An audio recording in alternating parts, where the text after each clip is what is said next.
Benji, we did it, baby.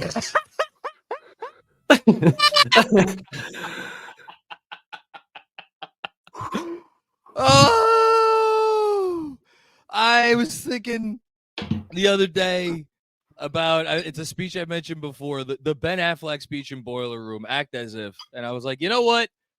When the Knicks win in this first round series, I'm going to act as if we've been here before. I'm going to act as if winning a first round series is not a big deal. Well, fuck that.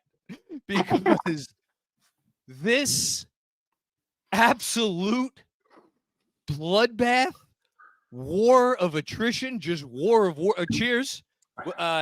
Salute. Yeah. This drink.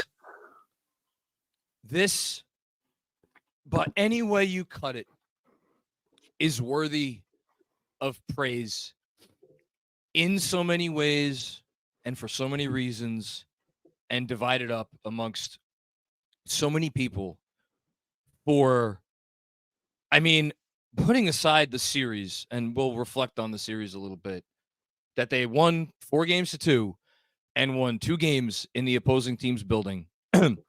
After, by the way, shout out real quick before we get started on the Knicks.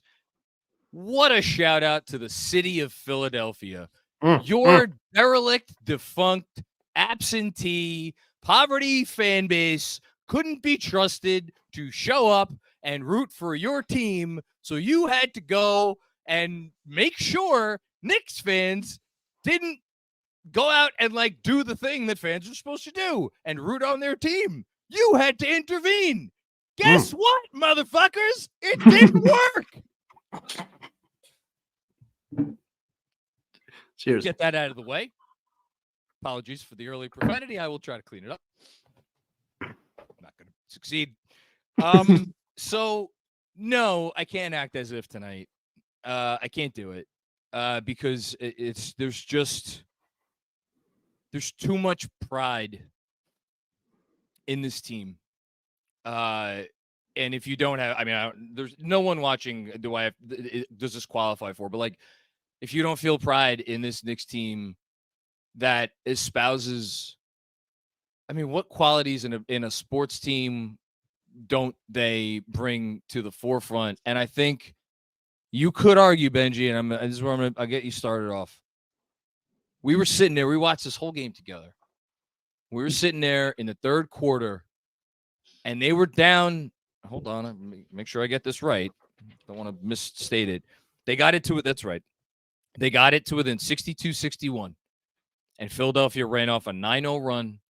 And you want to talk about momentum? And if you want to even go back further, so at that moment, it was 72-61.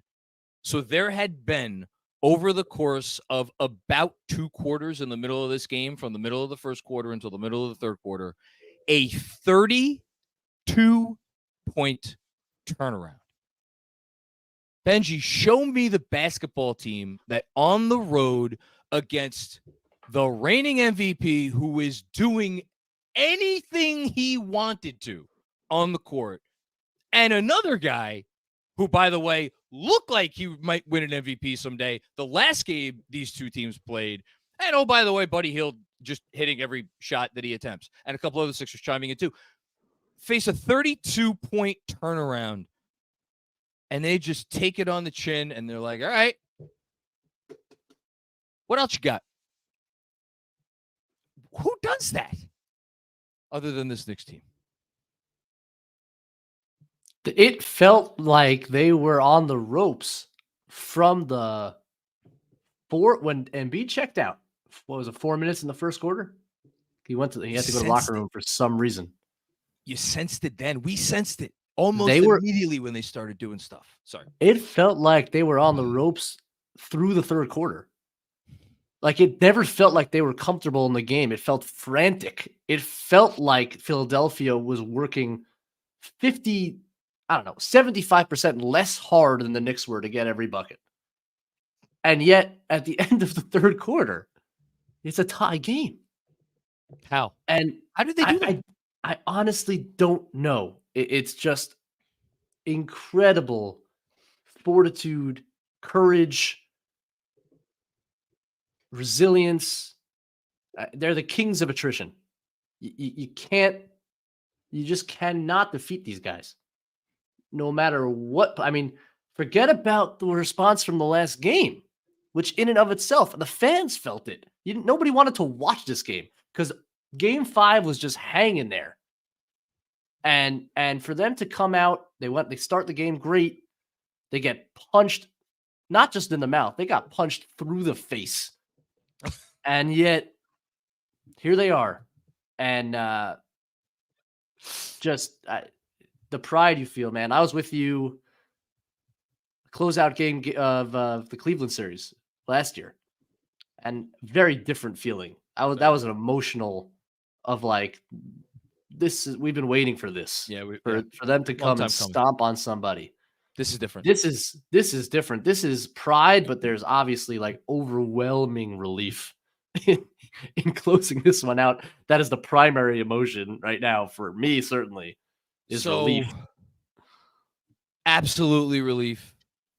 Relief for so many reasons. Primarily, as we just talked about during the watch along, I did not want Game 5 to haunt me until I am fully gray. Because if they lost this game and they lost Game 7, and you know what? I'll even go a step further. It's what the hell is today? Thursday? Okay. They're getting 3 days off. Would it have been better to get 5 days than 3 days? Sure. Right? But 3 days off, you feel like, okay, that's enough time to reset, right? It's enough time to reset, get your bearings, get a little wind back in you.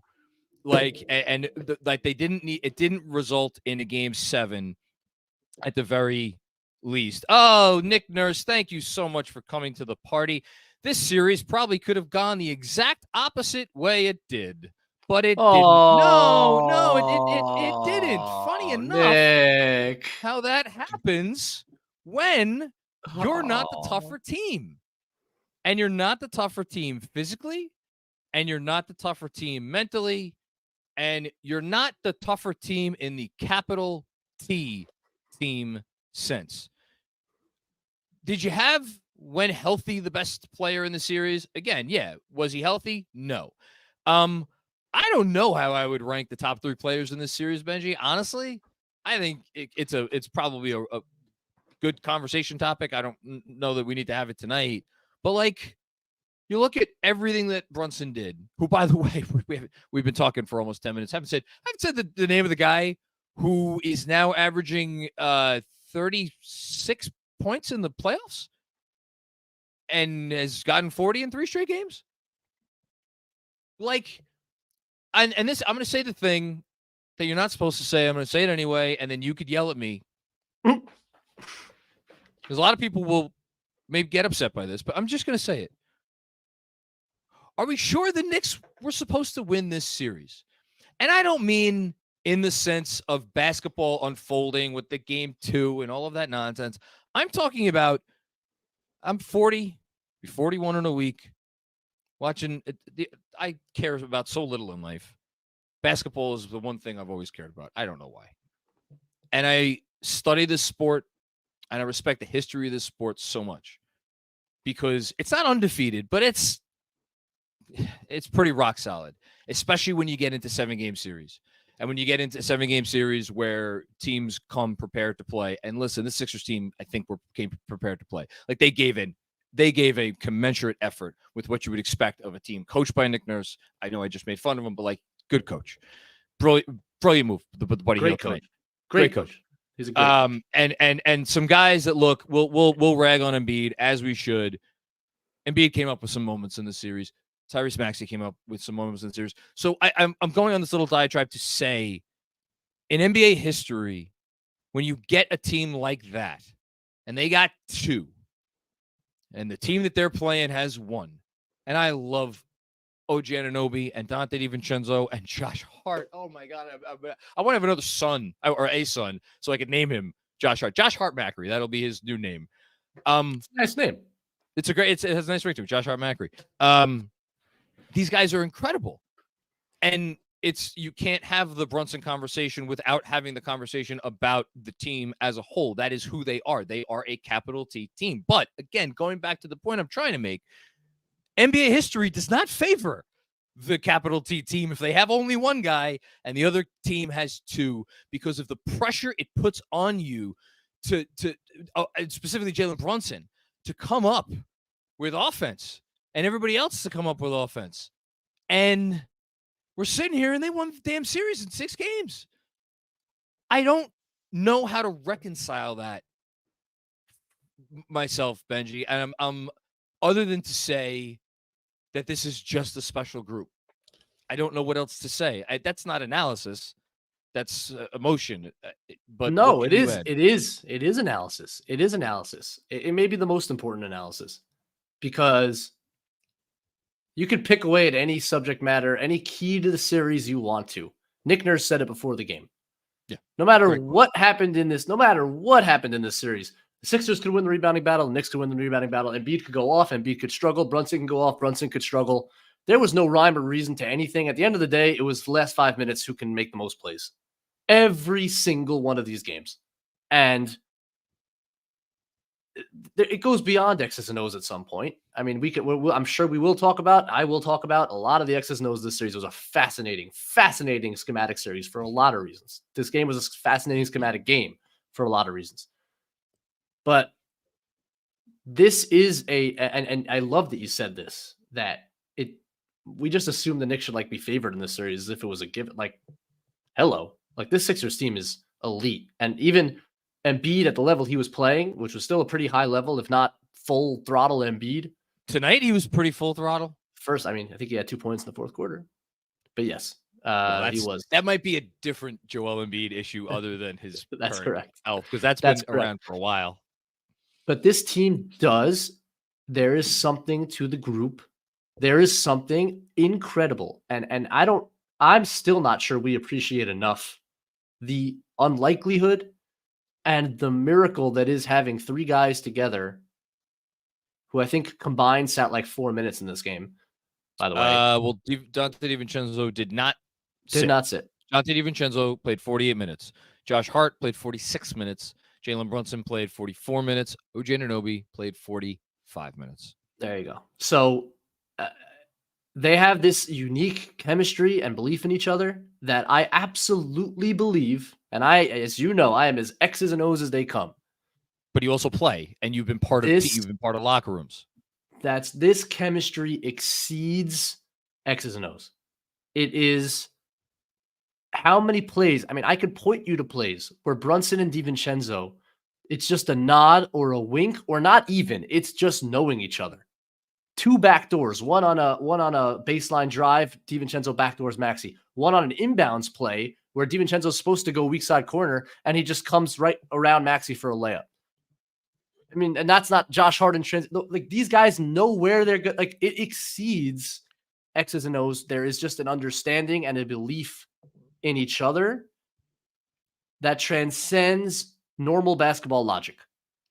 And the idea that they were supposed to win the series, or should have won the series, or should have won in 5 or 6 or whatever you think, is nonsense when you look at the rosters and the pressure points that each team could put on you. And it transcends basketball logic. That is this team. It's amazing. You want to talk about transcending basketball logic, and you want to talk about a special bond.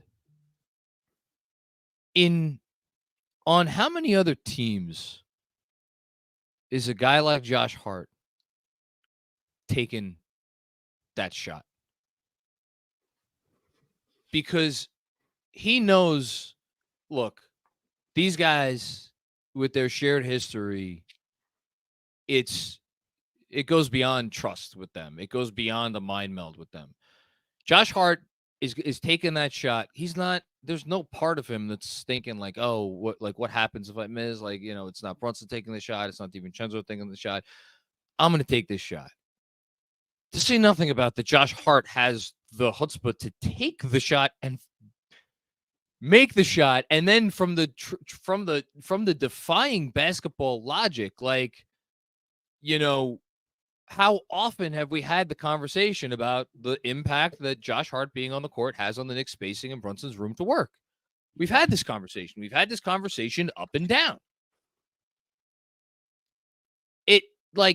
It'll always be there whenever he's on the court, and yet you sign up for it 7 days a week and twice on Sunday because the guy just gives you, hey, I'll give you one guess. Who was the leading rebounder in this basketball game? Josh Hart with 14 rebounds, including 1, 2, 3, 4, 5, 6 on the offensive glass. What are we doing here? 6'4" guard. Let me take it a step. Let me take it a step further though, because how did the Knicks season? 7 assists. He was amazing in the second half. Let me take it a step further. How did last season end? The play that ended the Knicks season was Jalen Brunson driving, Josh Hart one pass away, wide open top of the key. Jalen Brunson doesn't want to throw that pass. No. And he throws it to a cutting Julius Randle, wasn't open, and the season ends in Game 6 against Miami. And tonight, Jalen Brunson driving. Defense collapses. Josh Hart, top of the key. Wide open. Jalen Brunson throws the goddamn pass. He throws the goddamn pass. And is that not poetic justice and just the most beautiful thing? And Jalen has said, I want to learn from that moment. He has taken responsibility and said, I am going to make the pass next time. And God damn it, he made the pass. It's just it's storybook stuff. Jalen Brunson, I'm just gonna read the stat line. 41 points, 12 assists, 2 turnovers. One of them came at a not opportune time. Just say that. But 41 points, 12 assists, 2 turnovers, 13 of 27 overall, 3 of 8 from 3 after I believe he started 1 of 6 from 3. And those 2 threes, we'll talk about the Hart shot. We'll talk about the free throws late. We'll talk about the Hart offensive rebound. We'll talk about the OG dunk. We'll talk about the DiVincenzo drive. We'll talk about all those things. So many moments. The Brunson threes to give them the cushion at the top in the middle of the fourth quarter, right when he checked back in the game, set the tone. They do not finish that game like that if he does not come out and make both of those shots. He's the mayor of New York. There's gonna be a lot of waxing poetic about Jalen Brunson tonight, which is the only reason I'm not like brushing him off right now. And Josh Hart, obviously, we're gonna wax poetic about Josh Hart. Out of nowhere, I just have to mention before I forget, Deuce Pride, not his best game, -17 in 9 minutes, not what you want. His one contribution, that was big. In the moment, it was big. The one when nothing was going. Brunson off the floor. They had no offense to speak of. Nada. He gets Embiid in a pick and roll, and he's in drop, and the man just pulls because one thing that you can say about Deuce McBride is he is a confident young man, and he is not scared. And he was going to shoot it, and he is – what a huge, massive shot that was to stem the tide and give you – I think when Brunson re-entered, they were tied. It was a tie. It was a tie game. They were tied. No, wait, hold on. Maybe they were down. Hold on. As you're looking, I'll just say, like that shot was as big as any shot in the game. It was as big as any shot. Deuce's 3 put him up 95-93. Then Embiid got 2, and then it was tie game. Then Brunson came back in. Massive shot. OG Anunoby, an interesting game. A lot of good, some not so good. And Isaiah Hartenstein, big buckets with the floaters. Mitchell Robinson, another one, interesting game. Did some good things, did some not good things. The guy that I don't want to get lost in any shuffle, and I want to throw the baton to you because you called it all day. You were saying all day, we need him. We need this guy. We need him to come up with the sort of game that he has come up with time and time and time again. I know a lot of them came early when they built the big lead that they then completely pissed away.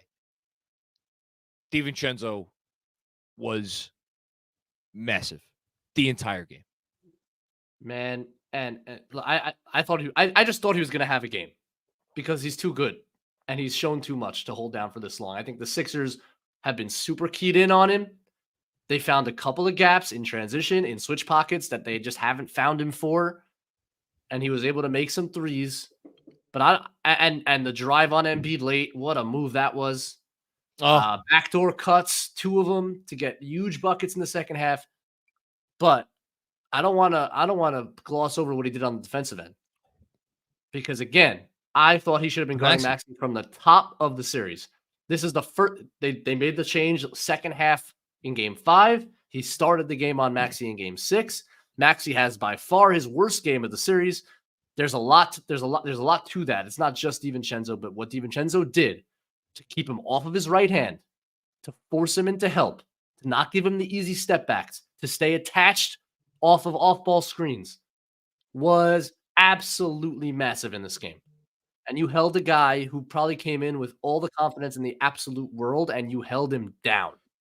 I don't even know what the final numbers were. I'm not looking right now, but they are not good from Tyrese Maxey tonight. I got him right now, and as you're saying all that, all I'm thinking of is what DiVincenzo did defensively in this game would have been enough if that was all he had to concentrate on, and he did not need to worry about the offensive end of the court. And here's DiVincenzo's offensive numbers: 23 points, 7 assists, 23 points, 8 of 18 final stat line, which is not great, but 5 of 9 from 3. That's what you needed. 4 rebounds, 2 on the offensive glass, and how about 3 blocks from Dante DiVincenzo? As for Maxey's stat line, 17 points, 6 of 18 from the field, 1 of 6 from deep. Yeah, like he missed a couple open threes, but overall, I thought, look, the strategy was right, and it's the strategy I thought they should have, like, forced him left. Now you have OG and help. We saw OG impact a lot of his shots at the rim. When he's going left especially, Maxey is not a great finisher. He's a great finisher going to his right. To his left, you can hold him, and you get enough help at the rim, and you now had OG on the back line, and you have Dante rear view contesting. That's how you control him, and they finally did it tonight. And overall, just an immaculate performance. Like, yeah, he's not great inside the arc. He's dealing with Embiid and a drop. It's hard for him to score 2s, but he needed to make 3s, made a couple of huge plays down the stretch, and defensively was fantastic. It's the game that we were looking for. It's the game I thought he'd have. It was a huge performance from the Big Ragu. Couple more things, and then we're gonna start. We'll do our segments, and I'm gonna let Benji go to sleep because it's after midnight. Apparently, we're prepping for Indy. We're prepping for Indy. What are you talking about? Let's go. You're gonna be up tonight watching tape. Let's do it. What? The team needs the team needs my film study. They're all there. Do you think Tibbs right now is itching to just? Oh yeah. Oh, they'll watch tonight. His video guys will for sure watch tonight. Well, and I imagine he might watch some of the indie games. This courtesy of our esteemed colleague DJ Zulo. So 3 quick things. 1, Jalen Brunson second half tonight. This is a fake number, but apparently it's not a fake number. A 41% usage rate.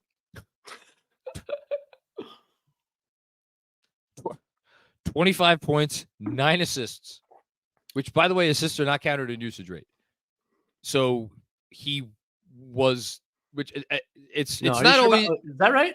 Yeah, assists is a usage rate is just shots and turnovers, and yeah. Why do you think Jokic's usage rate is always so low? I'll take your word. Okay. Yeah. No. Oh wow! I taught Benji something about his stat. I feel so proud of myself.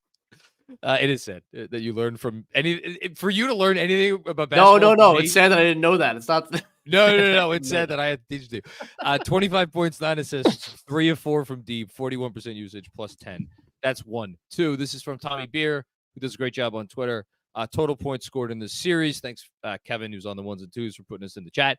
Knicks 650 points, 76ers 649 points, and then. I mean, it's one of the great first round series ever. Well, right? I mean, it is. It just is. Before I get to the next thing, let's stick on that for a second. Like, I know you watch as much basketball as I do, or at least try to. Like, How many teams in these playoffs are you saying stone cold have been better than the Sixers? Nuggets, okay. Wolves, okay. Thunder, okay. So the top 3 seeds in the West. Celtics, they had the one hiccup, but they've 2. Okay, that's 4 teams. And the Knicks. Is there another team that you're saying has been better than the Sixers in these playoffs, other than the 5 teams I just named? No. Arguably, they've been the 6th best team in the playoffs. And that feels kind of right? Because even if Embiid looked like this all year, looked like how he did in this series, you figure this Sixers team would have figured out a way to win 50-plus games. Yeah, totally. At the very least. Even if Embiid plays 65 games, that's the team that the Knicks just beat in 6 games. So I wanted to point that out. And then the other thing, this is Tibbs was asked if Josh Hart was close to being subbed out tonight. Josh is never close to coming out. It was a passing thought. I let it pass.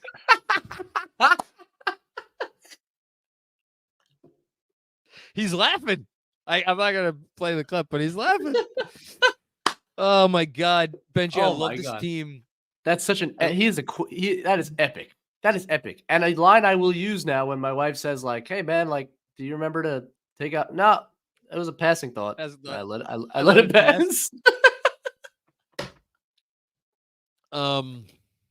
That's amazing.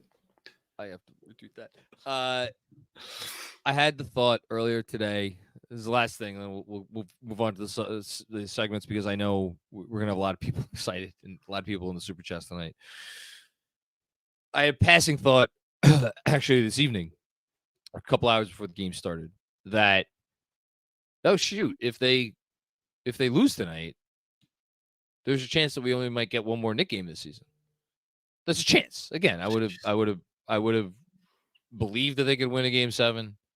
I would have rooted like hell for a game 7, but it's game 7. Anything can happen, And I had that thought earlier today, and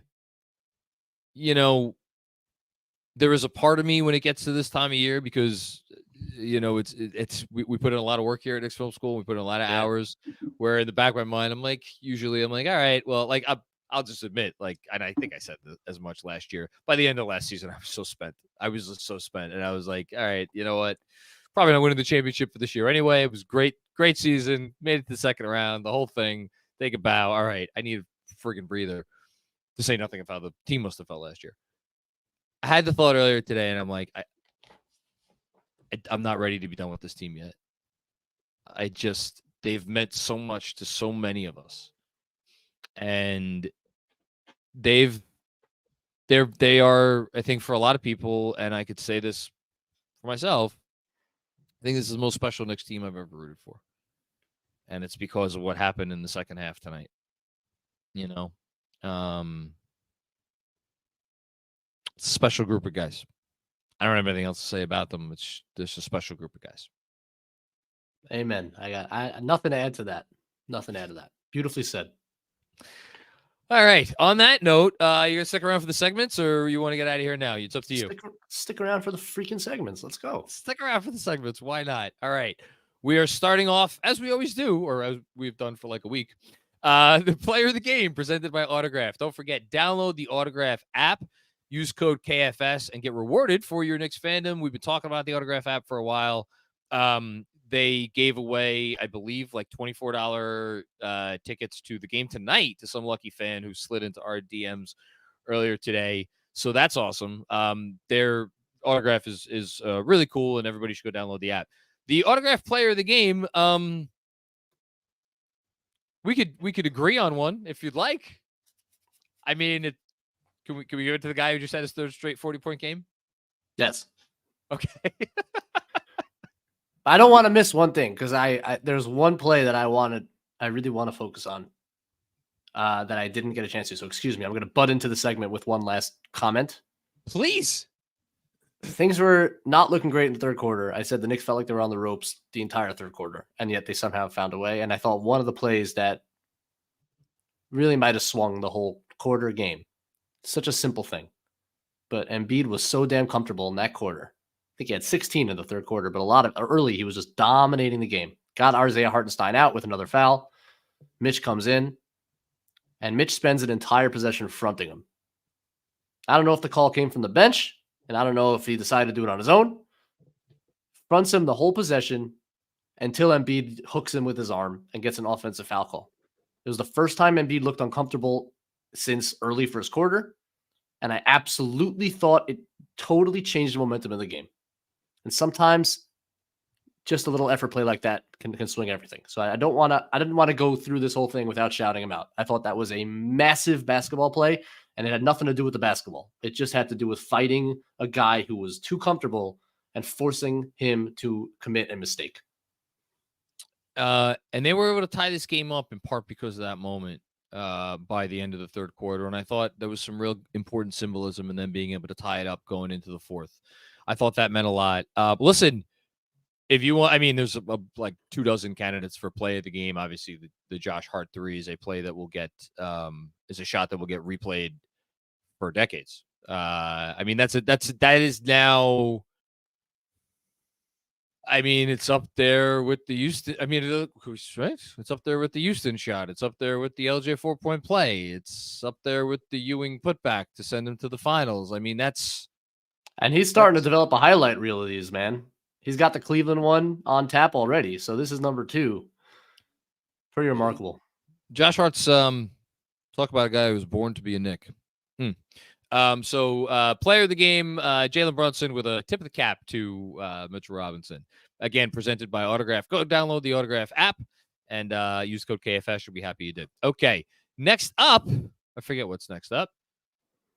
The Road to Recovery presented by Unified Healing. Man, they should do a field trip. They should do a team field trip to Unified Healing. We're going to be doing it, actually. Me and Andrew are going to be going to Unified Healing to visit them. Stay tuned for footage of that. Oh, damn. Good for you. Go to Unified Healing, UNIFYD healing.com to learn more and find a center near you. I'm going to go visit a Unified Healing Center tomorrow when I inevitably pass out from exhaustion because I'm not sleeping tonight. So our Road to Recovery presented by Unified. We are going to just no new injuries. I guess because Bogey's, out for the year. Julius Randle out for the year. These are just things that happen, and apparently they don't matter. And we're just gonna deal with them. I do want to point out Josh Hart, prior to hitting that game, the most important shot of the series, and having several other big moments down the. I mean, his offensive rebound, my lord, his offensive rebound that came before the OG dunk. As big an offensive rebound as there was in this game. So that there's that too. He was limping around. It looked like he was going to come out of the game. And then he makes a huge fast break finish where he looks springy over Embiid, and then he makes the biggest shot of the season. Incredible. So yeah, shout out to Josh Hart. That is your unifiedhealing.com. And I guess Mitch was theoretically questionable in this game. Oh, yeah. But he played. Would like to see Mitch look a little bit more like Mitch in the next series. Yep. Like to see that. Able to finish some of these offensive rebounds and just go up and dunk. He really hasn't been able to do that at all. I don't know if that's a health thing or he doesn't want to get fouled thing or some combination of both.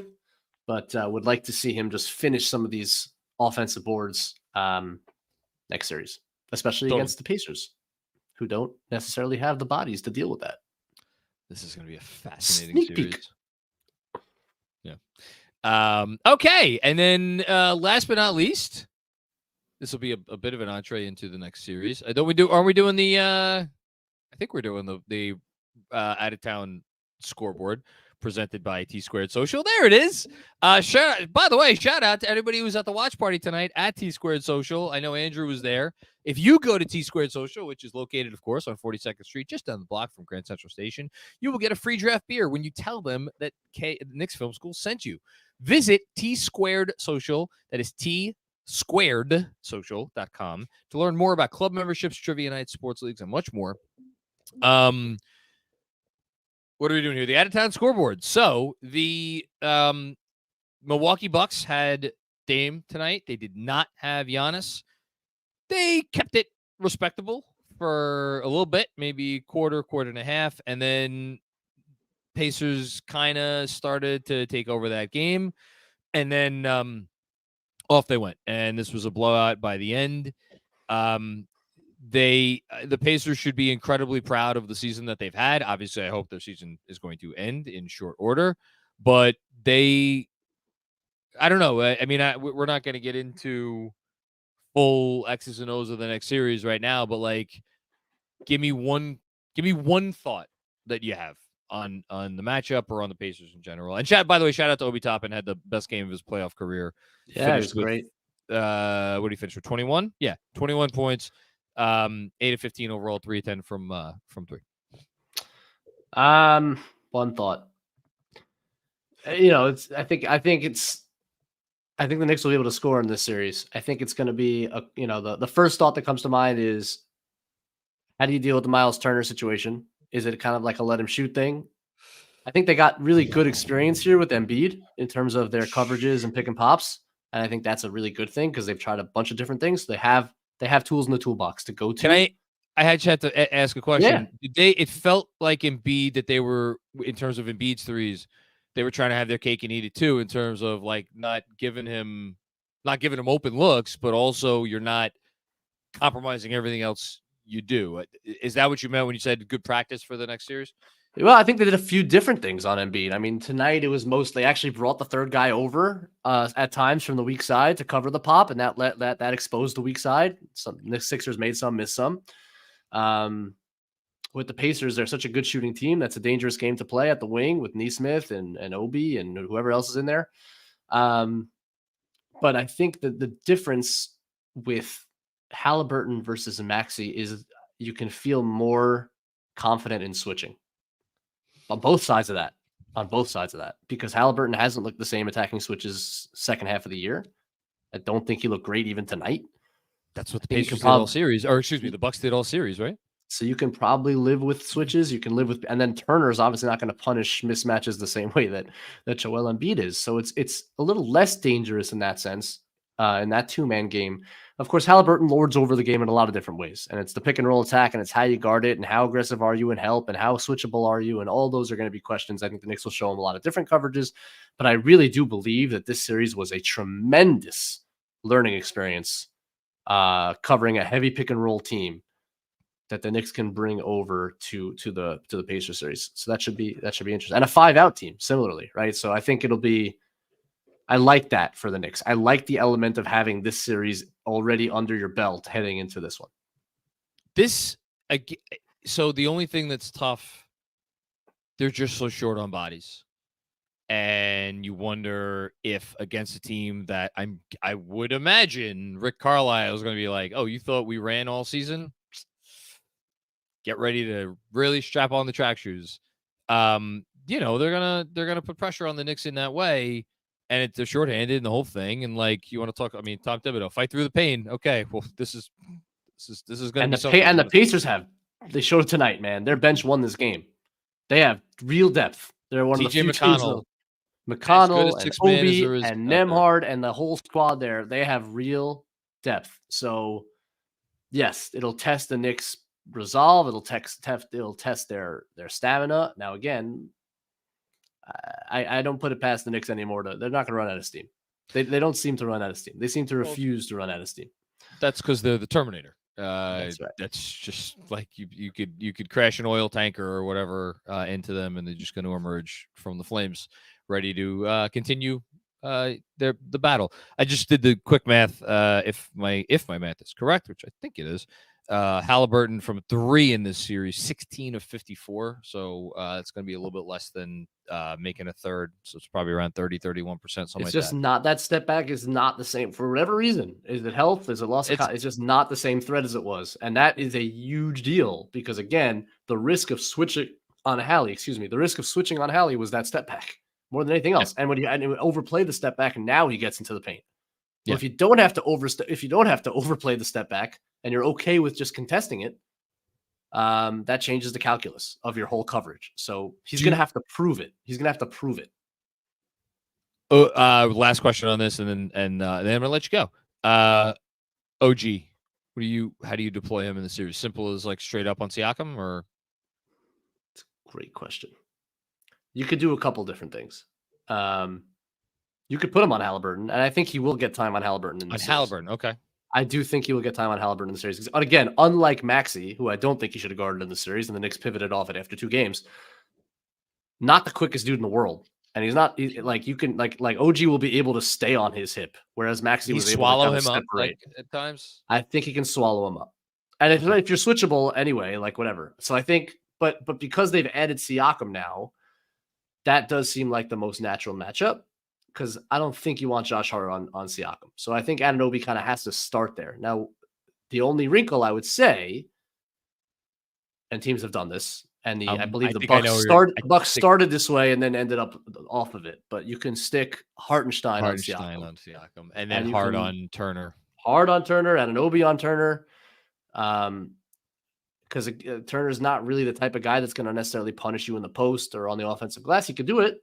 He's capable. And if he starts hurting you that way, then maybe you pivot off. But it's definitely it is a viable strategy for the Knicks to try. So similar series where like OG can be weaponized in a bunch of different ways. I think you'll probably see a little bit of all of it, I love it. I can't wait to talk to you more about it when you get a chance to really think through it more. I know you have not really let yourself do that yet. Benji, I feel honored. I feel honored that I get to work with you because you're just the best basketball mind that I know. And I hope that there is a time and place at some point when the rest of people who watch basketball, and specifically the NBA in this country, get to find out just how special of a basketball mind you are and how good. Don't laugh. Because you're that good. And I felt really privileged to be able to watch tonight with you. And thanks for joining us for a bit of time here. My pleasure. Thanks. That's kind words. Appreciate it. It was very fun to go through this experience with you. That was a wild time. Second straight clinching game 1 we went through together. So first round series we went through together. So that was an honor for me as well, John. Enjoy the rest of your night. I imagine it will be a long one. Have fun. That's fine. Sleep is for weaklings. I'll see you later, Benj. Be well. Right, talk to you soon. Yeah. Oh boy. Thank you, by the way, to the New York basketball Twitter account for just tweeting out what I had a feeling was going to be the case, but they made it official. The Knicks will be playing on my birthday this year, just like they did last year. The difference is last year it was game 5. This year it's going to be game 3. So we have our first 5 games. First 4. Monday, 7:30. Wednesday, 8 o'clock. Friday, 7 o'clock. And then Sunday afternoon on Mama's Day, Mother's Day. That's the ABC 3:30 game. So those are your first 4 for Knicks Pacers. Book your tickets to Indy now. I don't think they should be all that expensive. But yeah, there you go. Oh my God.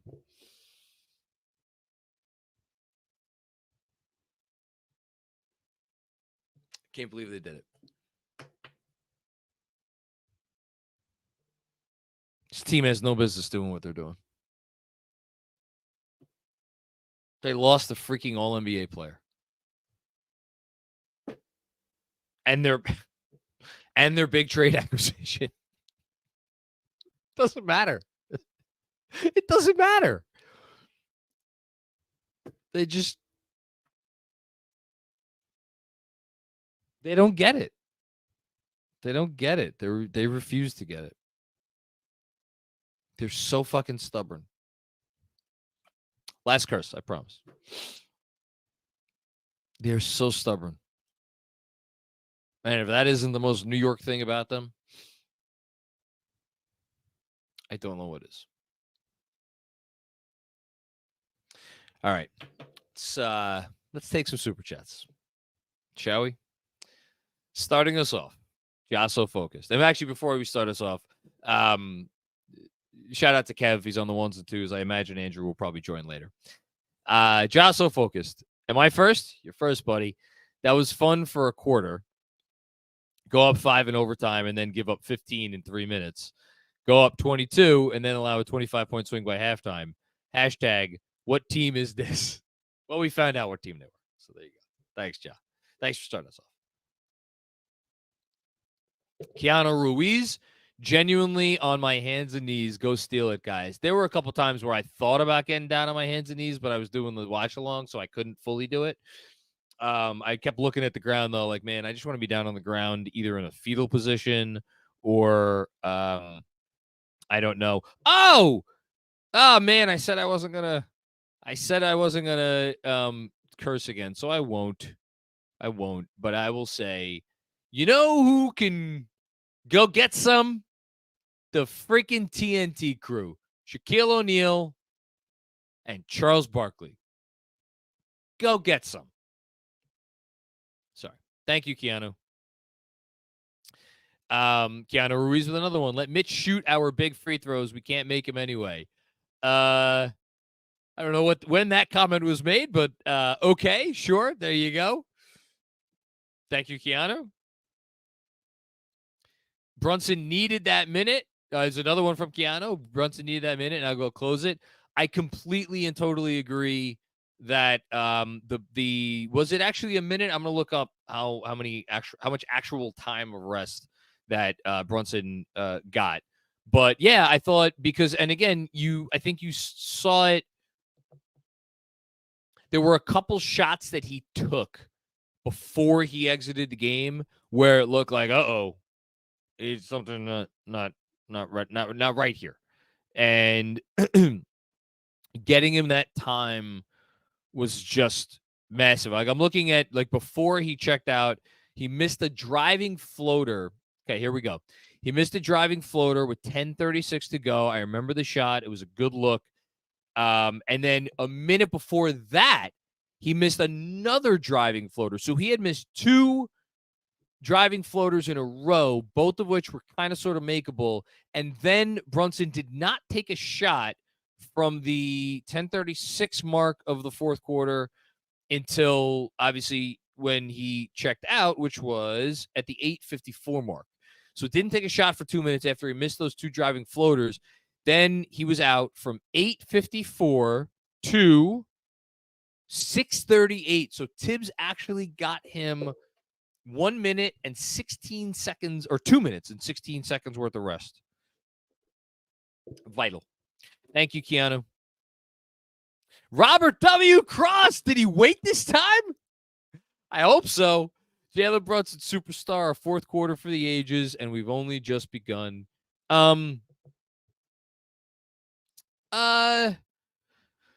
God, I'm going to be talking about Brunson a lot tonight, so I want to try to save some stuff. But, like, first thought that pops into my head when you make that super chat, Robert, I did for the NBA's 75th anniversary season, I did my top 75 Knicks of all time, and I wrote newsletters dedicated to each one of those 75. I believe I had Bernard King 8th. Now, you could tell me Bernard King 8th is way too high. You could tell me Bernard King 8th is way too low. I had him 8th. He really only had 2.5 years here, if we're being straight. He really only had 2.5 years here. Brunson has now had 2. Bernard King won 2 playoff series. Jalen Brunson has now won 2 playoff series. In terms of legendary playoff performances, I mean, I know King averaged in the 5-game series what he averaged against the Sixers. I think he averaged over 40 points in that series, and then gave Larry Bird and the Celtics all they could handle in the second round for a Knicks team that was not a great Knicks team.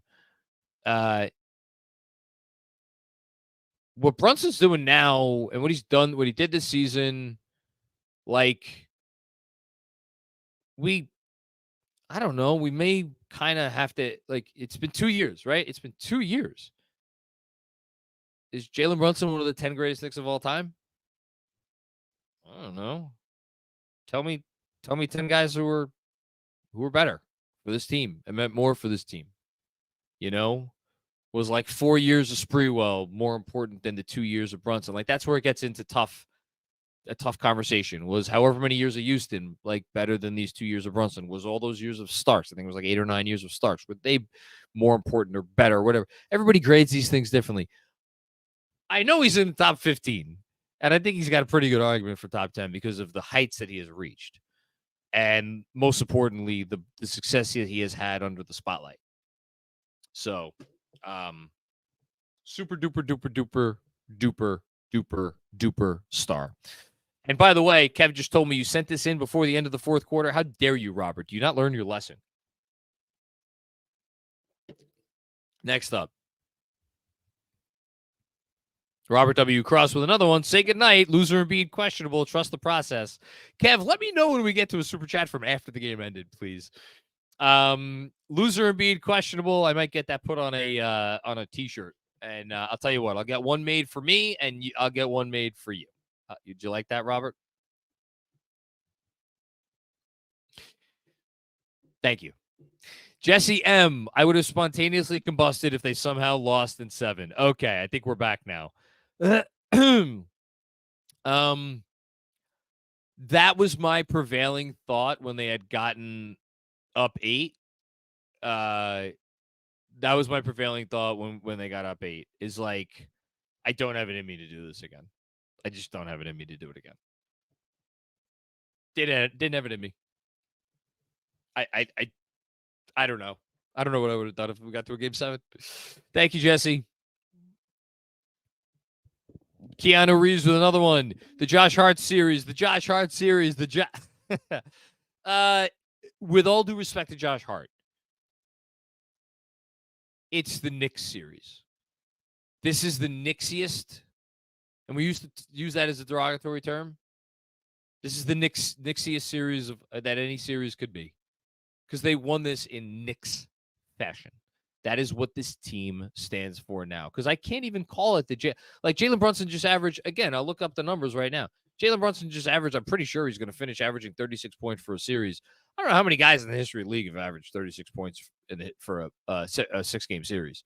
Can't imagine there were many. And yet, it would feel disingenuous for me to call it the Jalen Brunson series. Just like it would feel disingenuous for me to call it the Josh Hart series. You know? But if we're ranking them, yeah, Josh Hart probably gets second billing here. You know, with all due respect to a lot of guys, because they needed everybody, like everybody on the roster. By the way, including Bojan Bogdanovic, had not just a couple of big moments. Had so many big moments. Game 1 was the Deuce and the Mitch game. Like how we had so many Josh Hart games. This was the DiVincenzo game. To say nothing of the Game 2 events with DiVincenzo hitting the other biggest shot of the series. Brunson, Hardenstein, like unheralded. He'll his efforts will get lost probably as much as anyone's in this series. They should not. Massive. So many big contributions. Thanks, Keanu. Keanu with another one. Bye, Embiid Z, I think, a.k.a. loser Embiid, questionable. I like that Robert Cross is making this a thing. Good for you, Robert. You got people to catch on to your insanity. Thank you, Keanu. Hush Zoo. Before I read Hush Zoo's comment, I got to issue a heartfelt apology to Hush Zoo. It was the end of a long night when I flipped a you-know-what on you for making a point that I disagreed with, and I still kind of disagree with it, but it was a valid point in terms of like how the Knicks were defending Maxey, and could they have done something else? Could they have doubled differently? Which, by the way, we saw them do differently tonight, how they guarded the Maxey and Embiid two-man game. So you were absolutely right to ask the question about what more they could have done on Maxey, or what differently they could have done on Maxey. I snapped on you. My bad. Sincerest apologies from me. Hush you. Always, I'm happy you're back. That's all I have to say. And your comment here. It's over. Oh my God. Yeah, this is from after the game. Hush with another one. I don't care if you're a basketball game. This series was the worst to watch. I might have had 3 separate panic attacks per game. I'm so happy it's over. Let's freaking go. Tonight was hard. Tonight was difficult. Tonight was easily for me,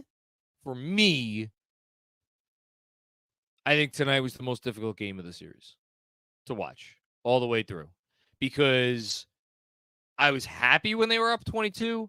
Not for one single solitary second did I get a feeling of comfort. Not for 1 second, not even close, did I get to a feeling of comfort. They maybe, if they had gone up by like more than 30, maybe I would have allowed myself to be like, oh my God, they're going to do this, and get a little comfortable. No. Thanks, Hush. We got a few more from Hush, apparently. That Tibbs adjustment on Maxey, chef's kiss. I think he was listening to the post game, and you know what? He wasn't listening to my comments in the last post game. He was listening to yours, because you said we got to do something differently. They did something differently, and Tom Thibodeau, take a bow, man. Take a bow. I'll go ahead. I'm going to look up a couple things here, but I'll save them for throughout the show. Man, what a freaking game. What a freaking series. Okay, next up. Coaching. Hold on. Here we go. Okay. Hush with another one. Smoking that damn Philly pack. Ah, yes, indeed. We're all smoking the Philly pack. I love it. It's I don't smoke. You know what I wish I had? I wish I had a cigar right now. I think I might have one in my car.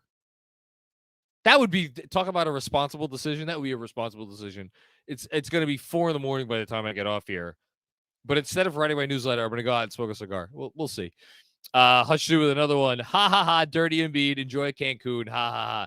Yeah, Joel. I guess you're not going to win the series. I guess you're going to lose the series. I bet, you know what, though? I bet Joel still thinks that they have the better team. But, in all fairness, this really was, I'm being serious for a second. This was so close. Like, these teams were really evenly matched. The Knicks made the winning plays. That's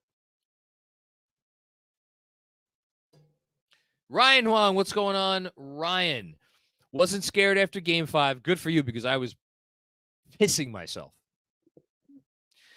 This team just wants it more when the going gets tough. The loser Sixers owners could have bought out the whole arena and it wouldn't have mattered. Advisory sharpens these guys. Adversity, got it the third time, sharpens these guys. Hashtag this effing team. Yes.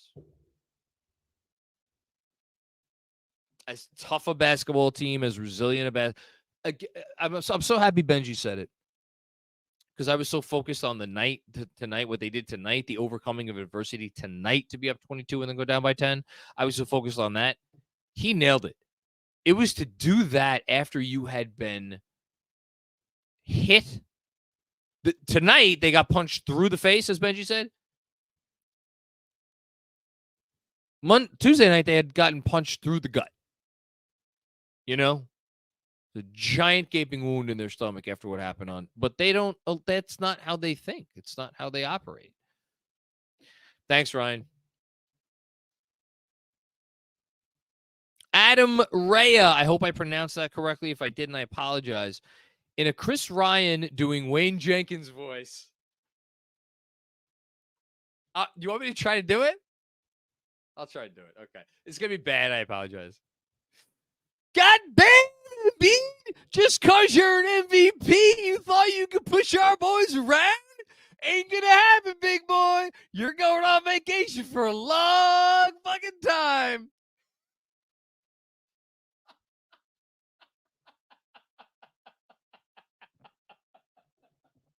Oh my God. I'm delirious and we're barely an hour in. What are you people doing to me? Oh. That is, Adam, that's my favorite super chat of the season. Might be my favorite super chat of all time. Because I'm like all the other losers out there. Like we've heard the bit 2 dozen, 3 dozen, 4 dozen times, and yet every time he does it, I can't wait until he does it. And if you don't know what we're talking about, then I just go watch or go listen to an episode of the Rewatchables with Chris Ryan on. Shout out to Chris Ryan, who is a Sixers fan, obviously. And I'm sure it's disappointed tonight, but sorry, not sorry. Thanks, Adam.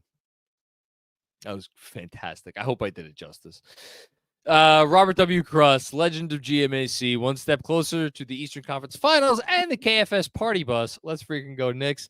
I'm going to give a different kind of shout out. I'm going to give a shout out to you, Robert, and everybody on the Knicks Film School town hall last night where we hung out and just had some nice laughs. I mean, it was so refreshing to spend an evening with our patrons who are awesome for so many reasons, helping support Knicks Film School. But it was just a great environment, and there were so many people who just brought a lot of confidence and like just be like, guys, we're gonna be okay. It's gonna be fine. And I didn't really, I don't know if I believed it. I said at the end of our town hall, I was like, I'm still going with Knicks in 7. And I bet you it's a tough game. Boy, am I happy I'm wrong. Thank you, Robert. Anthony Sixto, I am drained. How do you think the Knicks feel? I want to go back and look at the minutes in the second half because I think so. Brunson sat in the second half. Did Hart sit in the second half? I think he. Someone's gonna. I know DiVincenzo didn't sit in the second half because he played 48 minutes. Anyway, I am drained. The Villa boys are such effing winners. Let's go. What are the chances we get a nice, relaxing series versus the Pacers? Oh, man, too early for me to really think about. You know, I wish we had Bogey. It's the first time that this has really hit me now. It's just hitting me now, and I don't want to get, like, sad on the pod or in front of y'all, but, like, because you know what? I think Bogey would have survived okay in the Pacers series. I know that's crazy. I know they're a really good offensive team. I think Bogey would have survived in the Pacers series. Also, he used to be on the Pacers, so maybe something a little bit personal there. And I think like just having that extra body to play 12, 15, 18 minutes and make some shots in a series where you're going to have to make shots, that's going to hurt so much. And like, I know they got Precious in reserve. You gotta score with this team. They put up 120 points tonight. They could score. Like even when Halliburton's on Halliburton, like you watch them. I think there's this misconception about the Pacers that like, oh, it's all, a product of Halliburton and the whole thing. No, it's not. They have a system in place where they can get at it. To be clear, go read Caitlin Cooper, who covers them as well as anyone, and I'm a proud subscriber of her Patreon. Which is, oh my God. Oh yes, we're going to get a Kayla Cooper, Benji pod at some point there. Oh, I'm so excited. Oh my Lord. Maybe my dream of having Benji and Caitlin on the same watch along will finally come true. I've been thinking about that for years. Maybe we'll finally do it this series. I don't know if we could swing it. I'm sure Caitlin has a lot of obligations, but, anyway, long story short, Caitlin does a great job pointing out the times where the Pacers kind of get out of what they do and they get into a rut on offense and on defense. More on defense than offense, but on defense or on offense too. That said, when they're humming, oh boy, when they're humming, are they good? And they come at you and they come at you and they come at you, and it's just they're deep and they're well coached. I think it's gonna be a tough series. Obviously, I'll pick the Knicks to win it, but I think it's gonna be a tough series. We'll see. Thanks, Anthony. Trevor Boom, totally worth last game's collapse. Maybe no, I would have rather. That's a great question. Should we be happy we got this game in retrospect? I don't know. I don't even know how to answer that. That's a great question. I know you're saying it kind of facetiously, but anyway. Thanks, Trevor. Deadwood 604. I need a cigarette. I need a lot more than a cigarette, man. I'm thinking about it though. Will my bodega be open? I really don't think I'm sleeping tonight. I don't know how I'm going to sleep tonight. I don't think that's in the cards.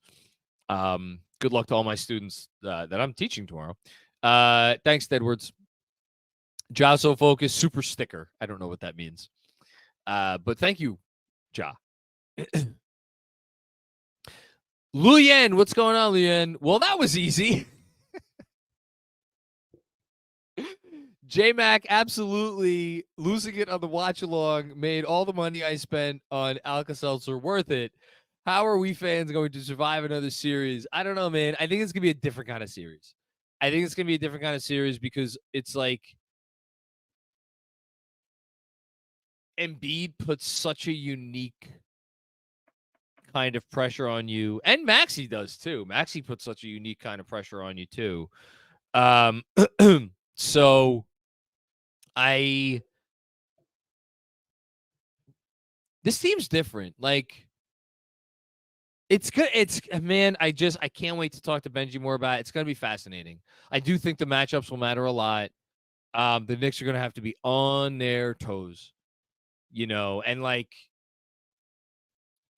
Tibbs didn't have any kind of great coaching advantage in the last series because Nick Nurse is a great coach. Rick Carlisle's been around for a long time. That dude, go look up your all-time NBA coaching wins. Is Rick over 1,000? Hold on. NBA, I'm sorry, I'm diverting this. NBA coaching register, he might be over 1,000. Rick Carlisle, 943, excuse me. 12th most wins of all time. Losing record in the playoffs, but there's a lot of great coaches that have a losing record in the playoffs. Jerry Sloan has a losing record in the playoffs. It's like it's hard to have a winning record in the playoffs. But they're going to be good. They're going to be tough. They're going to be tough. And Halliburton doesn't have it right now. He's not himself. He's still a big game player, and he can make big plays. So, thanks, Liam. Kevin Wilson, thank God that series is over. I could not take that series for 2 more days. I don't even know how I would have existed in the world for the next 2 days. As I pour myself some more bourbon.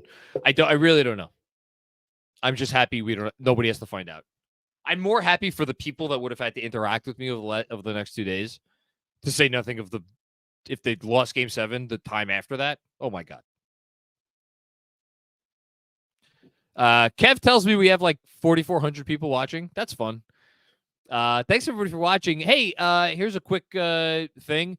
If you're watching and you're not a subscriber to the Knicks Film School YouTube channel, do me a solid. Subscribe to this channel. We're trying to get this thing up.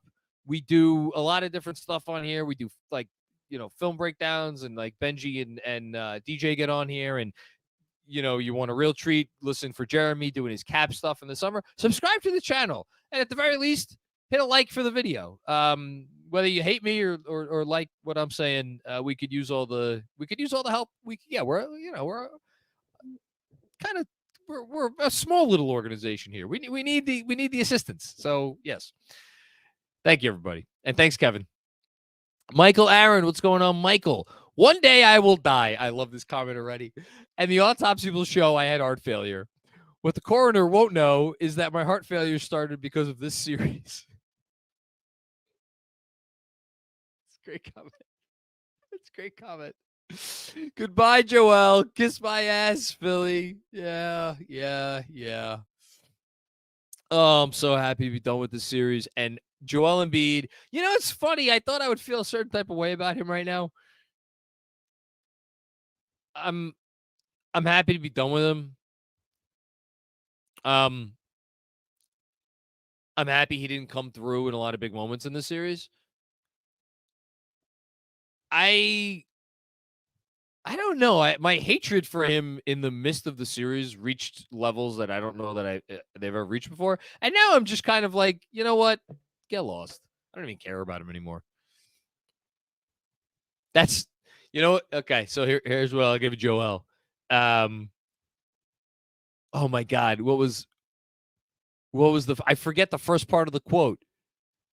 The Mad Men quote where, I don't think about you at all. That's how I feel about Joel Embiid right now. I'm not going to think about you at all. Thanks, Michael. Kyle Crawford, what's going on, Kyle?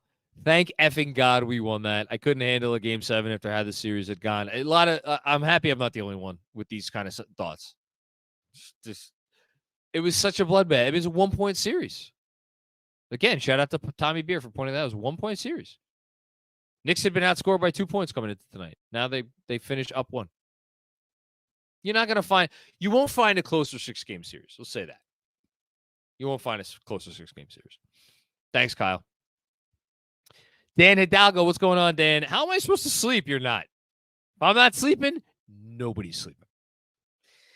Still can't figure out how we lost game 5 and how we won this game. We were so bad on offense for so long. They were outscored by 32 points. Say it again. They were outscored by 32 points for the middle for a period of time approximating 2 quarters in this game. If you go roughly 20, 24, 28 minutes and you're outscored by 32 points, you're not supposed to win any sporting event. Tiddlywinks.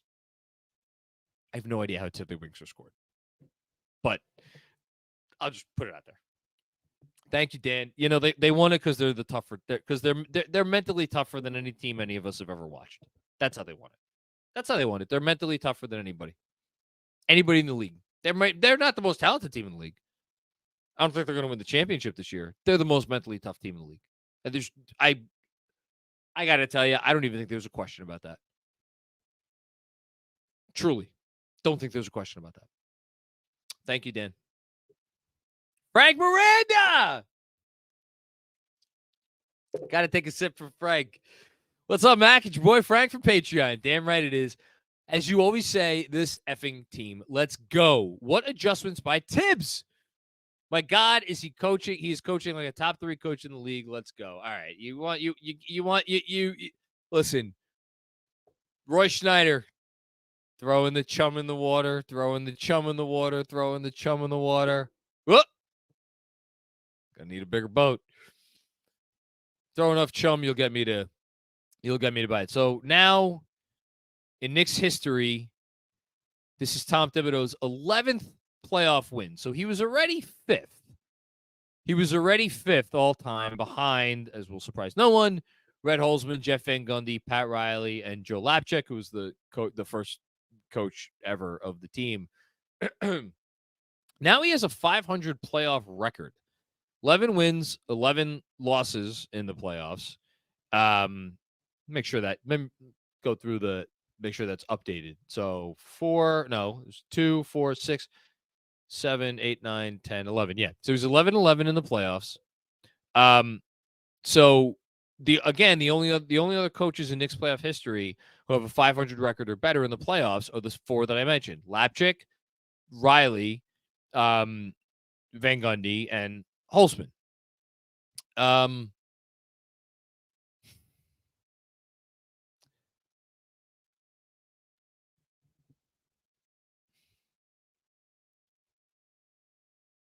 I go to bat for him for reasons that are not altogether rational. The reasons I go to bat for him are certainly not based on like X's and O's. They are entirely to do with the man himself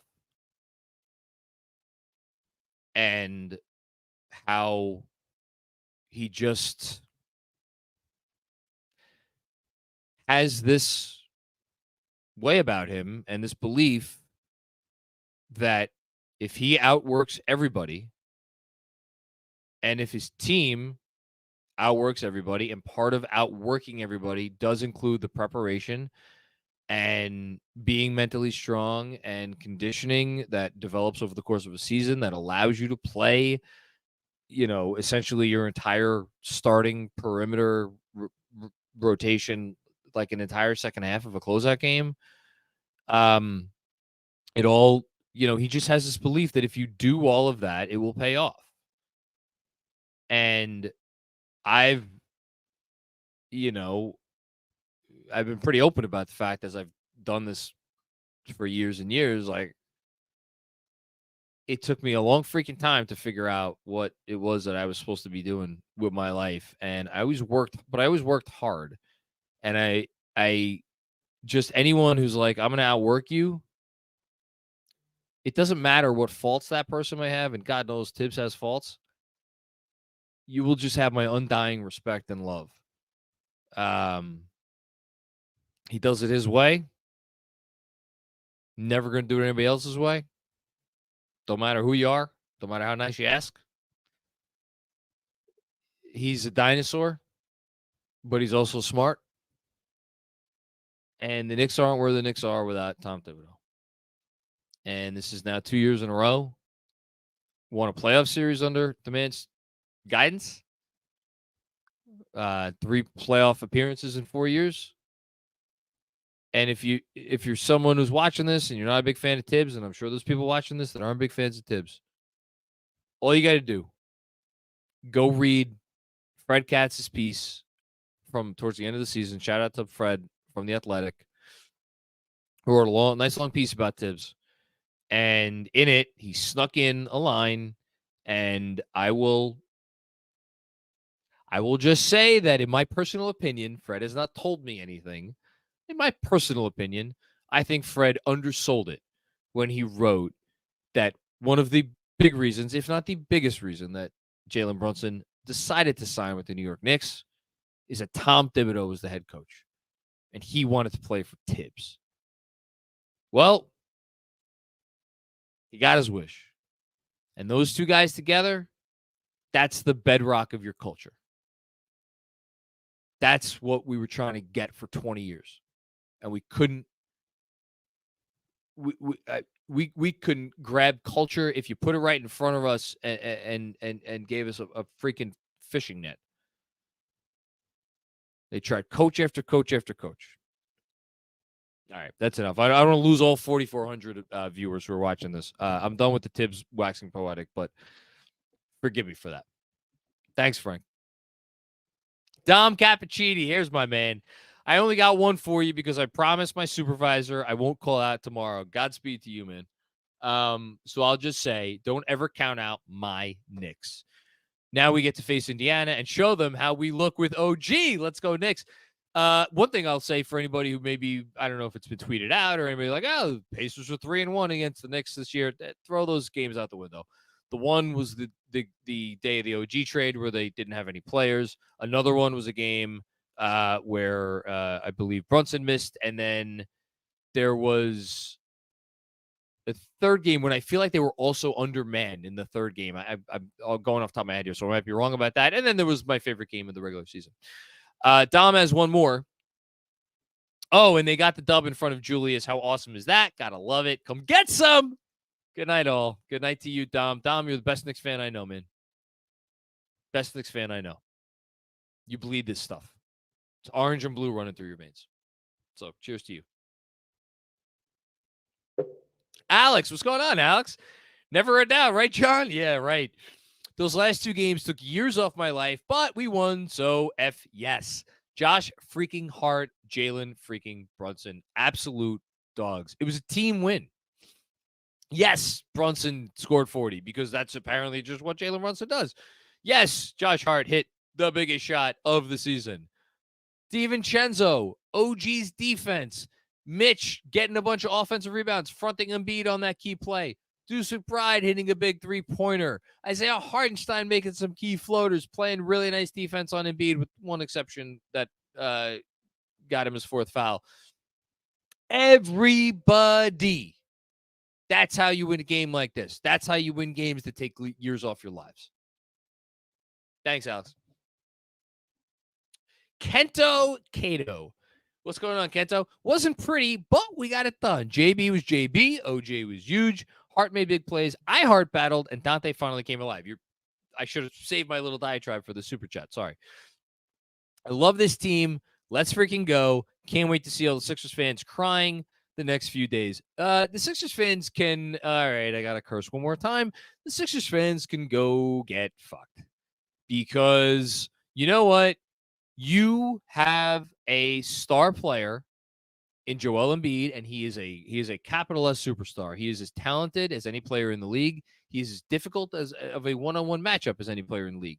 But part of the reason why he's as difficult of a one-on-one matchup in the league is because, and again, this is to his credit. This is to his credit. He manipulates the rules brilliantly. He knows exactly how to draw fouls. And that is an advantage that comes with his physicality and also his skill, because you have to respect his shooting. So, like, I'm not going to say that Sixers fans, like, you get this extra benefit that nobody else gets because your star can manipulate the game in this way. Because, again, how he manipulates the game and how he manipulates the referees is part and parcel. Like, you cannot, it's a Venn diagram. It's all one part of the package. I will just say, though, that, like, there's a ton of other stars out there, and the league took away the whistle over the last several months, and it really impacted the game in a lot of ways. They didn't take away the whistle with him. Like, he's still able to get all the shit that he gets, and most of the time, you get it. But then there's some other times, man, like where he just like fell over. Who would he fall over? He fell over OG maybe in the second half at one point in this game. Like, there was the block charge situation that was called a charge, a block on Mitch earlier in the game. Like, he gets the benefit of so many of these. So many of these. And it's the foundation to the entire Sixers offense. Because he's as difficult of a cover as there is in the league. So, like, and by the way, Sixers fans, if you are going to cry, why don't you ask that superstar who gets that beneficial whistle? Got it out. Why don't you ask him to come up big in the fourth quarter? How about that? Ask your guy to make some shots when it really counts. Maybe one of these years he'll do it. But it ain't going to be this one. Thanks, Kento.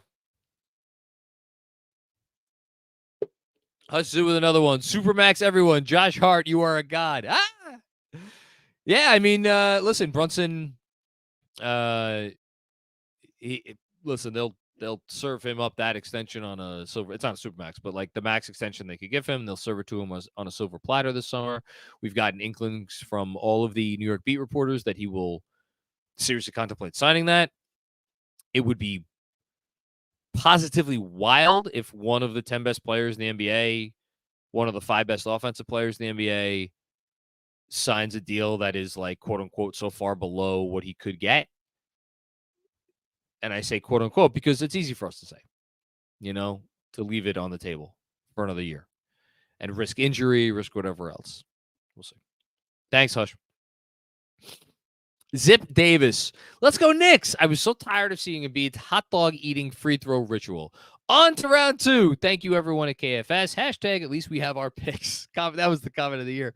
Yeah, I think this will be a more entertaining series. It's not always going to be the good kind of entertaining because the Pacers offense, when it gets going, they're fun to watch. Not so much fun when they're doing it against your team. The Obi part of it will be interesting. I'm just telling you right now, every Obi basket is it'll sting a little bit. But at the same time, I'm going to say it now so I don't have to say it 100 more times, although I'm sure I will say it 100 more times. Every time Obi makes a basket, I guarantee you there is a certain gentleman down in Florida. I'm not going to say his name. He knows who he is. Every time Obi Toppin scores a basket, that mother effer is going to get his little stubby thumbs. He probably still has a BlackBerry. Stubby thumbs on those keys talking about 2 second-round picks. Okay. You don't have the money to sign Dante DiVincenzo unless you trade Obi Toppin.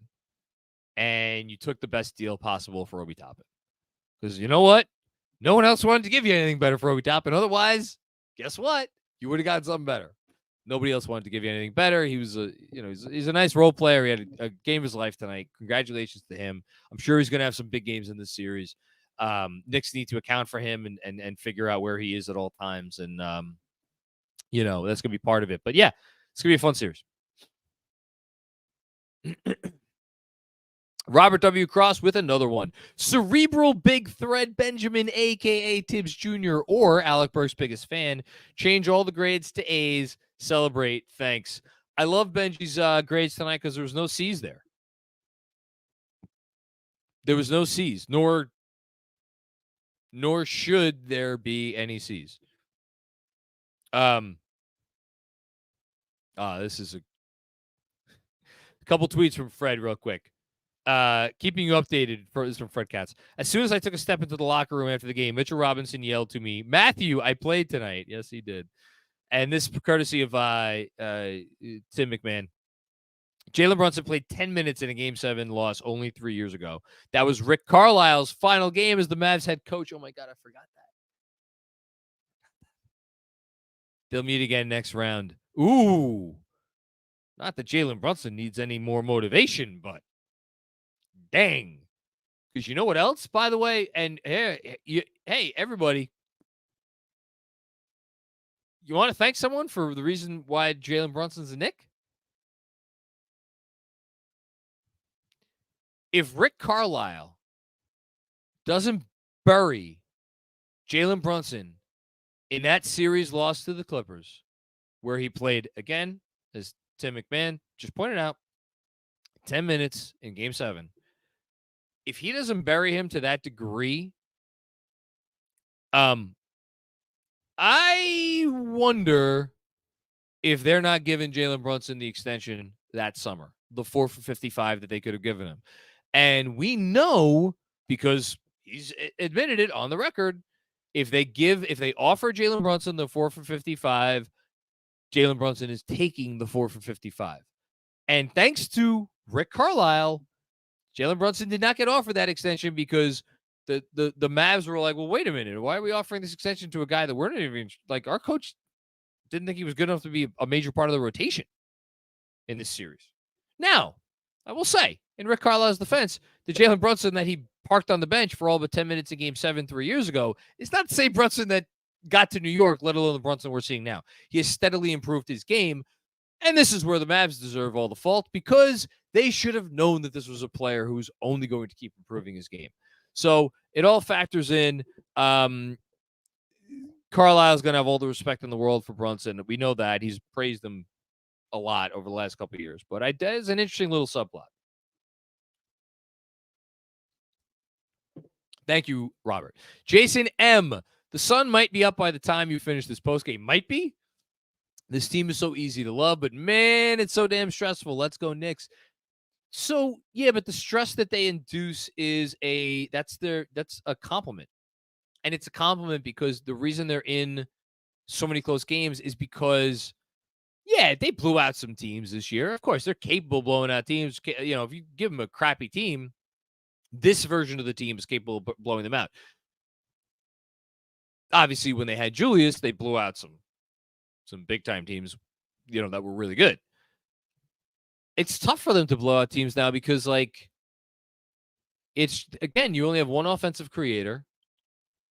And you're making your bones on defense big time. So I don't like the stress is a testament to them. It really is. Thanks, Jason. Jibo, no words. I effing love this team. JB, JH, etc. It's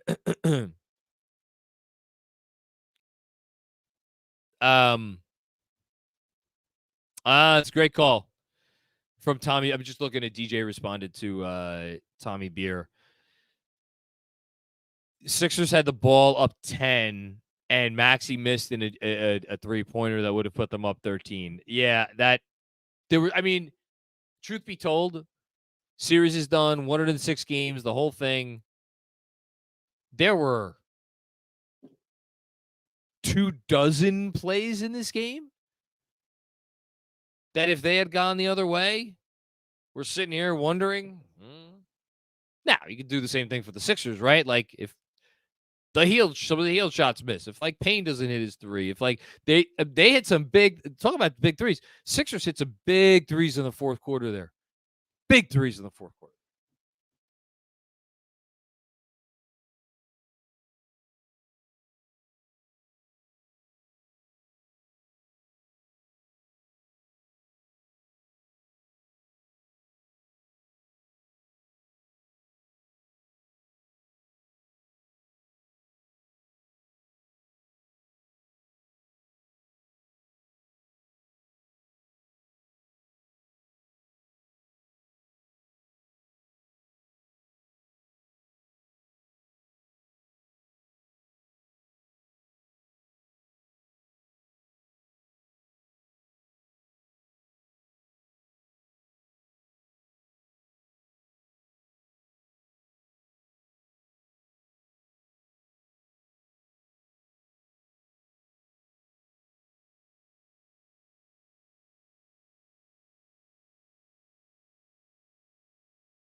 University of Villanova. I didn't go there, but guess what? It's now my favorite university. Shout out to the Creative Arts Agency. Shout out to sports in general. Really? Shout out CAA. Shout out T Squared Social. That was the most insane night of my life. Shout out Chris Persianen. It was his birthday yesterday, and I thought it was today. So shout out Chris. Go wish him a happy birthday. Happy birthday, Chris. Is he 21? Was he already 21? He was already 21. He's 22. Oh, he's 22. Shout out to you and Tom Thibodeau. We took the entire fourth quarter by your lead. We did not celebrate once until 3-0 were on the clock. But shout out to the New York Knickerbockers. You have won the hearts of this city forever. Because we ain't never here. No damn bell here in the Big Apple. And as far as I'm concerned, as I switch some music up, it's always cloudy in Philadelphia, as far as I'm concerned. The gang loses in 6. The gang loses with Joel Embiid again. The gang doesn't get the calls and again. Well, but Andrew, at least it wasn't another second-round exit for Joel Embiid. Oh, no. He's progressing. He's found his way to first-round exits now. Oh, my gosh. How you feeling, buddy? I got to give one more shout-out, and shout-out to my cousin, which inadvertently is a shout-out to Bourbon Whiskey. I'm feeling pretty good now, Jonathan Backer. I was about to ask, man. I'm just getting started. Oh, my dear Lord. This bottle's going to be done by the time I'm finished tonight. John, they did it. They fucking did it. Those are the only words. They did it. Like, we did it, Joe. No, they did it, and I don't know that they had any right to do it. I mean, I'm being honest. Like, I envied the confidence of so many Knicks fans. Not that I wasn't confident. Like, I was confident in my own way. Like, I was confident in our team. I was confident in how we go about our business. I was confident in our players for what they were. But, like, when you talk about a series against a really good team, and I know we're going to shit on Philly all night tonight. That's like if you want to pay appropriate praise to your team, you can't do that without acknowledging that they just beat a really good basketball team. Not a perfect basketball team. No, it's not a perfect basketball team. It's a really good basketball team with some really, really good basketball players. And so, but I envy the people who were like, "Oh, we got this." From game 1, we got this. After game 3, we got this. After game 5, we got this. And there were a lot of people out there, and I don't know, is that like false bravado or whatever, but people were really seeming to be saying it with their whole damn chest. Awesome. Shout out to sports spouses. I know our spouses did some therapy work the last couple days to get over that game 5 loss. Shout out to Michael Rubin, who wasted money how mean are you that you bought all those tickets because your fan base is pathetic, that you forced first responders, the people, the backbone of our society, to watch the Sixers get eliminated. Like, what is wrong with you, man? I'm out of words, John. That was one of the more insane experiences and probably the most insane sports experience of my life.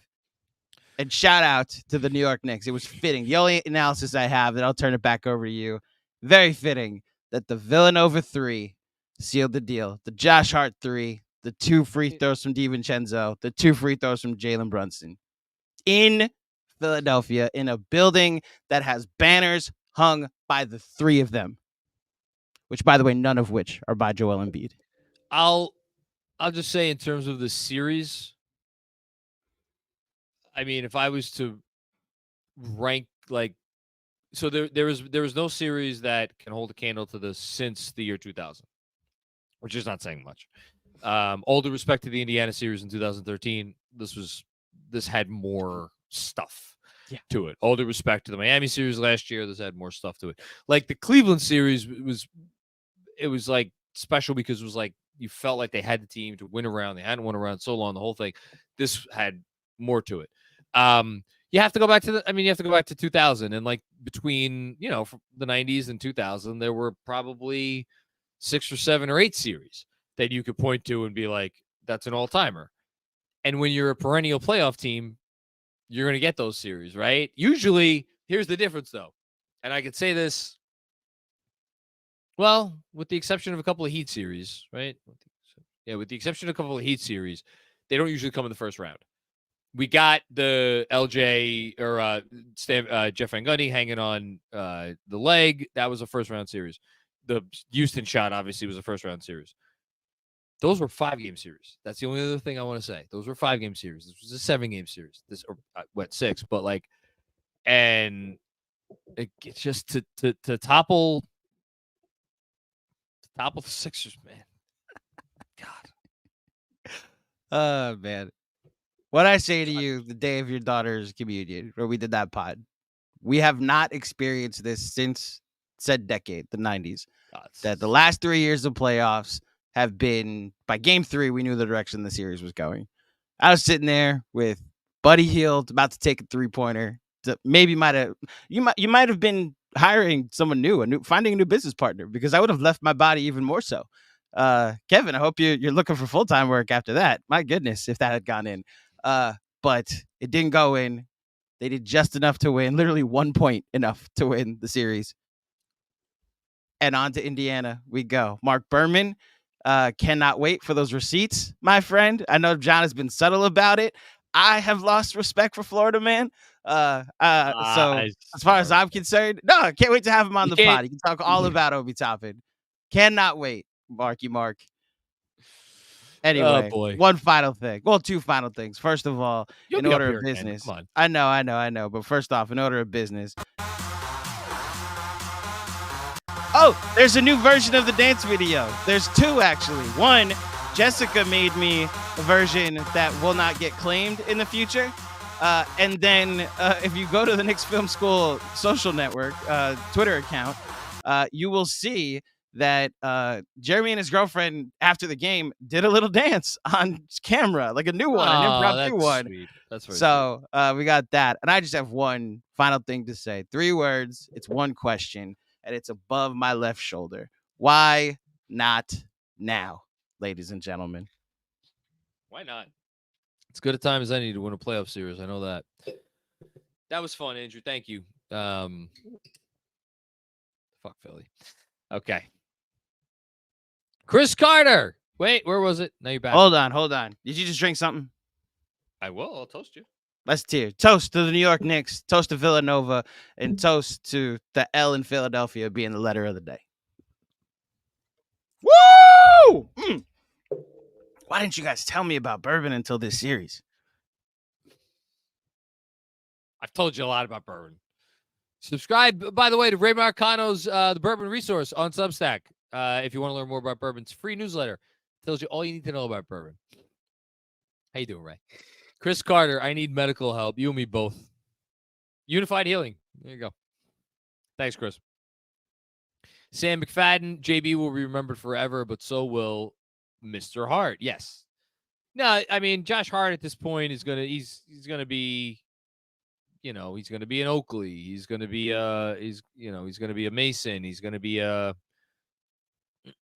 to think of guys from the championship teams. He's not the Busher, but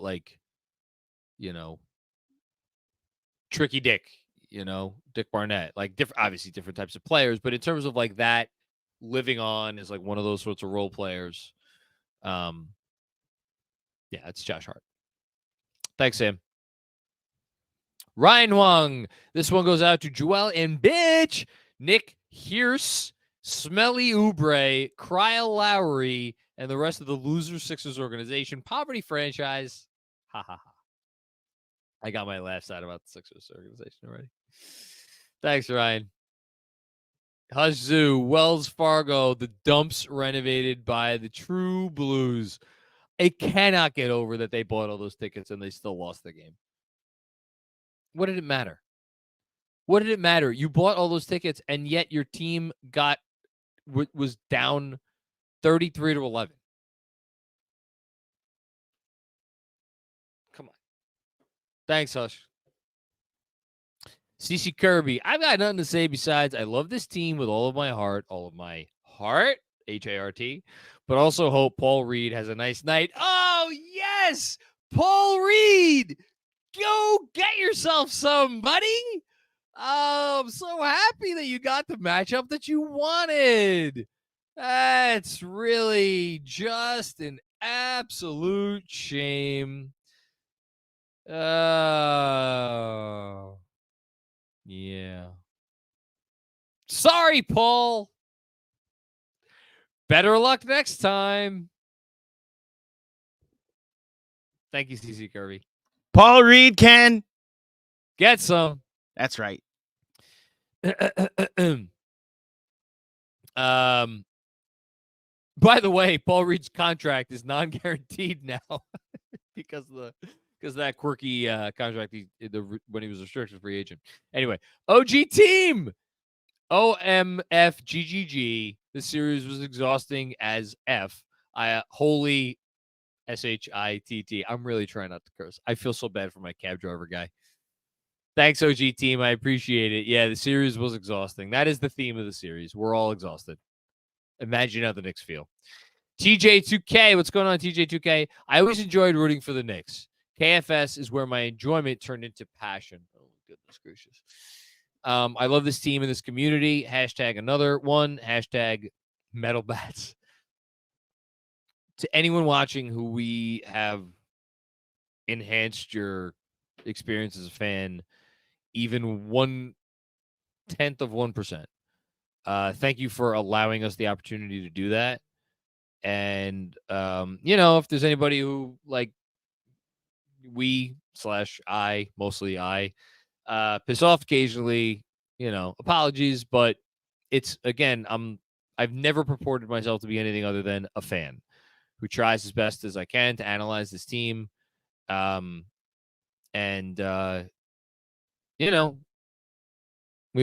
We're pretty passionate. We're a passionate group. So thanks even more to everybody who has stuck with me over the years and stuck with us over the years, even when we've had, moments where our passion gets the best of us. Thanks, TJ2K. Christopher Halecki, what's going on, Chris? Best to you and your whole family. I'll say that. I'm getting too old for this. Get too old for this shit. Great shot by Hart at the end. Great hard-fought victory. Let's get past the Pacers. Yeah, the shot's the Hart shot's a legendary shot. First person to offer up, like, let's get past the Pacers. At this point, it would almost be kind of a shame to not get past the Pacers. And yet, as I say that, I'll be very, very curious when the odds come out on this series, who's favored. Because I think the Knicks will be favored in the series. It would, do I think it's crazy for an analyst to be like looking at the Knicks and be like, well, wait a minute, hold on. You're telling me this team where the starting point guard and the starting shooting guard and the starting small forward and the starting power forward all need to play 40 minutes, that they're going to beat that offensive powerhouse who had the second best offense in the history of basketball? That's what you're telling me? So from that perspective, I get it. If anybody out there is going to pick the Pacers, I'm not going to begrudge them. By the way, it doesn't help the fact that, like, they're playing. There is only one day off between games 1, 2, 3, and 4. Maybe they'll have more games off or days off later in the series. At the same time, if I'm being honest, sitting here right now, do I think that by hook or by crook they're going to beat Indiana? I got to tell you, I really do. And I feel I don't know how they're going to do it. I think they'll do it. I really believe that. I believe that. I'm not just saying that. I believe that. Thanks, Chris. Barry Craver, what's going on, Barry? Hey, John, go the distance. Thanks, KFS. Listen, just go out, take it one game at a time. Do what you can. It's maybe this is the 7-game series that some of us expected this one to be. Keep going. Keep making every team that you play earn it. Keep making every team that you play have to beat you, which I think they will. But I mean, I think the Knicks will play to make they're going to make the Pacers beat them. Thanks, Barry. Dean Price, what's going on, Dean? This mother effing team. I was a little disappointed in Mac being so humble on the pod. On to Indiana. You're never going to get me to change, man. Dean, I apologize. And again, this is one of those things about me that probably angers some people because I'm not the rah, blue and orange glasses, blue and orange Kool-Aid. I'm never going to be that guy. I'm never going to be that. I'm always going to respect my opponent. I'm always going to fear my opponent. And because, again, I've been around a long time and I've seen a lot of stuff, there's going to be a part of me that's going to think like, oh, shoot, if something can go wrong for the Knicks, it might go wrong. And that's not a disrespect to the team and what they've earned, but it's just, I don't know, something within me. But at its core, it's out of respect for the opponent. And yet, again, as I sit here and I think about this next series, I think they will win this series. I really think they will win this series. Thanks, Dean. Ryan with another one. Hey there, Knicks fans. I'm only a 4-hour drive from Indianapolis. What do you say we invade these losers too? I've never been to Indy. It seems like a great trip. I definitely can't go for games 3 and 4. Man, if there's a game 6 situation, I'll look up flights at the very least. I'll look up flights. You ain't going nowhere. By the way, yeah, what's up?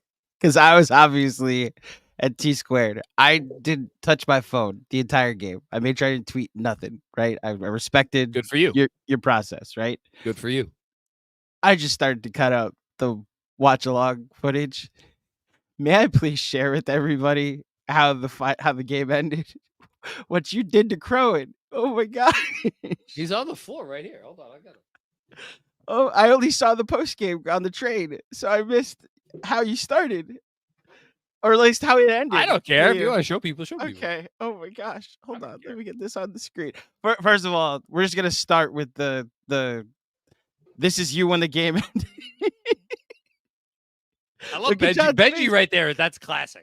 Benji is an athlete there. So I hope this shares. I hope this plays loudly. Hold on a second. I may have to take it down. Let me know if you can hear this. So you breathe in. Breathe in. I can't hear anything right now. Benji? Oh, I hear it. It's like freezing though. Come on, play it. That's okay. We share it tomorrow. All right, I'll share it on the thing. Basically, John told everybody to eat the crow, and there you're in everybody's face now. I'm gonna clip this and get it ready. Make sure you send me that picture exactly. I will. Don't worry. That's amazing. Right. Thank you, Andrew. Michael Joseph, thank you for the generous contribution. Thank you to everybody watching. Thank you to everybody who's contributing. Thank you. Heart, tenacity, grit, toughness, clutch. Thank you for including that word clutch. You know, they're not. I'm actually going to look it up right now. Like, this year didn't feel like they had a ton of clutch wins, but I thought they were pretty good in the clutch. So, oops, that's traditional. So I'm looking up right now. I don't know if this is updated yet. No, or has it? So according to the NBA's website, the Knicks played 5 clutch games in this series. So maybe, I don't know if it felt like all 6 games were in clutch situations, but maybe like game 1 wasn't. Anyway, as of the most updated stats, Knicks played 5 clutch games in this series. They came out 4-1 in those clutch games, and they had a plus 5.1 net rating in those situations. So pretty good. The rest of your comment, by the way, this team is just made of flat out ballers. Go Knicks, go KFS. Thank you, Michael. Yeah, they're ballers. Chris V, what's going on, Chris? Sixers started off the series leaving Josh Hart open from 3. Poetic, he ended it with a 3. Man, Josh Hart. What in the world can you say about Josh Hart? Here's what I can say about Josh Hart. I'll give you this. Jalen Brunson, by the way, finishes the first round averaging 35.5 points. He's leading the playoffs. Leading the playoffs in scoring. How are you doing? Josh Hart for this series attempted 6.2 threes a game. Made those threes at a 43.2% clip. The only Knick who shot a higher percentage, and it is by 1/10 of a decimal point, 43.3% on 5 attempts a game. Deuce McBride. Pretty good. Knicks won a series, by the way, in 6 games in which Jalen Brunson shot 30% from 3. It's not bad. Thanks, Chris. Jeremy Rose, what's going on, Jeremy? Thank you for the very, very generous super chat. Mazel tov to our New York Knicks. The team showed us what it has showed us all year. Never count them out. Anyone who counts them out at this point, it's like, which is kind of why I think I almost think maybe more pundits will pick the Knicks than we think. No, you can't count them out. How you count them out? They were dead in the water in this game. They were dead in the water. They had no right to make this a game. When they were down in the third quarter, when they were down by 10 in the third, like, you could not have a team that had more momentum than the Philadelphia 76ers in that moment. They had, I don't know exactly what the run was, but whatever the run was, whatever the number that the Sixers were at that point was 32 more points than what the Knicks were at. That's what the run was. And they win. They just win. I don't know how they do it. Thank you, Jeremy. Robert W. Cross. How tall is Jalen Brunson again? F off national media. He's tall enough to lead the playoffs in scoring. 35.5 points a game. I got one more for you. This is wild. So in the playoffs, the player who has averaged the most minutes per game in the playoffs is Josh Hart at 46.4 minutes per game. The player who has averaged the third most minutes in the playoffs, Jalen Brunson, 43.8 minutes per game. The player who has averaged the 7th most minutes in the playoffs is OG Anunoby at 41.6 minutes per game. The Knicks players are going above and beyond, and they are going above and beyond, above and beyond. Thanks, Robert. Huzzoo, Brunson 1A, Becky who? Shaq who? Charles who? I don't know. Those people don't matter to me. And they definitely don't matter to the Knicks. I'm so happy that Chuck and I know, like, again, I don't ever get bothered by anything they say, but because they're entertainers. But I know that Charles wanted this series for Philly. I know that. Shaq was just like weird. Like, why are you picking a fight against the Knicks, Shaq? Like, you're not that good of an announcer or a commentator, whatever the frick he is. You know? Like, why are you picking a fight? I used to love Shaq. Weird. Huzzoo. Thank you. Bill Peter Friend, my man, Bill, thank you. I think I responded to your email earlier today. If I didn't, I apologize. I'll get to it. Yes, let's go. Holy shit. I have a feeling all these super chats came in like the 30 seconds after the game went final. Thank you, Bill. Ja, man, come on. What are you doing to me here, Ja?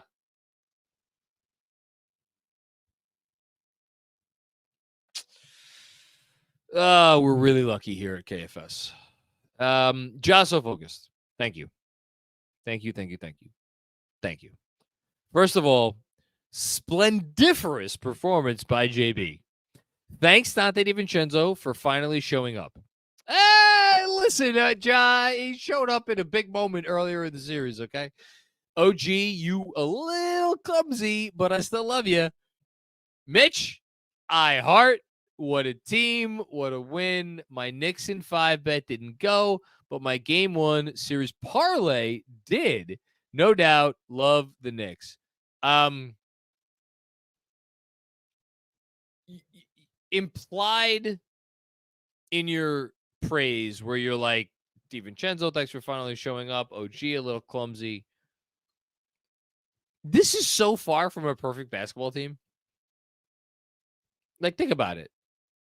This is so far from a perfect basketball team. Their centers are... Hardenstein's a great offensive center in his own right.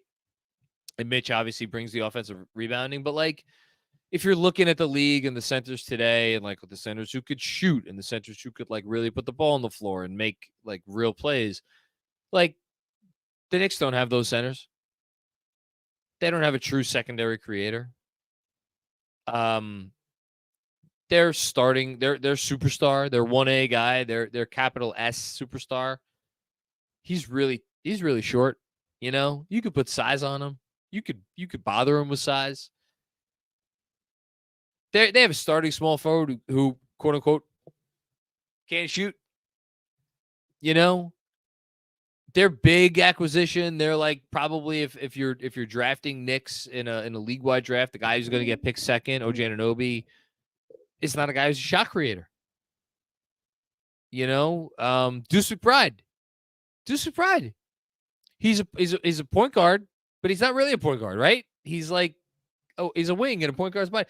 Everywhere you look up and down on this roster, there's reasons to not believe in this team because they don't follow conventional wisdom. They aren't cookie cutter. They don't check the normal boxes, or they check the boxes in a way that other teams and other players don't. It doesn't matter because they are a team and they work well together and they believe in each other. And they have a coach who is insane. And it all works. It all works. You credit to, I can't believe I haven't said his name yet. It's a shame on me. I'm 2 hours here. That's a bad job. That's a bad job by me. This is the first time I've said the name Leon Rose. It's the first time I've said the name Leon Rose.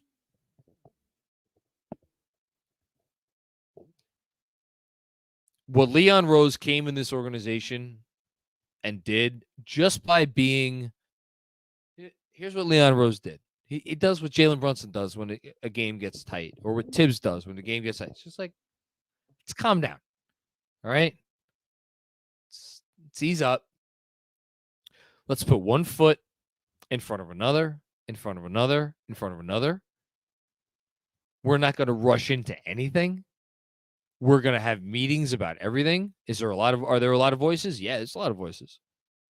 But I'm the one hearing those voices. And ultimately, the buck stops with me. And he knew from day one, just let me get as many smart people and different kinds of smart people. Tibbs is different than Worldwide West, is different than Brock Aller, is different than Walt Perrin, is different than Scott Perry. All of these guys bringing their disparate opinions together. And that could be a shit show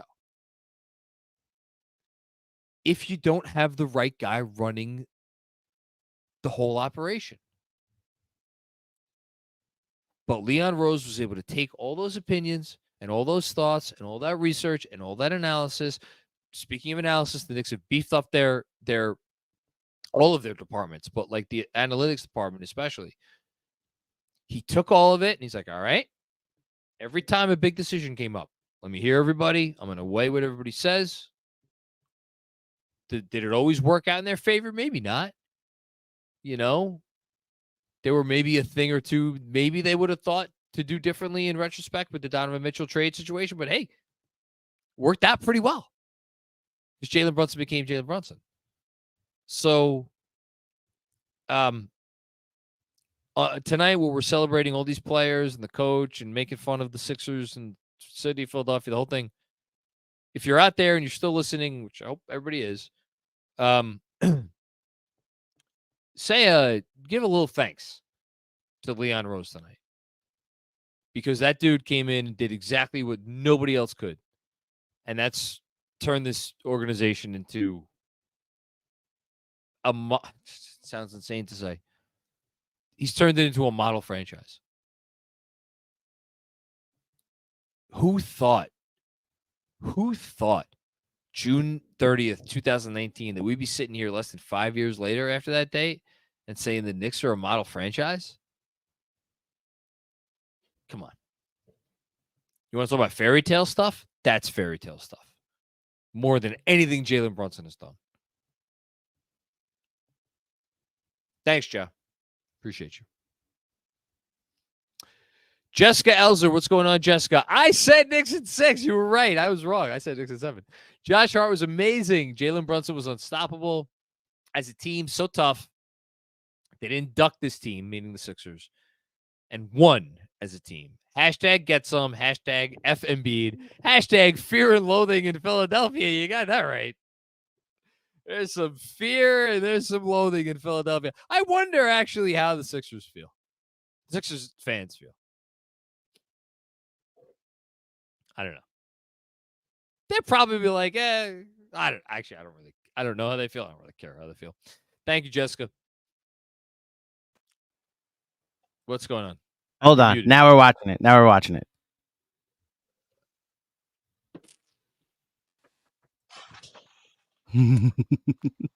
That's the Hart theory, right? No, this is the end of the game. This has just gone final. Oh, okay. Benji.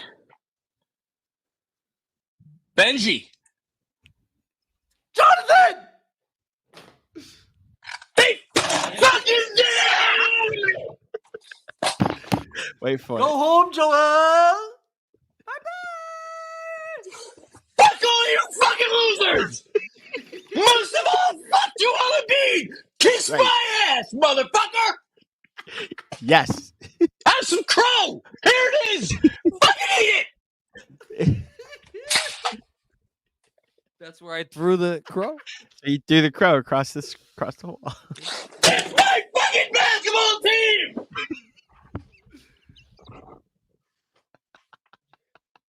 I'd like to thank everybody for joining us on our playback watch along here.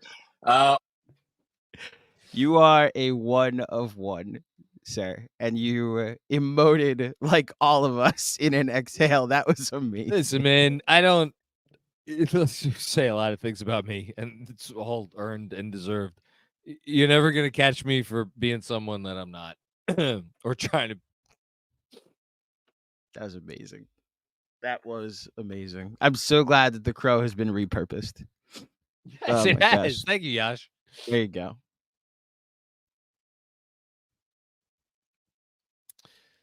Oh, my mom's going to hear that. She'll love that. What is this?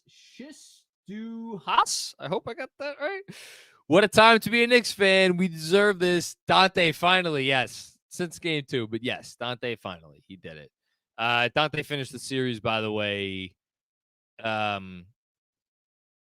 Dante. Where are you, Dante?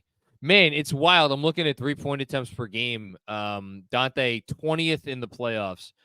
Extraordinarily low for a guy who's top 5 3-point attempts per game in the regular season. You know what? 35.9% for the series. So, like, I know we're giving Dante a hard time. Had some rough games. Dude shot it was a league average 3-point shooter in the series on like decent volume, you know? So that's not terrible. Thanks for the generous contribution. Hey, John, can you do your video editor friend a solid? Take a beat and say with passion. Okay. Hit the road, Jack. Is that good? Thanks. Let's freaking go, Knicks. That's our mark, right? I think that's our mark. Jesse D, what's going on, Jesse? Mostly commenting to support KFS. Oh, man, what are you guys doing here? You guys are really the best. It feels like it doesn't matter after that second quarter, but that start was still huge. Left game 5 in the rear view early. You know, I love that point. I'm so happy you brought that point up, Jesse. And a bad job by me and Benji for not bringing it up. We talked all series. All series, we talked about getting off to better starts. And never was there a more important time to get off to a better start than in this game, because you're so right. At the very least, you showed everybody, you showed yourselves that, like, hey man, we had the worst possible thing happen to us. That's fine. We're here to play. You gonna come at us? Come at us. If you want to beat us, beat us. But we're here. We're ready. We're ready to play. That's a great comment, Jesse. Thank you so much for that. Trying to fix my hair here. Yeah, absolutely. Huge. And it gave him a cushion. You know, it gave him a cushion. You knew Philly was going to bring it at some point.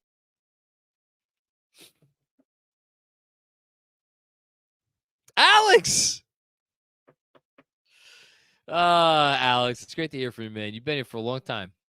Long freaking time, big boy. Like a wise man said, 8 minutes into game one, the series is over. Alex, it wasn't 8 minutes into game one. It was like 80 seconds into game one when I saw how Embiid looked. I'm glad for these players and our fan base. Thank you, KFS.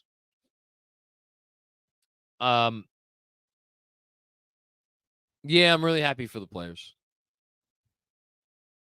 Mostly I'm happy for the fan base, though. I'm happy for all of us. To just have this sort of team that can do this 2 years in a row. Again, it's the first time since 99-2000 that they've won a series two years in a row. It's a quarter century. It's a quarter century. A quarter century. You know, I mean, it's like the amount of time between the Knicks winning consecutive playoff series in consecutive years is the same amount of time as, you know, passed between the moon landing and the fucking Clinton administration. I mean, Jesus. Like, it's a long time to go winning playoff series in consecutive years. But they did it. I don't know why. I just thought of that. Thank you, Alex.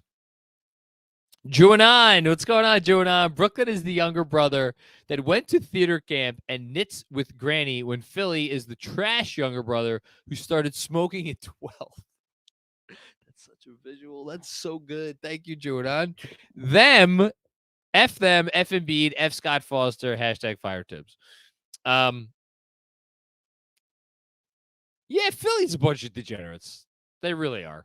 They're a special breed of degenerates, and they deserve everything that happens to them. That's all I'm going to say.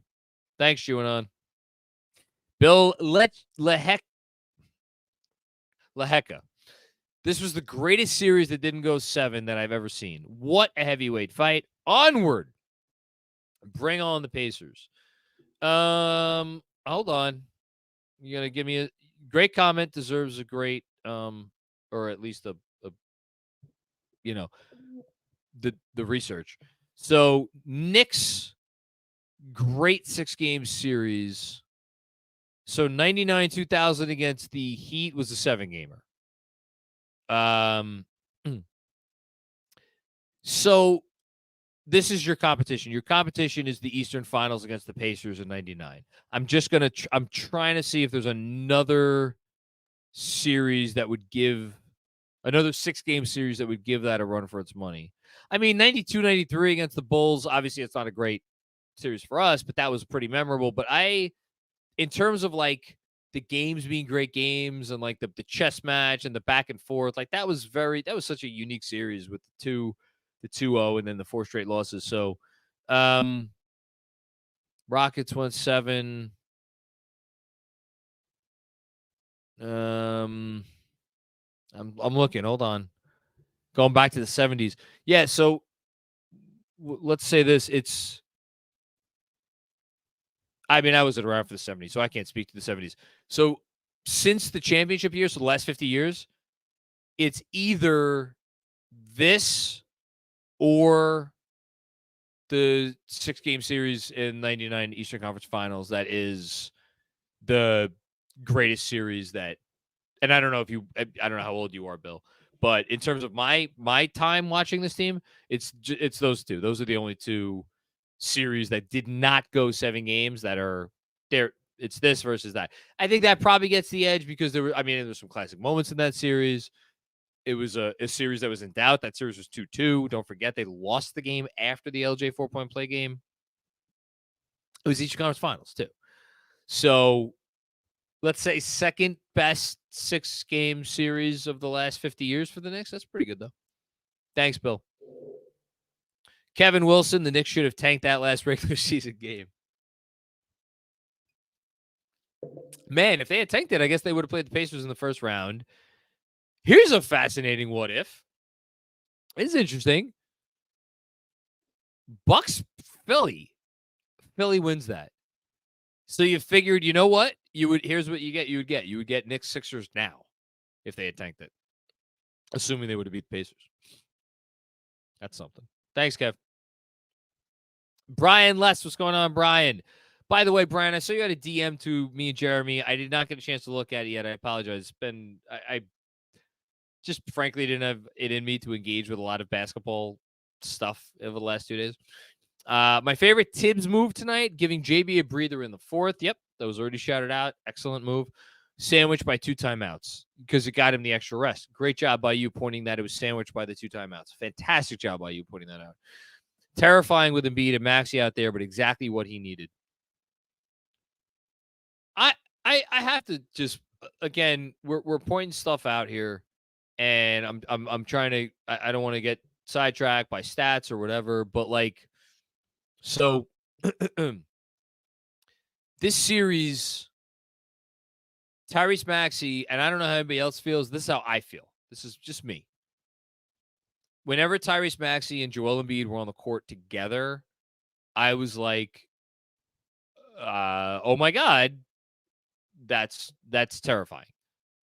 Joel Embiid and Tyrese Maxey played 224 minutes together in this series for an average of, because I'm not about to do that math.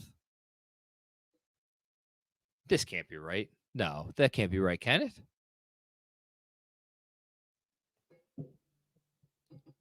Yes, it can.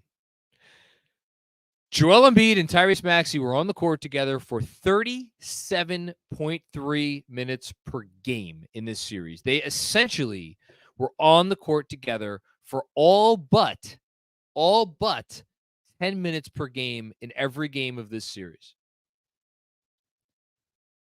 That is wild.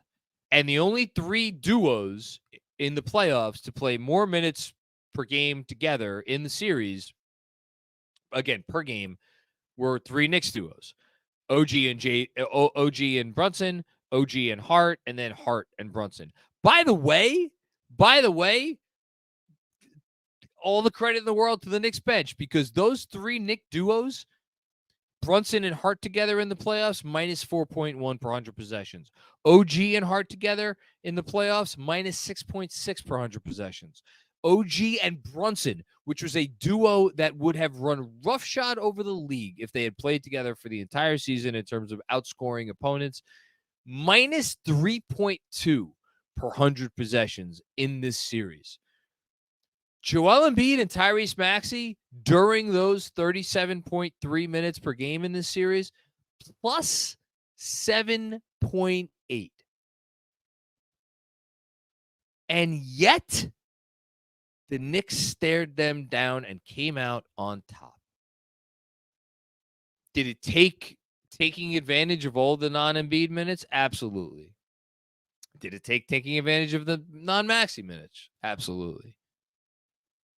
But, like, you look at those numbers, and it's like, man, 4 most used duos in the entire playoffs, minus 4.1, minus 6.6, minus 3.2, plus 7.8. And by the way, the 5th most used duo, Kelly Oubre Jr. and Tyrese Maxey, 207 minutes, plus 6.3 per 100 possessions. Like, you look at those numbers and you're like, how did the Knicks win this series in 6 games? They find a way. They find a way. Thank you, Brian. CKF. What's going on, CKF?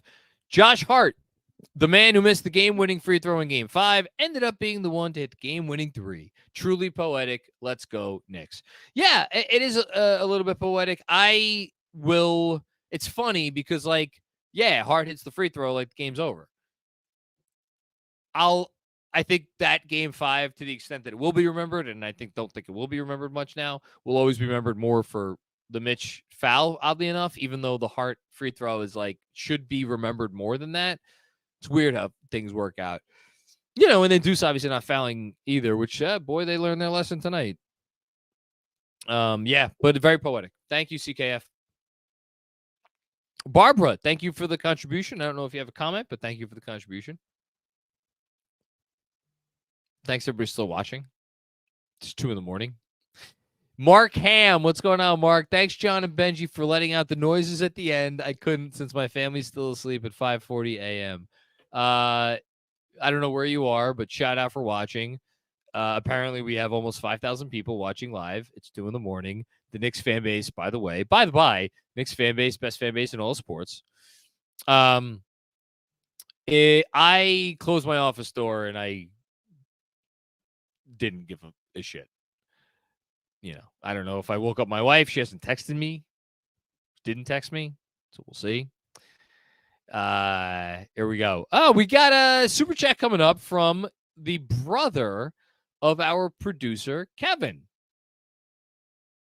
Debo. Thank you, Debo, for the generosity. Really, seriously. And your brother's been like a godsend. My Lord. Shout out to the KFS crew for being the best in the biz. True grit. The 2024 Knicks. There's toughness to this team with JB and Tibbs leading the charge. We don't back down from any smoke. Why not now? Enjoy Cancun, Joel. Cancun. Well, I did appreciate that, the Barkley one. Send Joel to Galveston. Nah, he earned the trip to Cancun. He earned the trip to Cancun, in fairness. Toughest, grittiest team I've ever seen. The only team that compares is the 99 squad. And the 99, look, the 99 squad was special. Don't get me wrong. The 99 squad was special. The 99 squad will always hold a place in my heart. But that's the only team that is in competition with this one for, like, most special Knick team to me personally. I think, it's a different sport now. It's a different sport. Being gritty in 1999 and being like, we're going to get down in the muck and we're going to do whatever it takes to beat you. Guess what? It's slightly less impressive because, like, half the league did that. Like, that's what the league was. Like, you go up and look at any score of any game, and you're probably going to see something like, 82 to 75. Now, to play like the Knicks play and to have the resilience that the Knicks do, it's a lot more rare. So I think they do deserve a little bit more credit. Thank you, Debo. Appreciate you always watching and following along. Thank you for the super chat. Hush Zoo, JB killed all of Nurse's schemes. Eat that, loser. Ha! So Jalen Brunson, last 4 games of the playoffs, 41.8 points, shot 49.2% from the field, hit 35.3 of his 8.5 3-point attempts per game. That 8.5 number is tied for 7th in the league. Dished 10.3 assists. That 10.3 number is second over the last 4 playoff games, only to Nikola Jokic. He is followed by, over the last 4 games, Luka Doncic, LeBron James, Tyrese Halliburton, and James Harden. This is the company that he is keeping.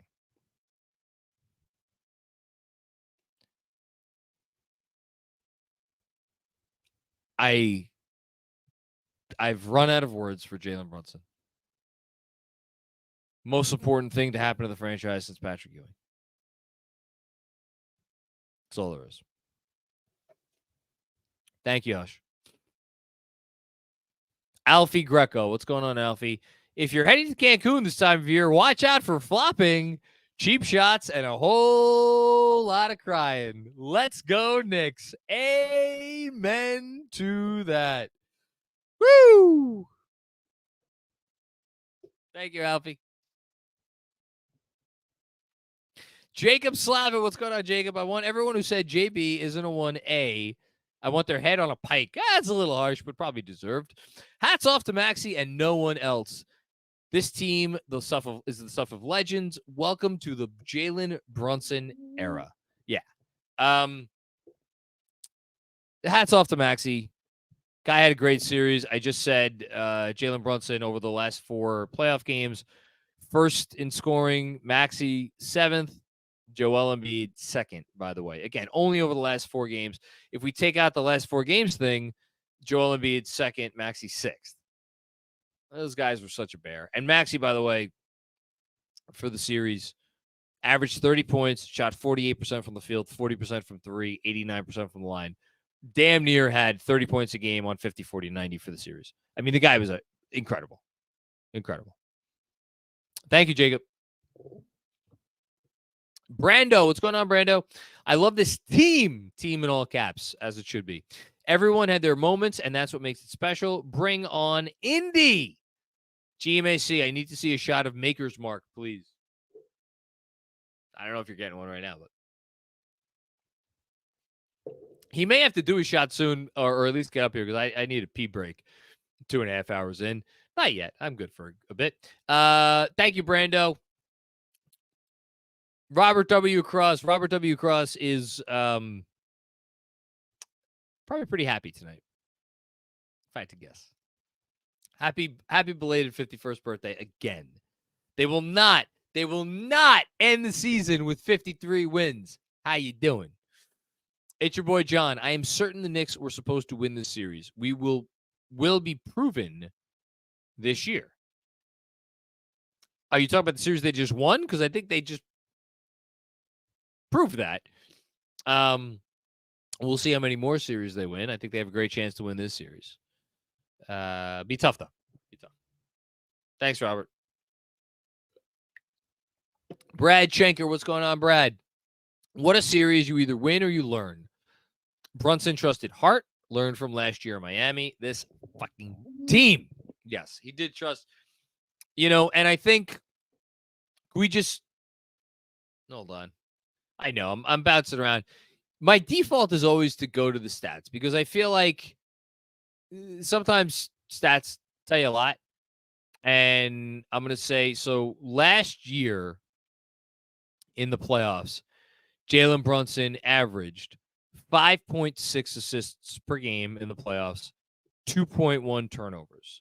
This year so far in the playoffs, 9 times, 9 assists in the playoffs, 2.8 turnovers. So the turnovers the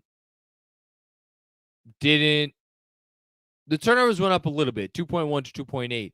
But for the assists to jump 5.6 to 9 times with no Julius Randle, think about that, right?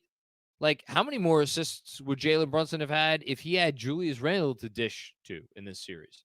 He absolutely learned. And he keeps growing by leaps and bounds. What a player. What a player. Thank you, Brad. D-Zilla, I effing love this team. I effing love KFS. Let's celebrate. Joe playoff L's Embiid is dead. Let's freaking go. It's his. I believe it's his first round exit since the bubble. Pretty sure. It's a tough beat for him. I mean, he had a rough year. But I bet the Sixers thought, hey, great matchup. We got the Knicks in the first round. We don't know if we avoid Giannis. We avoid the Celtics.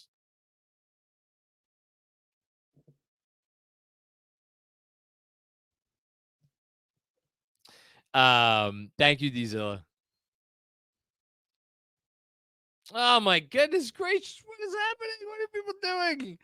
Guys, your patronage is like, man, Michael Gardner. Michael, I feel bad. The name is not ringing a bell.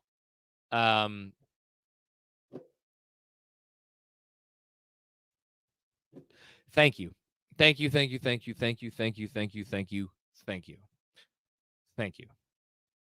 Let's go, Knicks. What a series. Macri, you look like a new man since the halftime stream. We took down the first fraud, Embiid. Now on to fraudulent Halliburton. Yeah. So the halftime stream, Michael, thank you so much. And the fact that you watched the halftime stream means you're a newsletter subscriber. And I want to thank you for that. And I love doing these post games. I love doing the pods, watch alongs, everything I do. The people who read my newsletter every day, and if you want to go subscribe, Knicks Film School on Substack. Like, and actually take the time to read what the drivel that I pump out day after day. You have my undying thanks. Because nobody reads anymore. And if you can read, and if you want to read, a lot of stuff out there that you could select from. So thank you for that, Michael. And thank you for tuning into the halftime Zoom. Yeah, I mean, I didn't feel great. I felt despondent. It was a 3-point or 4-point advantage that felt like a 14-point advantage for Philly based on how the game was going.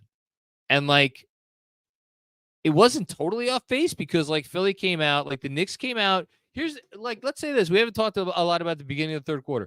Knicks came out at the beginning of the third quarter. I know the lead went from a 4-point deficit to a 10-point deficit.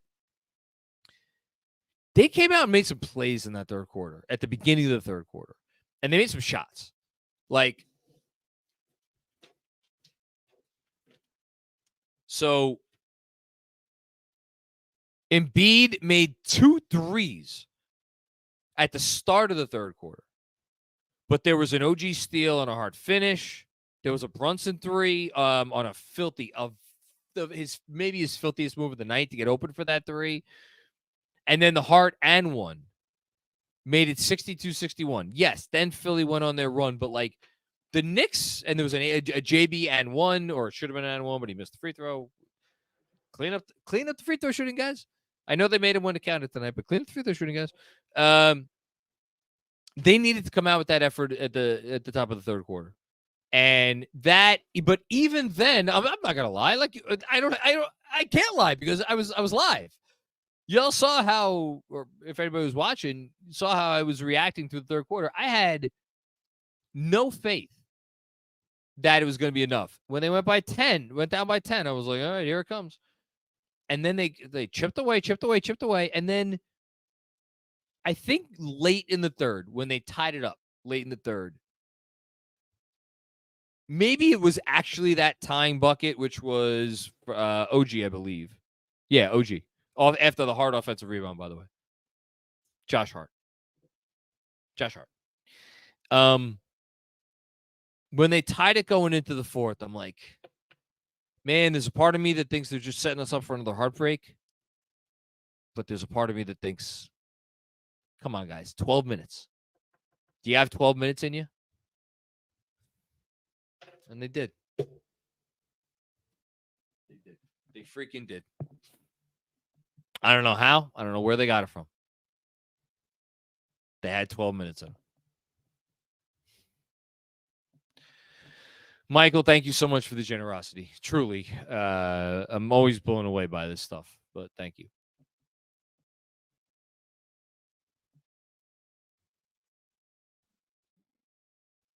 And on that note, You gonna let me pee? yeah, you could go pee. Kevin, if you would like to go ahead and take a breather, you can. Thank you to the 4,700 people still watching live with us. And I look, they already did the scoreboard. I just want to give a shout out to the fine folks at T Squared Social that hosted an impromptu watch party for us tonight. The cool thing about the relationship we have built with T Squared is that they're like run by a bunch of Knicks fans. And shout out to Daniel who hit us up back in December and the great partnership. We were 3-0 in the playoffs, 3-0 in that series. So you're welcome, Knicks fans. I can tell you already now, we'll be there for game 1 against the Pacers on Monday night. So if you want to join us, please do. And shout out to everybody that came. I mean, John just mentioned how special it was to the generous contributions, obviously, in the super chat. But when people come up and say they love the show and everything that we do, we're nothing without all of you listening and watching. So I'll just echo that sentiment to everybody that came up tonight. And we had someone coming from Ireland, like literally from Ireland. They didn't come just for the watch party. They're here for a week.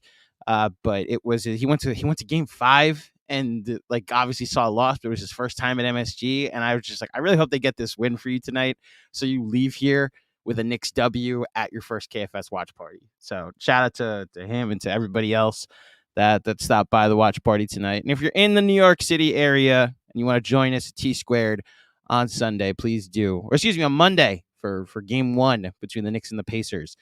Please do. We'd greatly appreciate it. It's a pretty heavy bladder there, guys. John is back. Here we go. Hi. Hi. How are you? Good. How are we doing? I'm starting to plan for the next 4 days is what we're doing. Well, so far it's official and we announced the watch party for Monday night at T Squared. That's awesome. Shout out T Squared. Shout out to everybody who showed out. All the Knicks fans who are going to continue to show out. I want to get Caitlin Cooper and Benji Ridholtz together. It's the first message I sent. Don't worry. Like that is part 2. Don't worry. Everybody out there who's watching that is also on Twitter, tag Caitlin Cooper and say Jonathan Macri is so desperate to have your insight on this series. And here's the tough part. One of us is going to have to, I don't want the Knicks to lose, but I also feel like one of us is going to, one of these teams is going to have to lose, you know? And then she's just the best that there is doing this. Yeah. So. She's going to be brilliant regardless of how bad the Knicks beat. But I don't want her to be disappointed because she's like, other than the people on our team, she's the person out there creating content that I think the highest of in the NBA world. So I hope she does very quality comment on 4 losses by the Pacers in the next round. I think she'll break them down with her quality look. Look, I put them together when they played each other back in February. I know. It's in the works. That is the plan. There is a Sabbath that has to be accounted for, but believe me, the first message I sent was to Caitlin to try and set that up. And anything you can give us, Caitlin. I need you part of this. We need to do this together. Run this together. Mm-hmm. Anyway. And on that note. Sam Garcia's dad. What's up, Ray? How you doing, man? That is my mother effing team. That is my mother effing superstar. You got that right. Man. Dude almost had 40 points in 4 straight games. Man, I'm sure it's been tweeted already, but when's the last time a Nick had 40 points in 3 straight playoff games? Has it ever happened? I haven't had time to look it up. Maybe Andrew could look that up. Thanks, Ray. Yeah, Andrew's saying maybe Bernard. Jamal Murray had 40 in 3 straight games. Yeah, I want to know when the last time a Nick did it in 3 straight games. That'd be interesting. Thanks, Kev, for that, though. Jonathan Hernandez, what's going on, Jonathan? There was a timeout in the 3rd. Joel goes to shoot a practice 3. JB tries to block it, obviously couldn't, and just grabs the rim so it didn't go in. I laughed and said, JB won't let us lose this game. Let's freaking go Knicks. Jonathan, I don't know if that's an observation that you witnessed being there in person, or that's something you saw on TV. I didn't notice it myself. Great call. It's yeah, great, absolutely great call. Thanks, Jonathan. Appreciate the generosity here. Brando, what an amazing series. It kind of makes me want to rank like all-time Knicks series that I've witnessed, which again only starts in 93, 94. There were so many great series in the 90s. There were so many great series in the 90s. This is up there with any of them, though. It's up there with any of them. It has to be. How we felt. Like, every game. Think about this. Like, game one or game 1 and game 3 were the most comfortable game. You could probably actually, game 3 was probably the most comfortable game for either team. Because, like, the Knicks never got it to within 8. Like, they never got it to within more than 8. Like, the Sixers had that. Like, that third quarter onslaught was very real and very spectacular. So yeah, we just never cut it. Other than that game, though, like game 1, the Hart threes down to the wire. Game 2, needless to say. Game 4, needless to say. And then tonight came down to the last shot, literally. Thanks, Brando. Mark Sable, what's going on, Mark? How are you, man? Wearing my now lucky KFS Why Not Now shirt. Heart still beating out of my chest, but the biggest heart belongs to this team. Love them, love our fans, and love you guys. Hashtag let's freaking go. I love it. Mark, you've been a great fan for a long time, big supporter of us for a long time. Yeah, I mean, I think the shirt, right? There it is. Oh, hold on. That's not a good view. Not giving a good view. There we go. Why not now? Right there. I've put it on my chair. That's my good luck charm, I guess. But I may take it off and wear it for like game 1 of the Pacers. Big game 1 at the Garden. Monday night. You know, it's a big game. Win game 1 game 1 at home. Big. Big. If you believe in history, Knicks have never won a series in which they lost game 1 at home. So you want to keep advancing? You want to keep playing in the playoffs?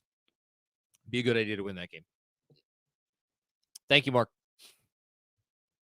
Re-Knicks. What's going on, Re-Knicks? Can't spell Philly without back-to-back L's. The funny thing is they only got back-to-back losses in the series in games 1 and 2, but you could argue that that's, I mean, look, be curious what the series is remembered for, and I think it may be remembered differently outside of New York than with us. I do think it will be remembered for its overall greatness as opposed to just the game 2 ending. That said, I think when people refer back, like if there's a basketball podcast, I don't know if podcasts are still going to be a thing that happens 20 years from now, but if someone 20 years from now is referring back to this series on like a podcast or TV or whatever, they'll be like, oh yeah, that crazy Knicks Sixers series, the one that had the crazy game 2 ending. Like I think that'll be the first thing that comes up. But yeah, I mean, whatever. Thanks to GMAC for getting this stat. Bernard had 46, 46, 41, and 44 in the 84 series versus the Pistons. So Jalen Brunson will have to get 40 points in game 1 against Indy to equal that.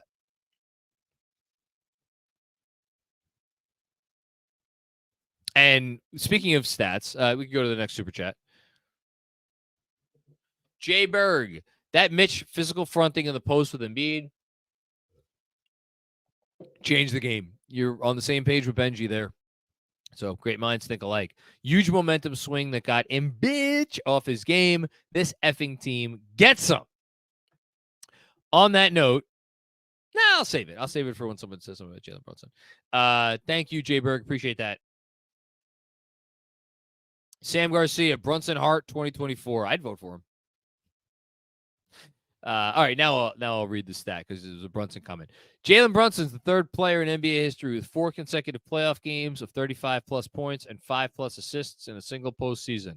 The players he joins: LeBron James, Michael Jordan. I will say those names again in case you may have missed them.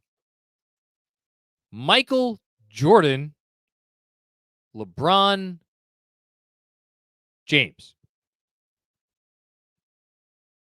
4 consecutive playoff games, 35-5. How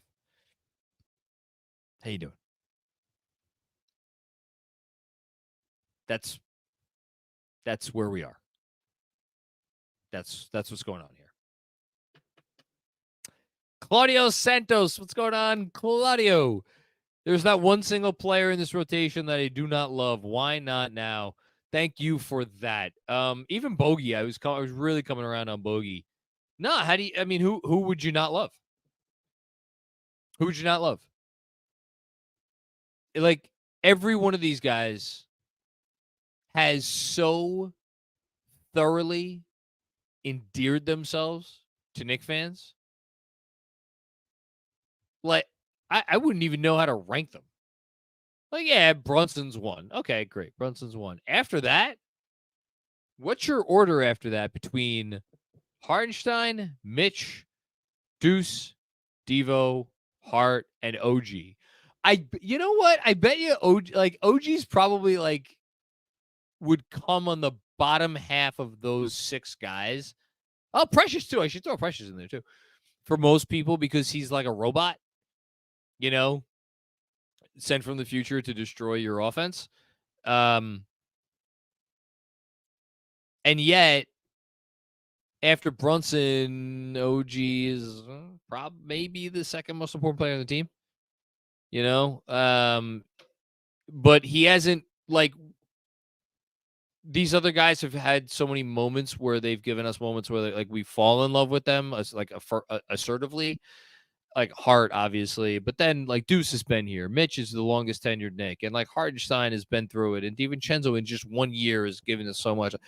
OG is still he's so stoic, Yeah, I don't know. It's a tough one. Thanks, Claudia. Barbara, what's going on, Barbara? And the casuals said the OG trade was bad. New York Knicks. Listen, smart basketball people, they knew. They knew right away. I'm not saying that because I thought that. I'm not a smart basketball person, but people who I respect were yeah, this is a home run. Thanks, Barbara. Hush Zoo with another one. This team just doesn't die. Grit, grit, grit, grit, grit, grit, grit, grit, grit, grit. You should have gone for the head. Snap. Yeah. Oh, well. Too bad for Philly. Should have won game 2. What can you say? Thanks, Hush. Johnny Hirsch. It's been a while. Johnny, my goodness gracious. People save these things up. I have to get more mentally prepared for these. Thank you. What a win, fellas. After being at game 5 and wanting to cry, you weren't the only one. I think I almost broke down a few times on the post game. Go back and rewatch it. This feels magical. Thanks for all of your hard work all year long, guys. I'm always right there with you listening on Spotify and so appreciative. On to Indy. What a gritty, tough team. Man, all the people that carry us with them for it throughout their day. It's funny you say that. Today I had not time to kill, but I had time where I was it was podcast time. It was good podcast time. Whether I was I was folding the laundry today, doing the dishes, preparing my kids' dinners. This is my wife's late day at the office. And I was looking for pods, and I had I'd listened to a lot of pods that were on my feed. Having a podcast that you're it's your go-to pod and you feel good about it. It's a big deal in society in 2024. So for anybody out there, Johnny, it sounds like you may be one of these people who makes us part of their like daily regimen, and like we're the pod that you turn on when you just like want to listen to something that's comfort food, because that's a great pod, is comfort food, right? That's the biggest compliment that we could get, that we occupy that space for you. So thank you, Johnny.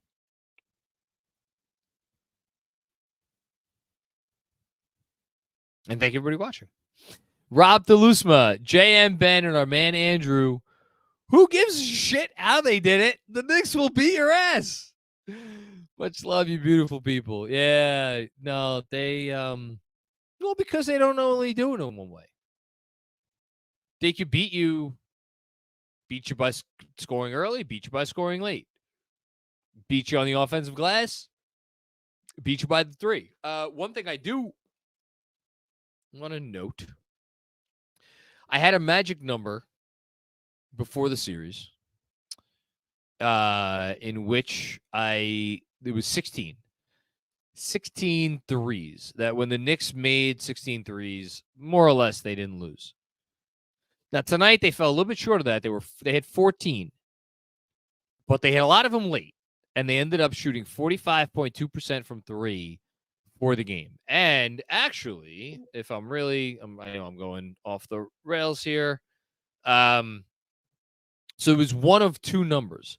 It was if they hit at least 16 threes, I think, or if they shot a certain percentage that I'm looking up right now, and I filibustered for long enough. Here we go. Yeah. So in games this year where the Knicks hit at least 45% of their threes coming into this game, I don't believe they've done it. They had not. They did it in game one. So if you add in game one of this series, in games where the Knicks hit at least, actually, go one more. In games where the Knicks hit at least 44% of their threes this season, if you include game one of the playoffs and include tonight, they are now 15-1 if they hit at least 44% of their threes. So they hit that magic number tonight. The threes were big. Can't speak enough about those Brunson threes early in the middle of the third quarter after he checked back into the game, and then obviously the Hart three. Thank you, Rob. Austin Z, what's going on, Austin? We duck no smoke. We have no fear. Love Hart calling out teams for ducking the Sixers. Oh, did he do that? I didn't see that. I didn't catch that chord. I've been trying to, I'm doing this, so I'm trying to pay attention to the matter at hand. If he called out teams for ducking the Sixers, that's awesome. And unsurprising. Totally unsurprising. Hart has ice in his veins, dagger when it mattered most. Yeah, he's an all-time Knick. Forget about Jalen Brunson being a top 10 Knick of all time. How about Josh Hart? Is Josh Hart already like a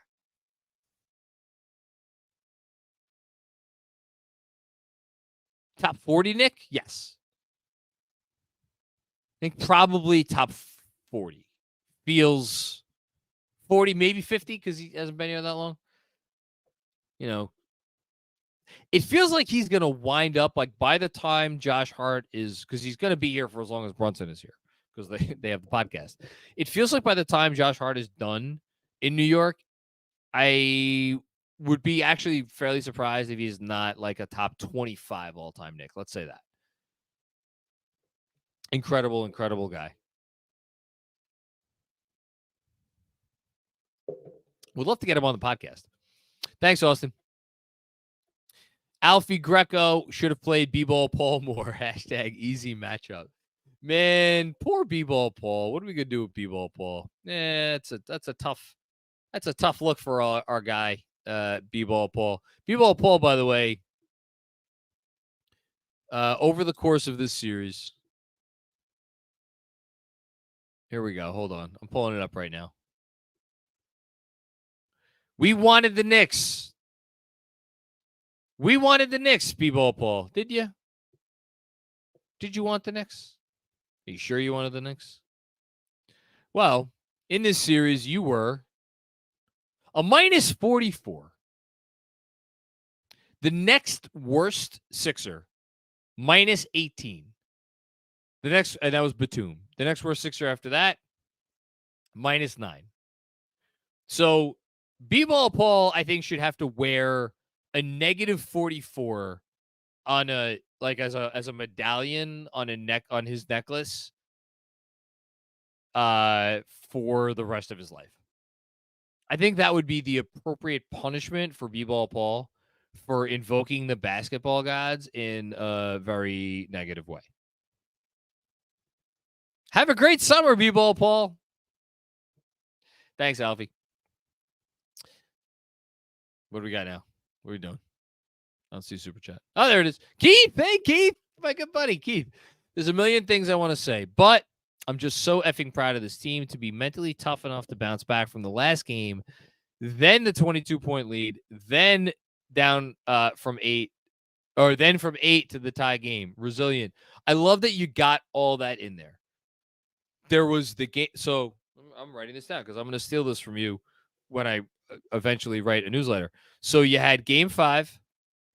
You had Sixers coming back from down 22 and then came back from down 8 and tied it.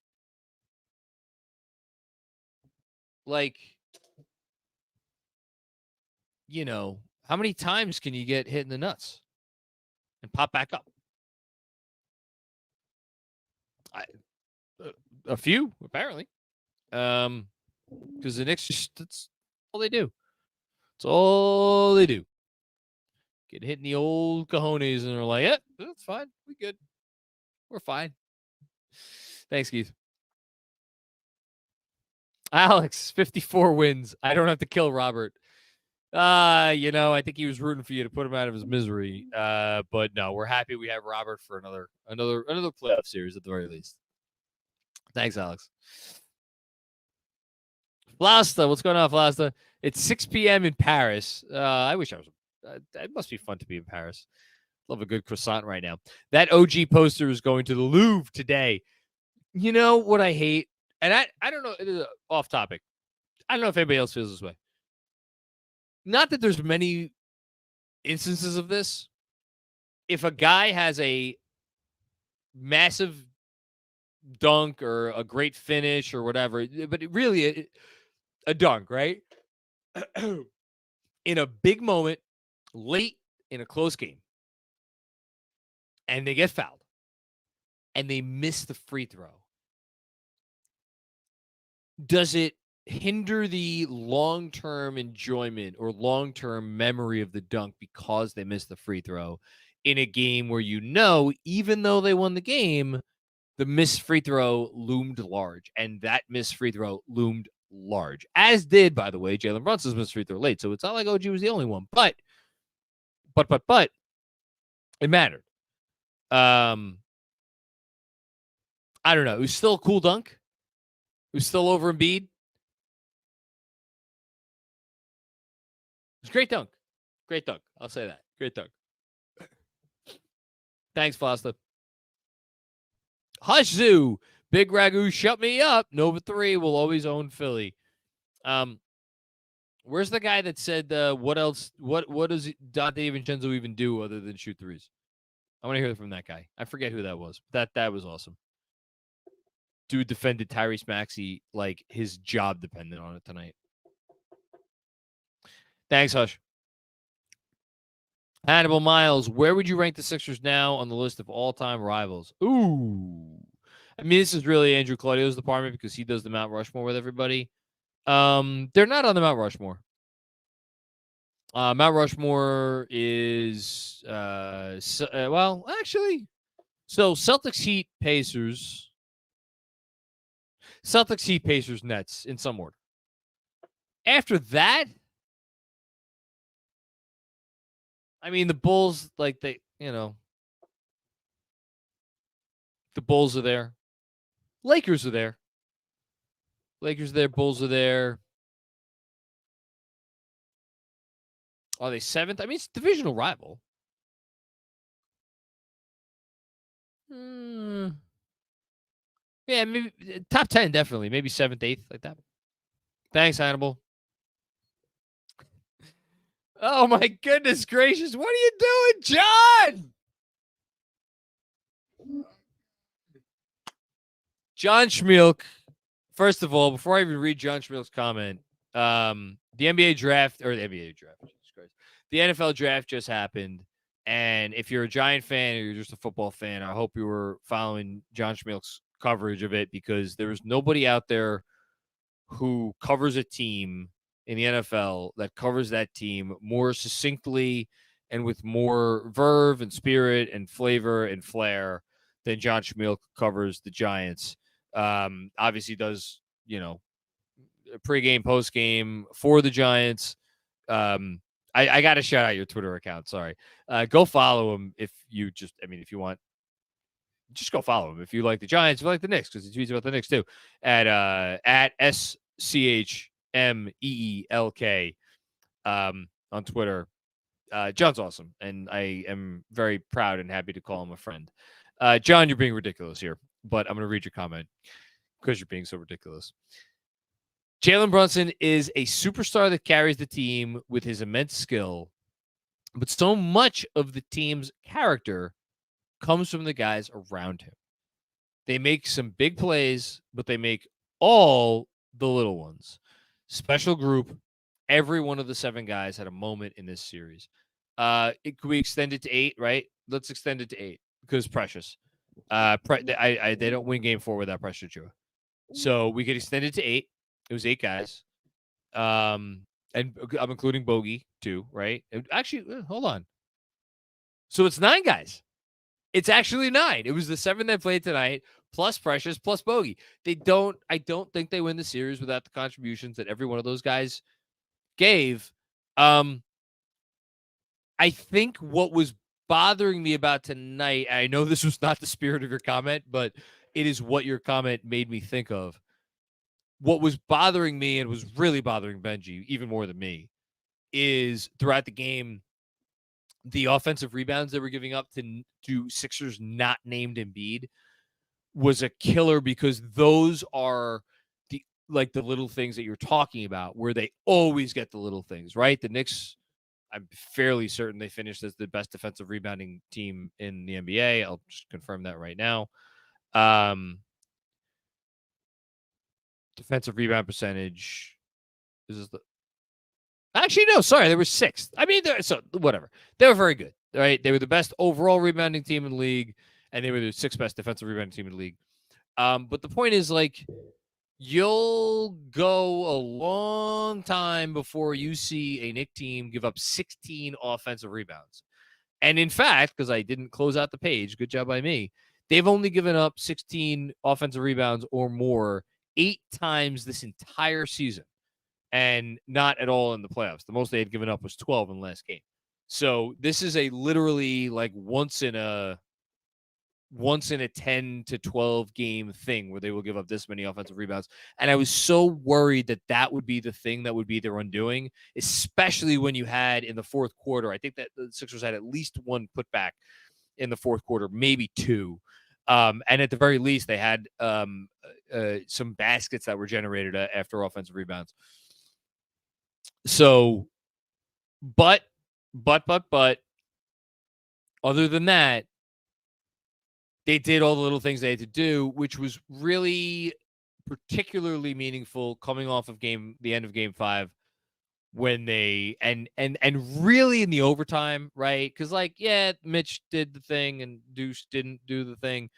And Josh Hart missed the free throw. But the overtime period is really where it started to unravel, where all of the things that made the Knicks, you're like, man, guys, you're losing it. And it unnerved me because, to your point, John, we're so used to seeing them nail all that stuff all the time. Not 80% of the time, not 90% of the time, but 98% of the time. And so when they didn't nail the small things, it's like, oh man, that was weird. And then as this game was going along, you're like, my goodness, they're tired. They're so exhausted. How are they going to do this? And it starts to impact your thinking in terms of, well, can they keep nailing all the little things if they're dead tired and they just don't have it in them? I'm going to get to the finish line here, which is what makes the win all that more impressive. Because, it gave up a couple offensive boards, but for the most part, from the middle of that third quarter to the end of the game, which team was doing all the little things, to your point. It's the Knicks. It's the Knicks. And they do the little things more than any other team in the league, to be clear. John, you're a mensch. Thank you. Keith with another one. Thank you, Keith. And for JB, after the turnover against Miami last year, which, by the way, no one ever blames him for, and that's just testament to, and they shouldn't, by the way. It's a testament to the place he occupies in the hearts and minds of all of us. To now trust Josh at the end and for Josh to drain it. It epitomizes this team. So glad the series is done. F Philly, and shout out to KFS. Our pleasure. Our pleasure.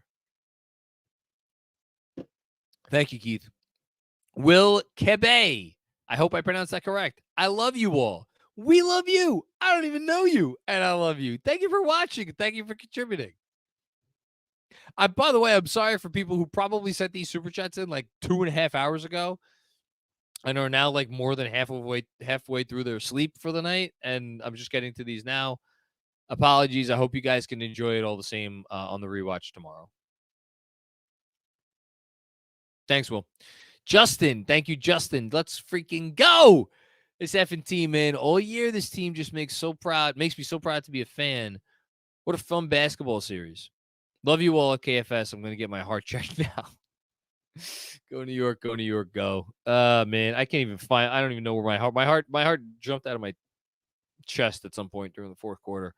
We should all be proud to be fans. Can't be proud being a fan of this team. Can't be proud being a fan of any team. Thank you, Justin. Michael Romero. What's going on, Michael? Hi, Sam and Ray. Let's go, Knicks. Look at the shout-outs here. Shout-outs for Sam and Ray. We got a whole KFS family. It's a family affair tonight, as it should be. Thank you, Michael. Deduce. What's going on, Deduce? Jake Lamato says hi. We are raging effing Bulls. So this is a gentleman who, thank you for the contribution. I don't know how long he's been a Knicks Film School newsletter subscriber for, but he started to get active in the comment section to the newsletter maybe a couple months ago. And he had some of the wildest analogies, most of which relate back to Raging Bull. And man, I look forward to your comment on whatever I write tomorrow, whatever that may be. By the way, apologies to all the newsletter subscribers. Probably not getting a newsletter at 5 a.m. Just FYI. Maybe 5:30. We'll see. Thank you, Deduce. Benji. What's going on, Benji Sarlin? Long time, first time. I think it goes the other way around, but we'll take it. Can New York City officially adopt Villanova as its tournament team now? Hell, can we annex it? Sure, it's not that far away. I never talked about this. I don't have any college basketball allegiance, like whatsoever. So I'm cool adopting Villanova, you know. Now I do. Thank you, Kev. Yeah, now I do. Yeah, sure. I think that's a good idea, Benji. Very much so. D Zilla, what's going on, D? Josh Hart's 3. Always count for a little extra. You know, and Deuce's 2. Maybe a little less so now. Here's the crazy part. Now it's gotten to the place where when Deuce misses a 3, you're almost shocked, right? Like he came in and he missed all those. He missed like his first 3 threes. You were surprised. That 3 he hit. I know your comment was about Josh Hart's 3s, but like I just thought of Deuce. Dante the Italian Stallion, Michael Jordan of Delaware. You got that right. Brunson the Unstoppable Force. He's like Juggernaut. OG is gangsta and even got vocal tonight. The team is gutsy as F. Gutsy AF. Let's say that. Special team. Keep saying it. Special team. I think that might be the title of my newsletter tomorrow. Special group, special team, special something. I don't know. Maybe just special. Thank you, Diesel. Appreciate you. Dennis D. Sabato. What's going on, Dennis? Infrequent flyer, but tune in every post game. Let's freaking go Knicks. Hart is a boss. Love number 11, but Hart is the heart of this team. Keep doing what you're doing, KFS. For anybody out there who's like, and I've heard this with people like, I feel, I don't super chat a lot, but I'm always watching. Anybody who supports us in any way, whether you watch 5 minutes of a post game here and there, just know that we appreciate it, and know that like everybody here understands the fact that there are 1,001 different ways you could get your Knicks fix, and the fact that you choose to get it with us is just like, I miss so many great people doing so much great work. Anyway, yeah, Hart being the heart of the Knicks. It's almost a backhanded compliment. I'm not from you. Some of the time, because you're praising that as opposed, or not necessarily as opposed to his skill, but it's like it overshadows anything he brings to the skill part. But part of why Josh Hart is the heart and soul of the Knicks is because he's always on the freaking court. And I think a big part of the reason why he's always on the freaking court is because Tom Thibodeau doesn't feel like he could take him off the court. And Tom loves him some heart and soul. Loves him some heart and soul. But Tom needs brass tacks. That's what Tom gets down to. He gets down to brass tacks. And Josh Hart in this series so far in the playoffs, 4th leading rebounder in the NBA, trailing only Nikola Jokic, Anthony Davis, and Jared Allen. Josh Hart's 3.7 offensive rebounds per game are 8th in the NBA in this postseason, trailing only Jonas Valanciunas, Mitchell Robinson, Aaron Gordon, Nikola Jokic, Jared Allen, Larry Nance Jr., Rudy Gobert. Those are the ones that he trails. And then here's the real fun one for me. Josh Hart, 4.5 assists per game.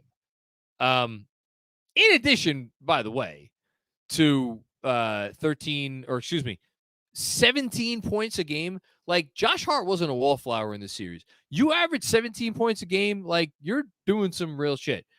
The only other players in the postseason so far who have averaged 17 points and at least 10 rebounds and at least 4 assists are Joel Embiid, Nikola Jokic, Anthony Davis. That's it. That's your list. So, MVP of the league, the guy who was last year's MVP of the league, and a guy who's probably going to make All-NBA second team. There is massive skill to what Josh Hart brings to the table. And he showed it tonight. What a 3. What a shot. Thank you, Dennis. So before we move on to the next super chat, we're going to bid Kevin farewell because it's about to be 3:00 in the morning. And we're going to bring him up on stage so he can say his piece about this big Knicks victory. Kev, how you doing, man? Oh, you're muted. Hold on. You got to unmute. You got to unmute. Bang, bang, bang. Yeah. Hey! The Knicks, you got to show the patches on the jacket. Hell yeah. You got to show the patches on the jacket.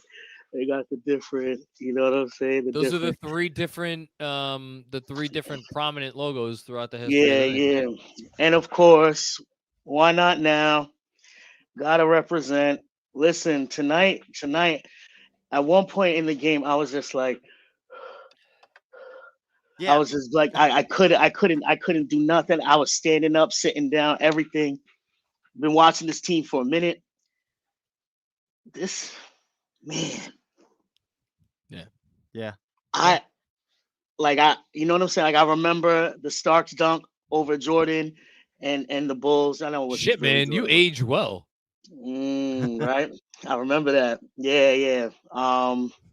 Like me and my brother, we go back and forth on draft picks and such. Like we go to summer league Knicks games and watch the whole game. Like it's wild. This team is crazy. This is the craziest I've seen in terms of, and I'm a mellow guy, so I love the mellow years. Like the Knicks getting Carmelo Anthony, 3 to the dome. You know what I'm saying? The Knicks getting Carmelo Anthony was everything to me, but this team, Well, it's a team, like you said. It's what? a team. Like the amount of currency that they've generated with this fan base. Yeah. Over and you know what's crazy though?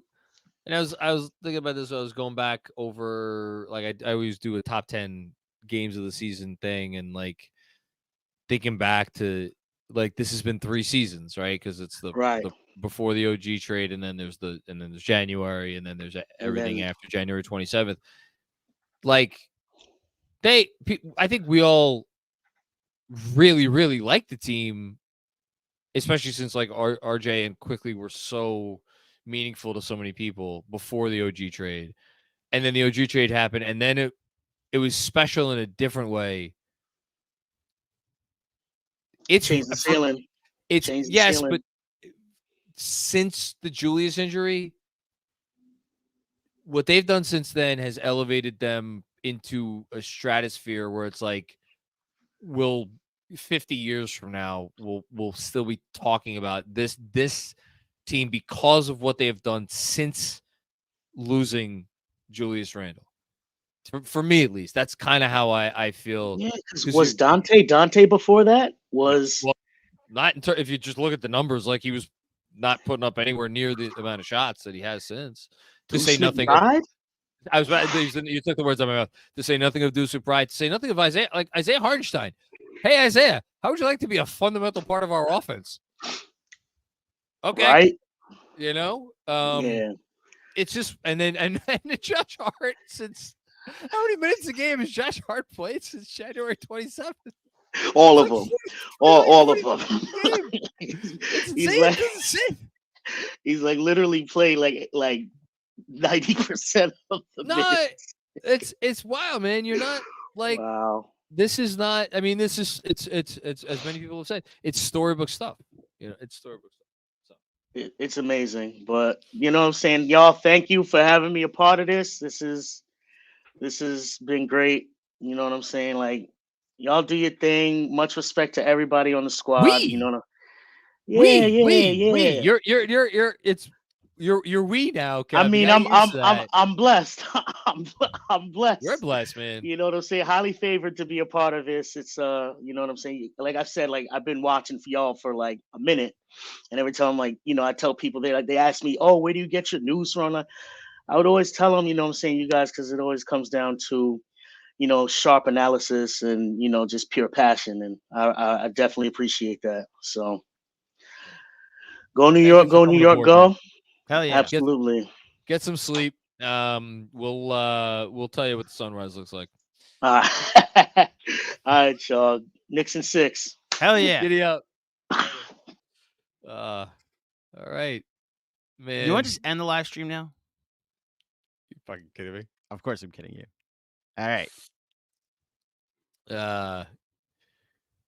Text Fred. Get Fred on here to make a guest appearance.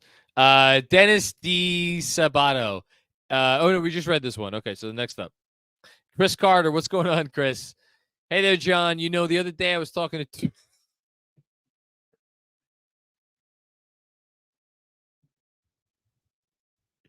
This is amazing. Thank you, Chris Carter. There's John's got to compose himself, but then I got it. The other day I was talking to 2 girls who were telling me how into foreplay they are. If you're interested, let me know. Let me know how that works out for you, Chris. Shout out to foreplay. That's FOURPLAY. We're not trying to get a technical foul here. No technical fouls here. Shout out to Foreplay. I don't even think my wife has heard that ad read. Bake, what's going on, Bake? At the game, fuck Philly. I love this team and this fan base. They swung on us. They cussed us out. We still won and laughed in their face. It feels so good. It feels so good, and couldn't happen to a better fan base. Obviously, I'm kidding. Philly, you know, when you lose on purpose, sometimes that stuff is tough to shake. Sorry. Thanks, Bake. Roger Fortune. Shaq, salty as F, AF. You two, Draymond, and second and third quarter. I was like, Tibbs with Cody K, only repeating, Buddy effing healed. But Knicks fam, we move. That was a lot going on in the super chat. Look, the healed, brilliant move from Nurse. Benji was calling it in the moment where it was like they were doubling from like 2 passes away. So how do you beat that? You bring someone as the last chain, as the last link, who is going to punish you, as opposed to Kelly Oubre Jr. or Tobias Harris, who you don't care about shooting, and to a lesser extent, campaign. The problem was in the execution, where it was mostly Josh Hart, who redeemed himself, obviously, but other players too, just playing too far off of him. If someone else, like, you got to key in on your rotations. You got to. And now we go from Buddy Hield's team to Buddy Hield's old team. Thanks, Roger. Dom, what's going on, Dom? I thought they were done. If JB can get 340 burgers against this defense, what is Indiana going to do to slow him down? Asking for a Pacers fan. JB against the Pacers. That's a great question. How is he going to fare against Indy? I will say this. I think, look, it's like, honestly, it kind of reminds me of Hartenstein versus Embiid. And specifically, who am I going for? Nesmith, Aaron Nesmith. So, as Knicks fans, we'll be like, Aaron Nesmith's going to stop Jalen Brunson. Good luck. I think Sixers fans are feeling the same thing about Hartenstein. As Knicks fans sitting here, we're like, okay, fine. But Hartenstein's going to be able to give him a run for his money. And you know what? When Hartenstein goes to the bench, guess what? We got Mitchell Robinson. He'll be able to give him a run for his money. And then if Mitch gets into foul trouble, we got Precious Achiuwa. So we had all these guys that we felt confident, like, you're never going to stop Embiid, but we're going to fluster him. I think, I think Nesmith is a good defender. Now, I don't think they'll go to Siakam. I mean, Siakam, that's not his bag, really. That's not really his bag. The other one that I'm looking at is McConnell.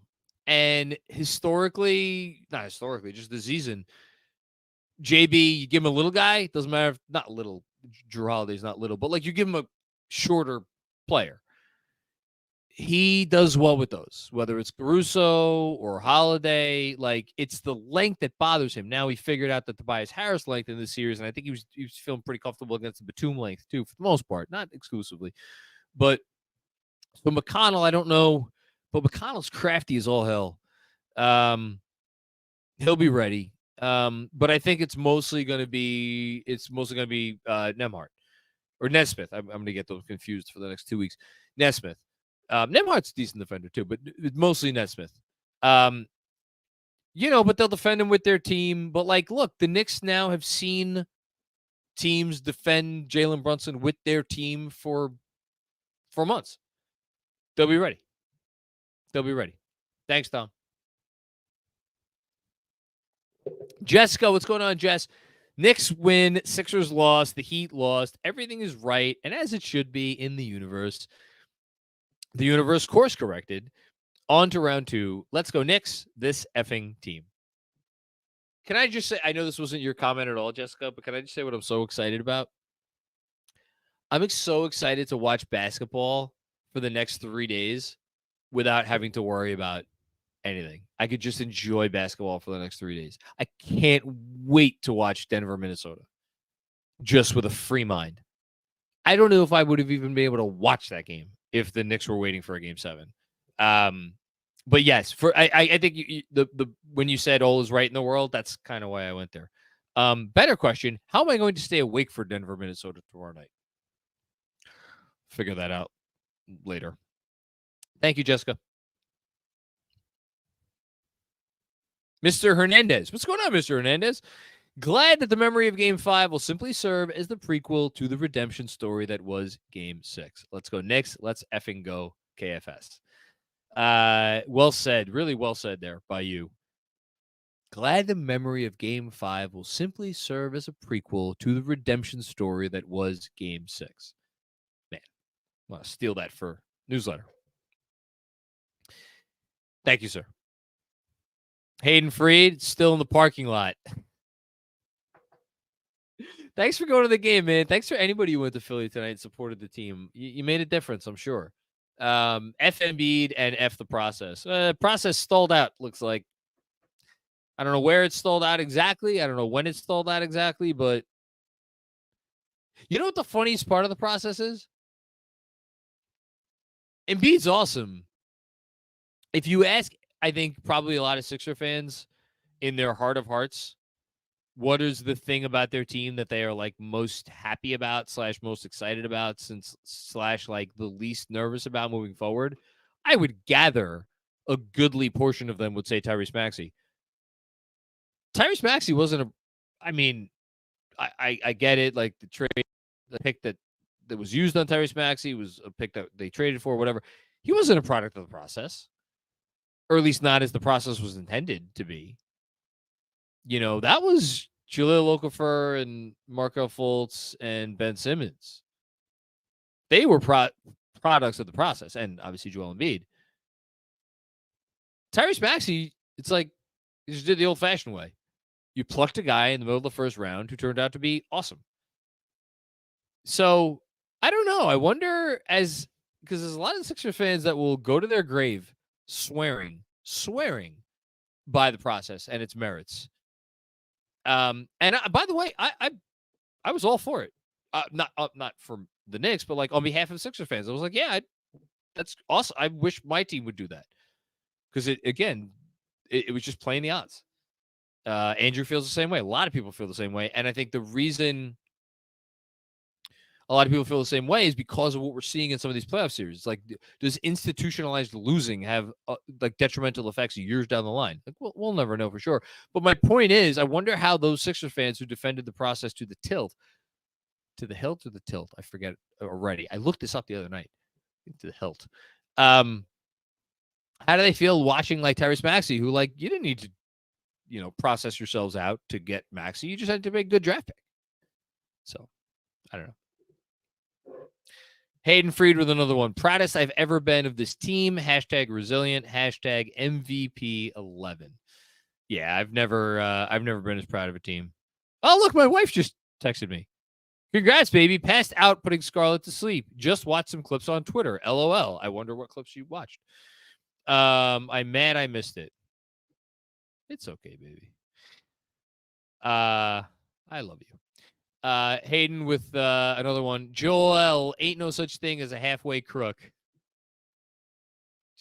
Joel sucks. I never want Joel Embiid to play a minute for my basketball team. Hayden with another one. Joel is Triple H.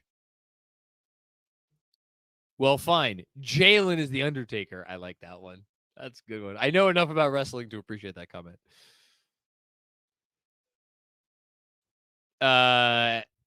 Hayden, # my coach, # my team, # my city, # our family, # Knicks culture. I think you got it all in there. I like that you started with my coach. Kenneth Escalona, what's going on, Kenneth? Very generous of you, my friend. I'm at work, can't really watch, but the last 50 seconds was wonderful. Love this team, work, Tibbs, trifecta, 3 T's to move forward. Oh, teamwork, Tibbs, Teamwork, Tibbs. I like it. I don't know if Tibbs is getting those T-shirts made up anytime soon, but I like it. Yeah, they need it all. They need everything. This team needs everything to win. That's not a knock on them. That's a compliment. Because they find it time and time again. Thanks, Kenneth. Dom, did you go to sleep and wake back up again? I'm confused. Okay. Definitely the last one before I take a tranquilizer. Dante DiVincenzo fucking called it. Okay, seriously. Night, all, or I won't make it to work. Love, all, enjoy. Dom sent this more than 3 hours ago. Dom, I hope you make it to work in time. Rodrigo Gallegos, thank you for the contribution. Vince N, thank you for the contribution. I don't see any words. Thank you so much, Vince. That's really generous of you to not even have a comment. The generosity of people is seriously. I'm gonna just say it. I think Knicks fans are what other fan base? Just wild. All right, Vince. This effing team. I have to admit, John, I feel like I let go of the rope a bit after Game 5. I told a friend before the game that if we ever won this game, it would be the proudest I've ever been of a team. Unbelievable resolve. I don't believe that you let go of the rope. I was as down in the dumps as anyone over the last 48 hours. I was. I'm not going to hide it. Go listen to the pod I did with Jeremy. Go look at the beginning of this live stream. Even when they were at 22, I was still very all right, measured. Go watch the post game from Game 5. Shit.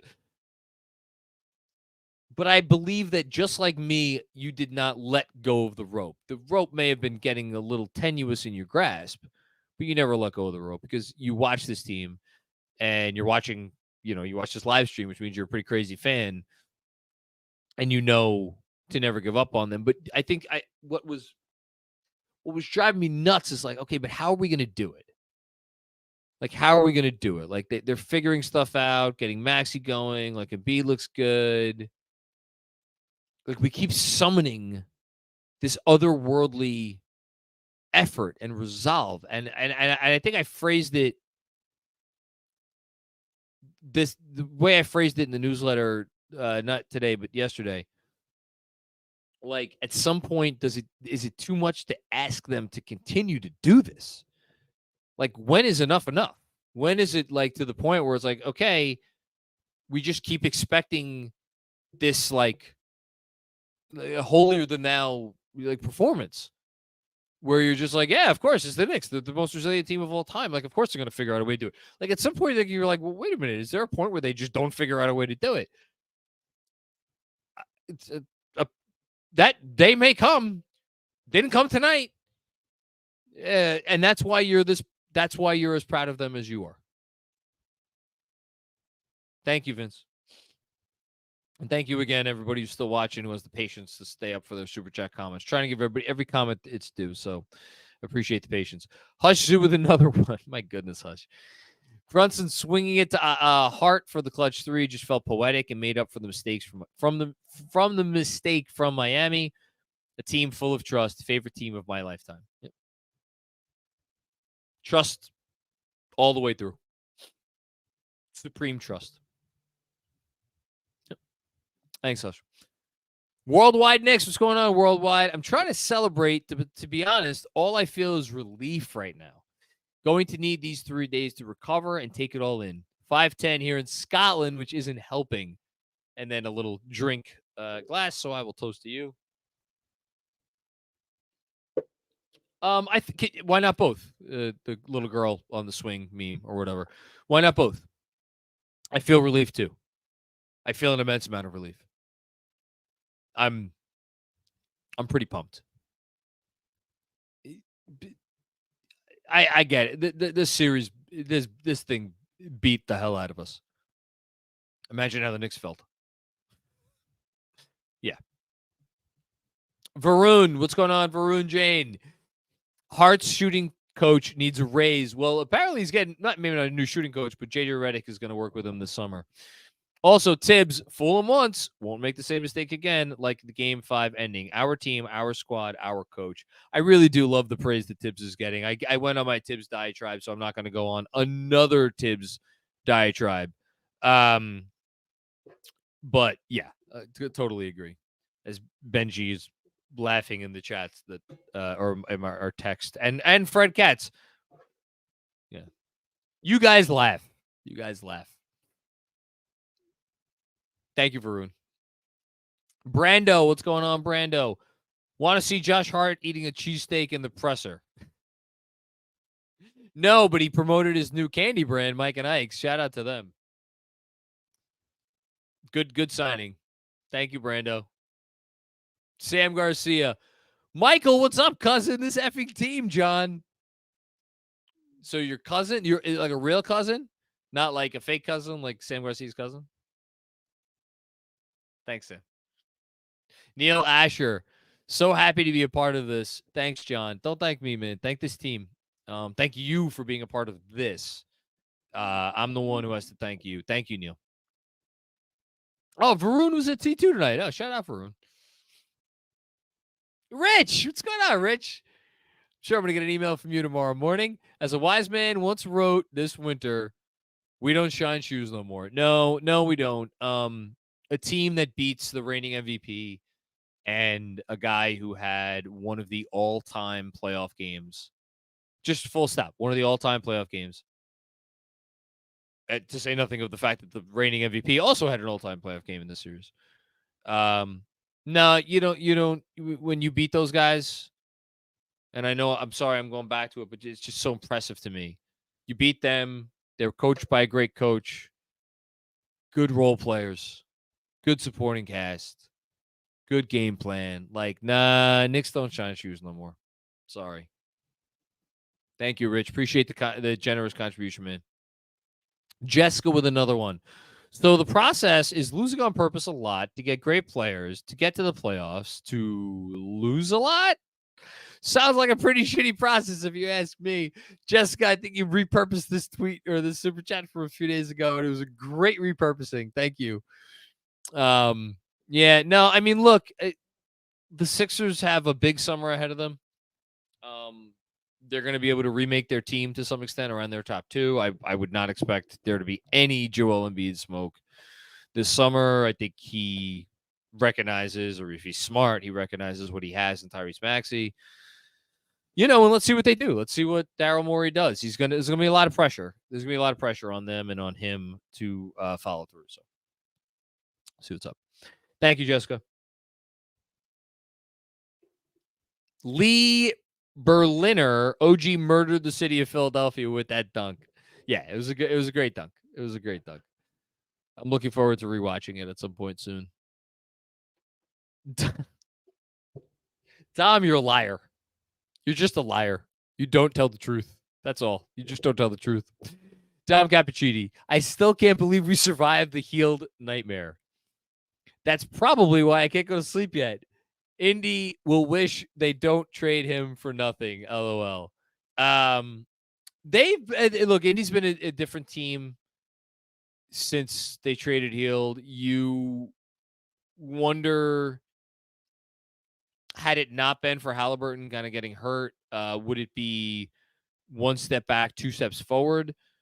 I do think their offense really does miss him. At the same time, you watch them on nights like tonight where their offense was humming just fine, even with no Hield. And then there's been a lot of nights like that since they traded Hield. It's just been an adjustment. I bet they don't have any regrets. I know you're saying kind of facetiously, but anyway. Yeah, they survived the Hield game. I mean, what did Buddy go tonight? 6 of 8 from 3? That's insane. That actually happened. Hold on. He was 6 of 9. Excuse me. Missed the last one. That's good. Plus 12, though, in a game they lost by 3.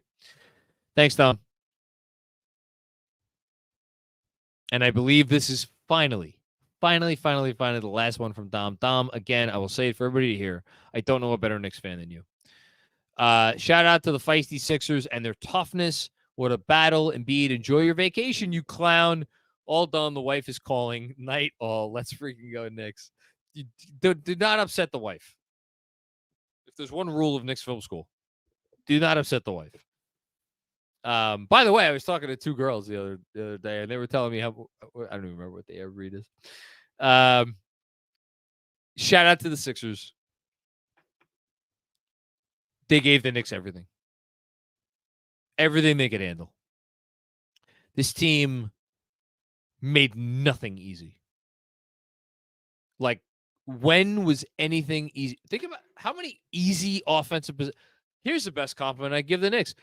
How many easy offensive possessions did the Knicks have in this series? Now, you flip it on its head and ask how many easy offensive possessions the Sixers had in the series. Probably get a similar answer. But again, that just leads me back to the theme I keep freaking going back to that people are, I'm sure, sick of hearing.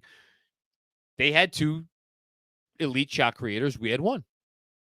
And when nothing's easy, what wins games? Well, your best shot creator versus my best shot creator. And when you have two, it's an advantage.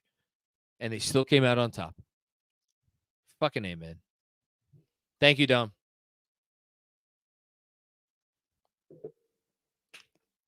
Sam Thomas. Thank you for the generosity. I would give you 100 more thank yous, but we're almost 4 hours into this thing, and I got a lot more super chats to go, so I'm just going to read your comment. Actual first time, long time here. I was saying I didn't recognize the name. Only thing that kept me going after Tuesday's game was the KFS pods.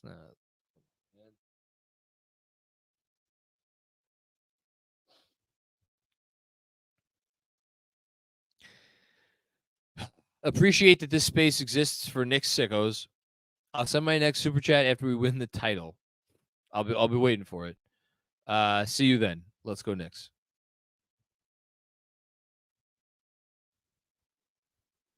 I appreciate that you that you think highly enough of what we do that you want us to be the space for you. We do the best we can, and I have what an amazing group of people that thanks to Andrew Claudio have assembled, who has assembled this over the years. Andrew Claudio is Knicks Film School, and we're able to be what we are because stop it. We're able to be what we are because he continues to just find new ways to give Knicks fans like everything that they could possibly want and then some. So don't say anything because I don't have the time for it. It's 3:26 in the morning. Let's just move on to the next comment. Take your compliment and we'll move on. Thank you. And it was foreplay that you were talking to those two girls about the other day. What did I say? You didn't say anything. You just forgot what you were talking to those two. I'm just helping. That's all. You're talking about FOUR play. Right. Wouldn't want people to get a technical foul. Thank you, Sam. No technical fouls. We don't get texts here. Did the Knicks get any texts in this series? I don't think they did. Mitchell Robinson threw Kelly Oubre to the ground in Game 5. Yeah, but that wasn't a traditional tech. I don't think anybody did, to be honest. No, Embiid just got like some flagrants, but no one actually got like an arguing tech this series. Nobody did. Just a lot of dirty shit tonight. But yeah. Bilo, what's going on, Bilo? Thank you for the generosity, man. Onwards and upwards. KFS, best sports content out there. My God, I just am happy everybody's watching. Ever, let alone 3:30 in the morning. Thank you, guys. Series had Eastern Conference Finals vibes. What a dogfight. Glad we came out the other end and I didn't have a cardiac arrest. I am not going to give Fred all the credit on this reference because I brought up this reference the first time. Oh, my God. When did I bring it up? Oh, fuck. You know what? I might have brought it up in a DM. And I don't share DMs. But I can say it. I'll say it. Robert Cross and me were talking, and Robert Cross is my witness. was gonna say God is my witness. Robert Cross, God. Who could tell the difference, really? We were talking about the series before it started, and he was, of course, trying to convince me for all the reasons, like, oh, the Knicks are definitely going to win the series. Sixers have no chance, yada, yada, yada. And I was like, listen, man, sometimes first-round series can be brutal, and it doesn't matter how good you are. You just catch the wrong opponent, a couple breaks don't go your way, and all of a sudden you're going home in the first round. And the series I brought up to him was Spurs Clippers 2015, which was the year, of course, after San Antonio won the championship, playing as well as any team has ever played in an NBA Finals.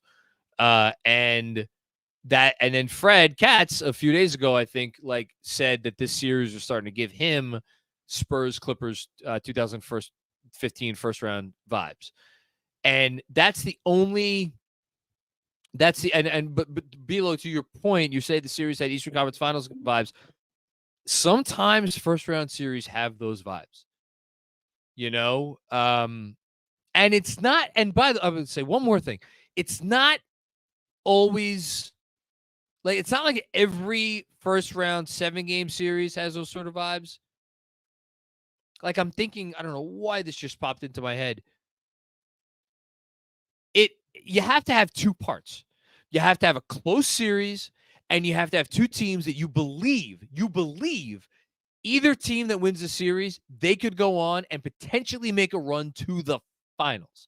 That's what you need for a first-round series to have Eastern Conference Finals or Western Conference Finals, for that matter, vibes. That is so rare.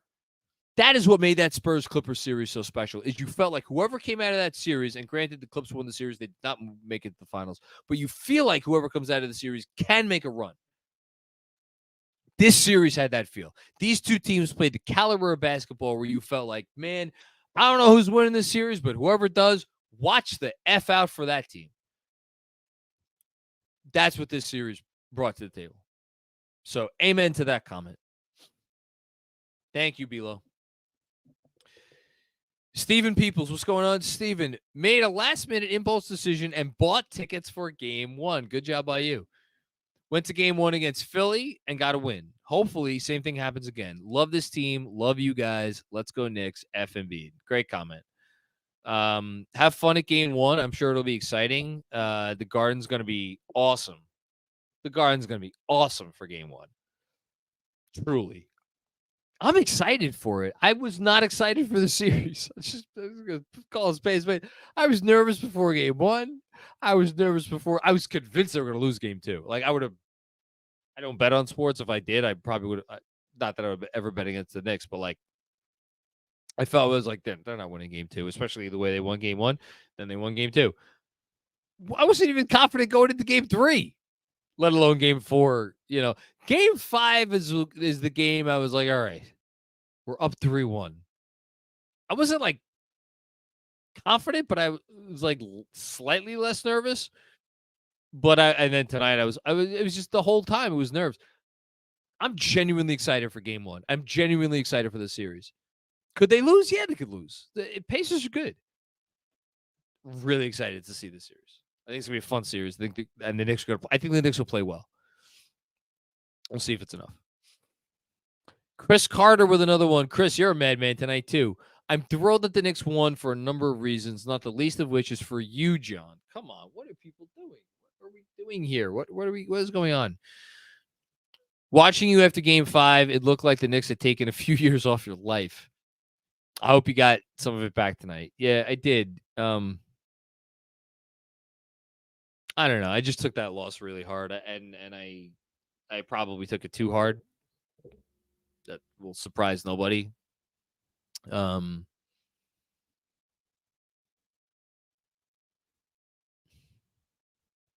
don't know, man. I don't why do we?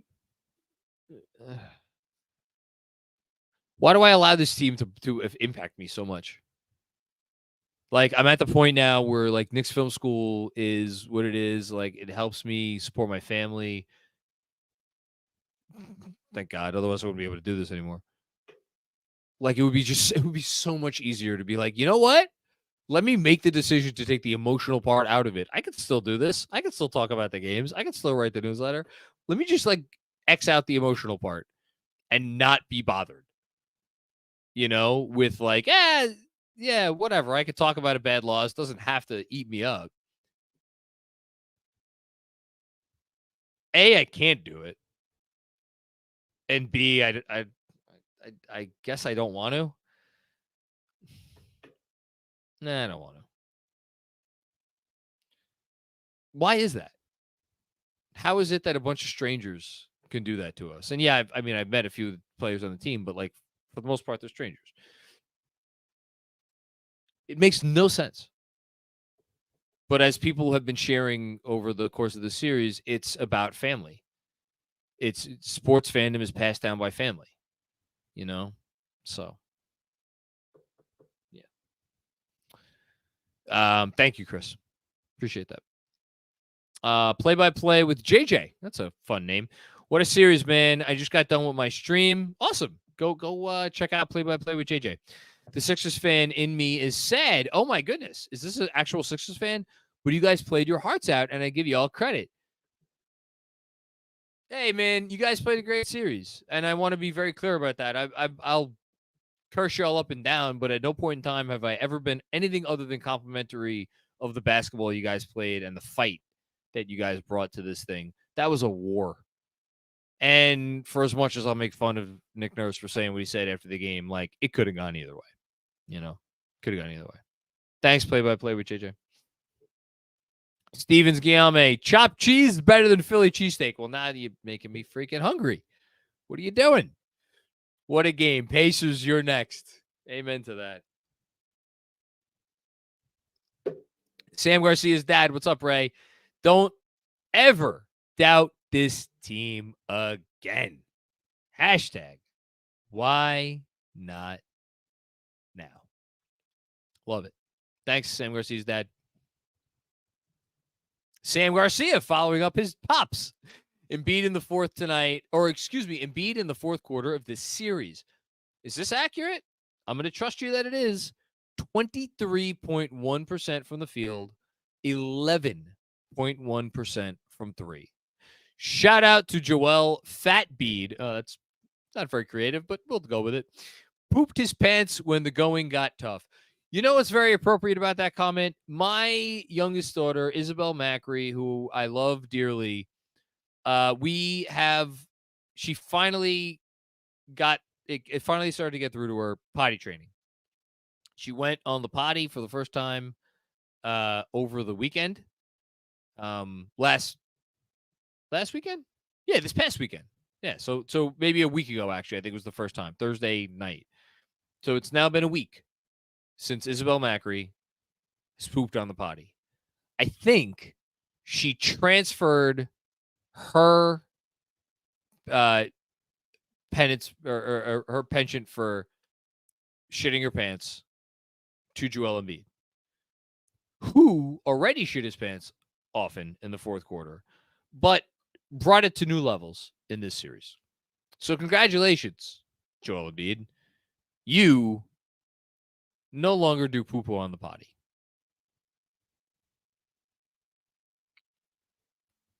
Lisa M. What's going on, Lisa? The best grad present for Sam. Let's freaking go Knicks. The best fans from Sam Garcia's mom. The whole Garcia clan is here. We love you guys. Thank you for the contribution. Thank you for the generosity. And most of all, thank you for the support. Congratulations, Sam. Happy graduation, by the way. Jason Hanna, 3-1 Nova advantage. Would have won in 5 with Archie Diacono. That's great. That's a good comment. I'm sure Archie's rooting like hell wherever he is. I hope he comes. You want to talk about a big pop for the MSG scoreboard? Have Archie come back and be in the Garden for game 1. That would be a big pop. Michael Joseph, Josh effing Hart just makes plays that win basketball games. Yes, he does. That's what he's good at. And making great sound bites. Great basketball winning plays and great sound bites. Hush Zoo, last one. JB moved up to the 3rd greatest Knick ever. Whoa! Whoa! Fred, can I read Fred? So Fred Katz is a different kind of deranged because he's watching this right now. Okay, never mind. I was going to ask. Third greatest Knick ever. So that means you've moved Jalen Brunson ahead of one of Willis Reed, Walcott Frazier, or Patrick Ewing. We're not quite there yet. You know, depending on how you rank like highest of highs, I mean, I guess there's an argument for fourth. I guess if you're like, no, what matters the most to me is not longevity. Longevity doesn't matter. It's how good were you for the time that you were here. Then there's an argument for fourth. I probably have him. I think right now for me, I value longevity a little bit more. So he's probably more like in the 10 to 15 range for me. I think so. I don't know, man. What? I love that handle. I couldn't handle a game 7. Just needed to see us beat dirty Embiid. We can handle the Pacers. Man, what a tough series. Let's go Knicks. Yeah. I do. Like, if Embiid had moved on, I would have been very upset. I'll just say that. I would have been very upset.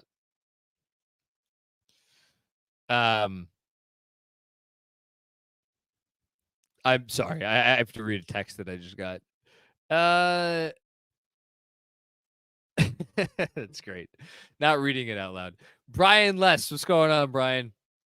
Thank you for another one, man. Tonight's playback is an instant classic. My wife didn't grow up in a sports household.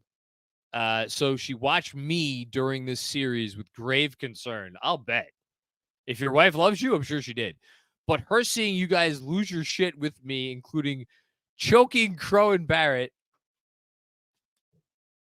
while telling Embiid how hard to F himself, just may have saved my marriage. No, man, I guess it's part of the deal. It's part of the deal. Everybody has their stuff, man. Everybody has their stuff. Like,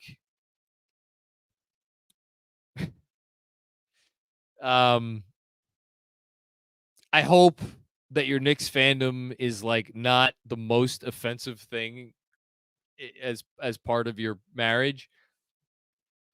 You know what I'll do? I'll have to get Dolores Cusimano-Macri on here at some point soon to ask her what is the most offensive thing that I do in our marriage. I'm pretty sure it doesn't have anything to do with the Knicks.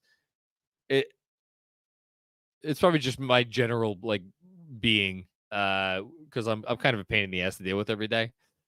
Somehow she does it. I have no idea how or why, but she does. So we thank her for that.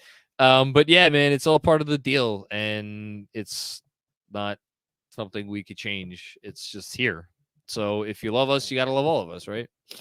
Thanks, Brian. Glad you enjoyed. Glad you enjoyed this. What do you mean I could read it on the air? Read what on the air?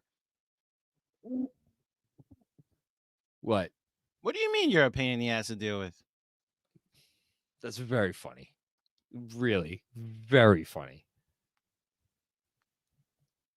Love you. I sure did. Thanks.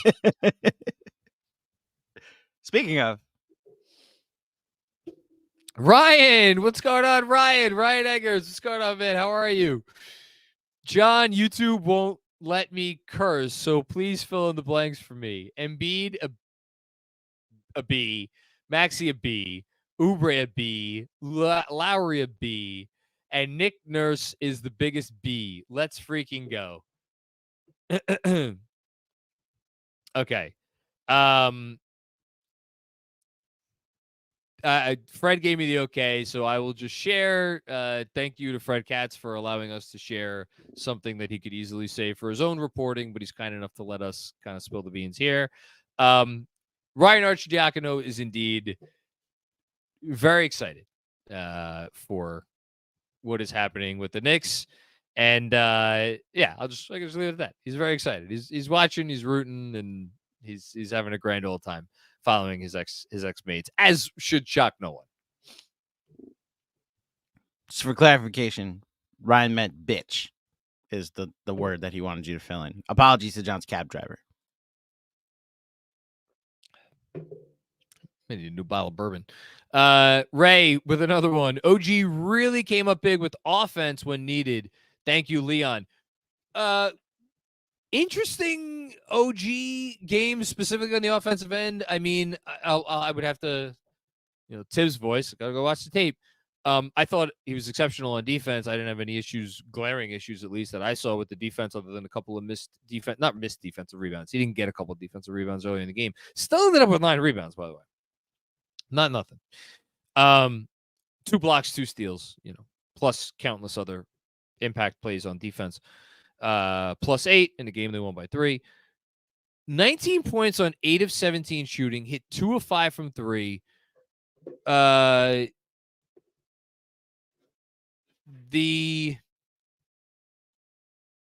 last 3 he hit. Hold on. He had a big 3. When was that big 3? Oh, the 3 to end the third quarter. That was so big. But everything else, it felt like, or almost everything else. I mean, he had the big dunk. He had maybe one other close finish. His mid-range game is now officially a weapon. And I'll be very curious to see. I mean, not very curious. Actually, I won't be curious to see. Teams are going to continue to give him that. Because you can't, it's like with Embiid and Max. You can't take away everything. Teams are going to continue to give him the mid-ranger. If he feels comfortable shooting that midi, man, that's great stuff. It's like the Hartenstein floater. It's like you kind of feel like found money. But they found money, but they also need it. So maybe it's not found money. Thank you, Ray. Ryan Huang, we're going to start going through these a little bit quicker in an effort to get out of here before 5 a.m. Just bought my game 3 and 4 Pacers tickets. How you doing, Ryan? Good job by you. Tickets as cheap as $100. Folks, get them before those grimy Pacers fans can. Listen, the Pacers fans will put them up on like StubHub or whatever. That'll be fine. Thanks, Ryan. Richard David, or one or the other. I'm convinced this team likes to play from behind. Oh, there's a joke in there. They love to give, shout out to Foreplay. They love to give the other team hope just to annihilate their hopes and dreams.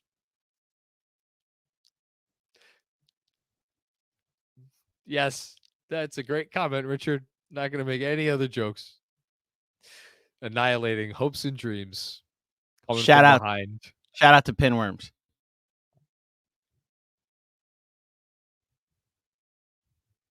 And potty training, for that matter. Who knew? Alex, I wish Scott Foster the best as he hopefully refs exclusively other teams' games the rest of the postseason. One game with the extender was enough for me. I got to tell you, wasn't perfect. Was not perfect. Seems to have a vendetta against Josh Hart. I didn't think Scott Foster called a bad game. I'm just going to say it. Didn't think he called a terrible game. That was other Alex, by the way.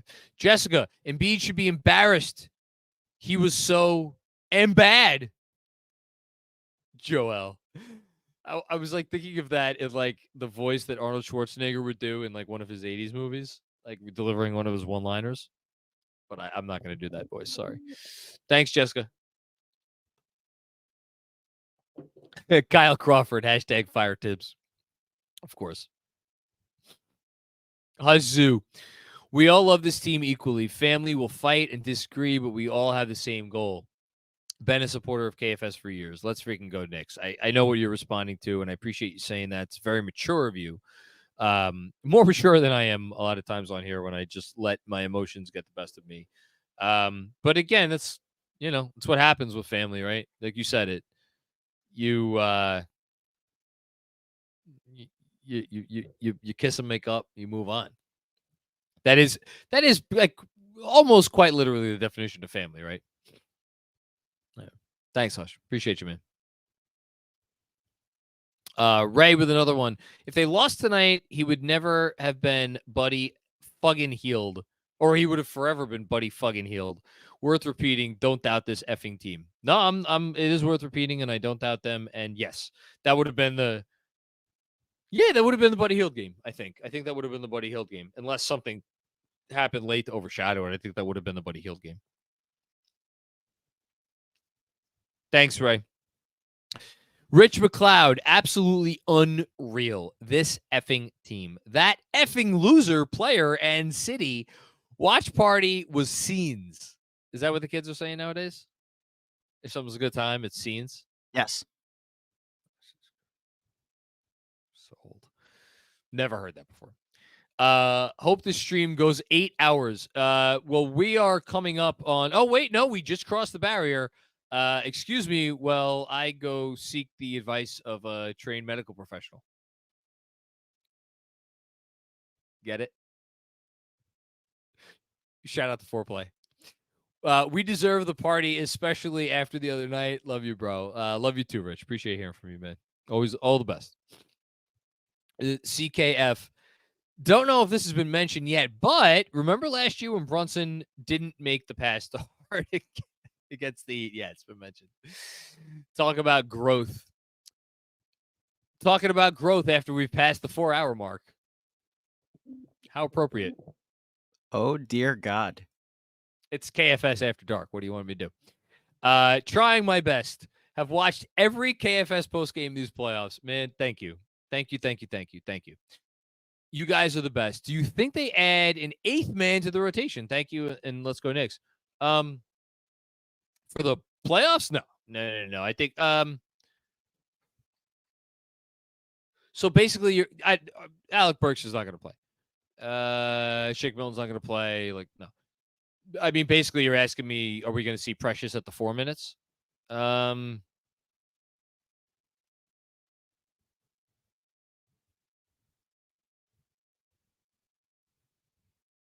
not going to completely say it's off the table.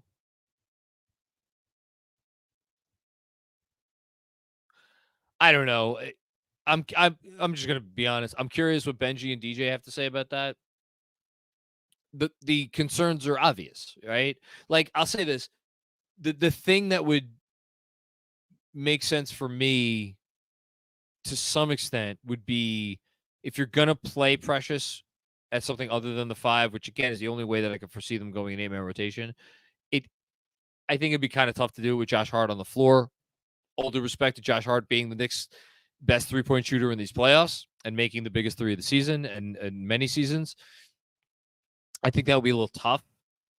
Can you get away with Precious at the 4 if you have, Deuce or Jalen first and foremost, but like Jalen, Dante, and Deuce, really? That's what we're talking about here. It's Jalen, Dante, and Deuce.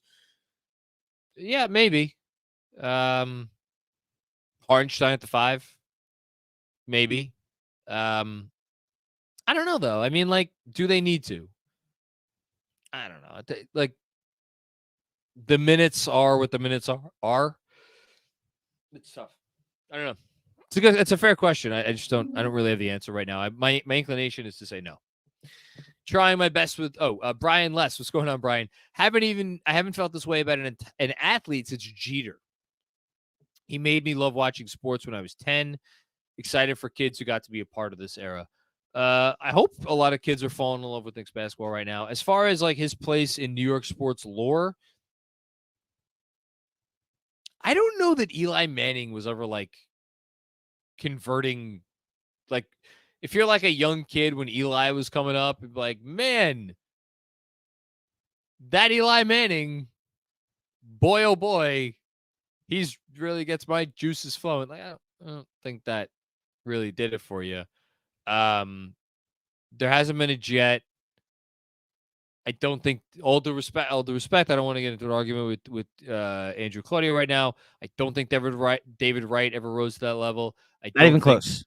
Yeah, I don't think Jose Reyes ever rose to that level. Now, Piazza did, but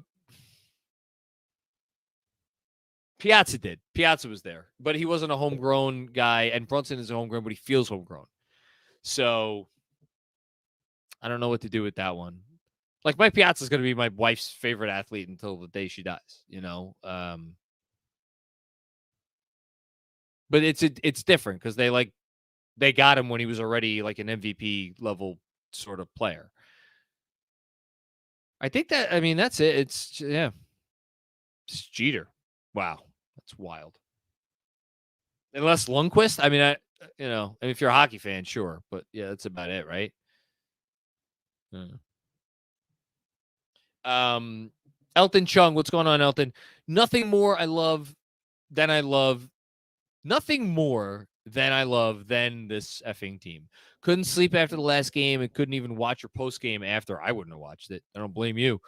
Got to trust these guys. Please don't F this up, Leon Rose. Let's go, Knicks. He's not. No, I said it. Oh my God. Okay, I'll say that in a second, Fred. Fred, go to sleep. Jesus Christ.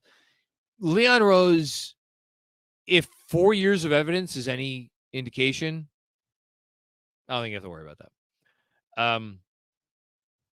Fred is offering Aaron Judge, which is fair. I forgot about Aaron Judge because I haven't followed baseball in quite some time. And, the Judge versus Brunson thing, I think it's a great debate. I know enough about Aaron Judge to be able to appreciate that it is a worthy debate. But that's it in the last 20 years. Andrew disagrees. Shockingly. Thank you, Elton. Giovanni Mistretta. What's going on, Giovanni? Macri, we just beat Maxey on the star come up. Embiid with the superstar whistle, minus Julius Randle, Boyan Bogdanovic, and 3/4 of Mitch. Not 3/4 of Mitch. We're missing like a fourth of Mitch. Looking to Indy, do we slow it down or do we slow it down? Stay positive. Let's freaking go, Knicks. I mean, transition defense is going to be the key to the series, right? To me, at least, I'll look up their transition numbers right now. I'll try to pull them up. I feel like, and sometimes maybe it doesn't go down as a fast break point, but like it's the secondary break, or it's because they're running and they're getting you out of the matchups that they want. It's all kinds of different things. So, no, wait, why is it making me sign in? I hate cleaning the glass. I love you, but sometimes you make me jump through an extra hoop that I don't really care for. Okay, so transition this season. This is the regular. Oh, this is the. Let me get to the regular season. So transition regular season. Indy's offense. I'm going to pull it up right now. Let me get to the next super chat and then I'll read it. Guy Huber, then. I love Macri. I love Benji. I love Brunson. I've grown to love Tibbs. He's a madman. I love our bigs. I love everybody. Thank you, Guy Huber. You're the best. Thank you. All right, here we go. Real quick. Frequency of transition opportunities. Indiana, 7th in transition points per possession this season. 7th in frequency of transition plays. 4th. This is going to be something to watch, man. Take care of the ball, guys. 4th in points per possession off steals. 2nd in frequency of transition plays off steals. And then 7th in frequency of transition plays off live rebounds. So between the 7th in frequency of transition plays off live rebounds and 2nd in frequency of transition plays off of steals, this team, every time they get an opportunity to do so, is going to run. You gotta figure out a way to pump the brakes. Key to the series.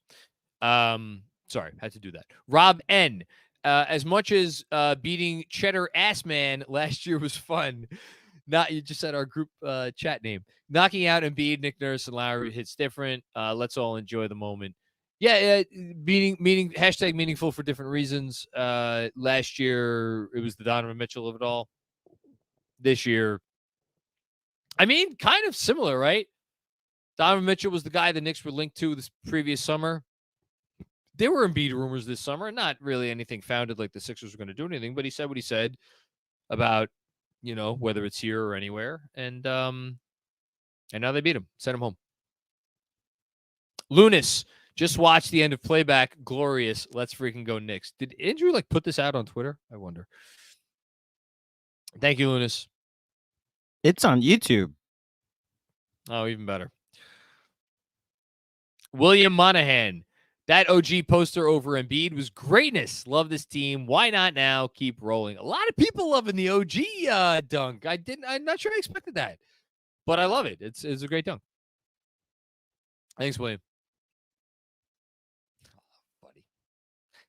Shout out to California. Shout out to my good friend David Fortitude, who has supported Knicks Film School in ways, in every way possible for years. Got to get Funny back on the pod. I miss talking to Funny. Can't fully put into words how I feel right now. You're not the only one. But one word is definitely blessed. That series felt so important, and they rose to the occasion. Basketball is my favorite sport. # sometimes a Don does wear shorts. I think you're the first person to say that, David. This was important. It was important at the outset. It was important because they didn't duck it. It was important for the narrative that the Knicks need another star to be a real team, quote unquote real team. It was important because you win this series, you establish yourself as a team that is not to be trifled with. And after all of that, it took on outsized importance for me. Reasonable minds may differ. For me, after Game 5. After you let Game 5 get away in the way that you do, if you then go on to lose that series, it's just it sets up all kinds of nastiness and unpleasantness. So, for a half dozen reasons, yes, the series was important. Thank you so much for pointing that out. Whoa! Who is this? Kevin Dana, what? Dana who? Kevin Danishevsky. Just here to say I love you guys. I missed the town hall last night. It's okay. We missed you. You guys have a dream team, and it's been so cool to watch games with y'all in real life. It's always good to watch games with you too, Kev. Pleasure's all ours. Thank you, man. Robert W. Cross. I wonder if he's still awake. Chemistry and fit are more important in basketball than in any other sport. We have the best player in the Eastern Conference. We have the best coach. The NBA Finals this year. I mean, listen. Listen. Do they have the best player remaining in the play? Shit! Wow. You know what? This isn't homerism at all. The Knicks have the best player remaining in the playoffs. I mean, the Knicks may have had the best player in the East, just period. You know, Giannis notwithstanding, or at least that's a conversation. Yeah, the Knicks have the best player in the playoffs. Who's left in the East as far as coaches? Carlisle, Missoula, and I mean, I love everything that Mosley's done. But yeah, I think they have the best coach left. I think they have the best player left. We'll see if that's enough. Because they definitely have the things you're talking about, chemistry and fit. So my wife just sent me a text, baby, ! LOL, you're still going. I can assure everybody watching that is the first time that she has ever said that to me. Next super chat, please. Shout out to Foreplay. Get the ad up at least. Travis Edward. Have a hunch Precious might be big next series. Also, want to shout out his minutes in the first Philly win. Let's go Knicks. Let's freaking go KFS. I mean, and in this series, come on. Yeah. Or you mean the yes, Game 4. Sorry, I didn't know what you meant by there. Yes. Instrumental in that win. I don't know if he's going to have a role in this series. I mean, you figure with Turner because of the mobility. I'll be fascinated because, like, I think for me at least, and I've literally not spent 2 seconds thinking about this. I think what the Knicks do on defense against the Pacers is going to be more interesting than what the Pacers do against the Knicks when the Knicks have the ball. And then again, Precious plays into that as well. I don't know. We'll see, but he might be. Certainly, he might be. Thank you, Travis. Sam Garcia with another one. Sam, you're too much. Jalen Brunson is the third player in NBA history with, we read this earlier, 4 consecutive playoff games, 35-plus points, 5+ assists with LeBron and MJ. He's a pretty good basketball player. Thanks, Sam. Robert W. Cross, in case you missed, or it's your boy John. Knicks are minus 290. Sizable favorites in the opening lines. I did miss that. Thank you for giving us that piece of information, Robert. You should go put some money on the Knicks. Bernard Richardson, what's going on, Bernard? No more scared talk. Put the word out. We back up. No doubt this team at your own, or doubt this team at your own peril. Say his name. Jalen, make you sound silly, Brunson, New York forever. He's made a lot of people sound very silly this year. And he's not done yet. So there you go. Danny Gardner. What's going on, Danny? I saw your DM earlier today. Told you this morning we got this. You were right. You were right. I had my doubts. I'm wrong to doubt this team. Thanks, Danny.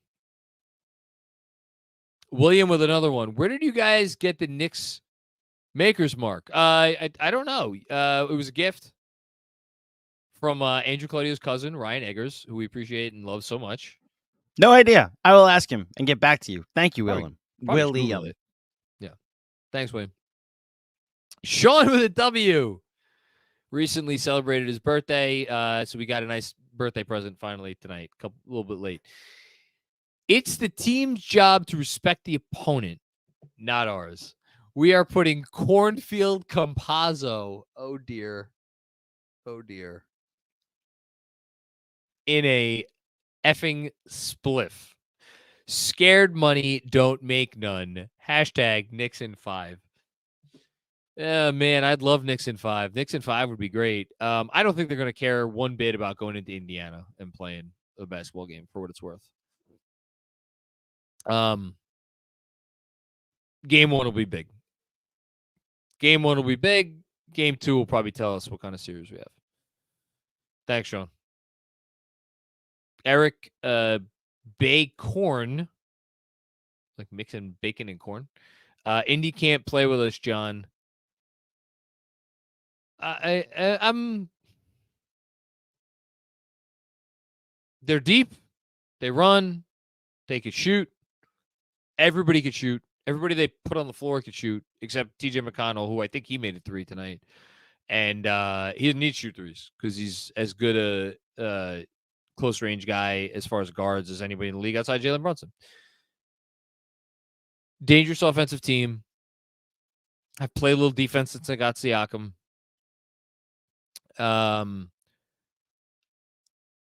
want to see what our defensive game plan is against them. That's, to me, the far more interesting battleground in the series. I think the Knicks are going to score, but at the same time, like, are we counting on the Knicks putting up like 125 a night? No, we're not going to do that. But I'm fast. I can't wait to see what the Knicks look like on defense against them. Thanks, Eric. Greg Film Stuff. What's going on, Greg Film Stuff? How are you? The media has to respect the fact that we beat a top 5 seed. Hart's go-ahead 3 just said a lot about his resilience as a player. Completely agree. Brunson's decision-making tonight was damn near perfect, and New York won despite any help from the bench. My favorite comment after the last game was when they were asking, I don't know who asked the question, one of the beat guys, like about Jalen Brunson's like process or whatever in the fourth quarter and overtime. And he was like, yeah, like it could improve. Me not throwing it into the first row would be a good place to start. And like he backed it up tonight.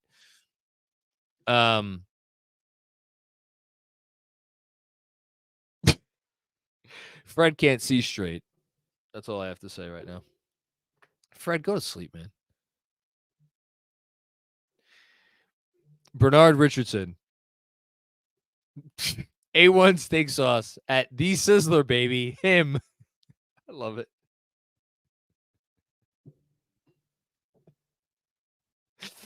Red Sarachek. Fred, haven't heard from you in a while. You're the guy who used to rag on Tibbs, if I recall correctly.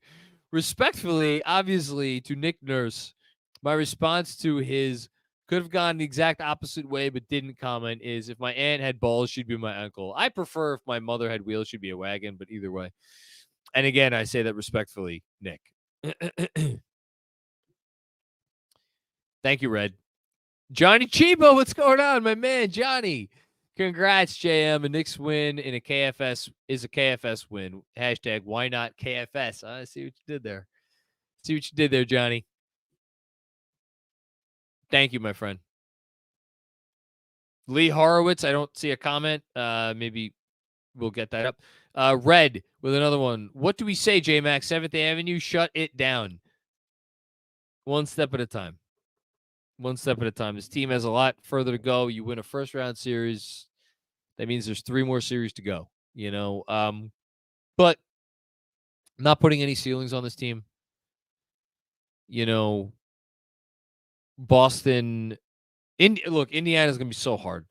I almost slipped up. Indiana's going to be hard. Indiana's going to be really... They could lose to Indiana. I'm going to say it. They could lose to Indiana. And if they beat Indiana, which I think they will, after that, it's like, man, you know, gets dicey. They could beat anyone. They could beat anyone. Here's Eric Bakehorn. Joel Embiid can process his ticket to Cancun. I like that. That was simple but good. That was really generous super chat, by the way, Eric. Thank you so much. Yeah, he can process his ticket to Cancun. I wonder what he actually is going to do in the offseason. We'll see. Robert W. Cross, it's your boy John. I love you, but you should calm down when you watch these games like me. I'd love to watch a game with you at one point, Robert. I mean that. I mean that sincerely. I would love to watch a game with you at one point.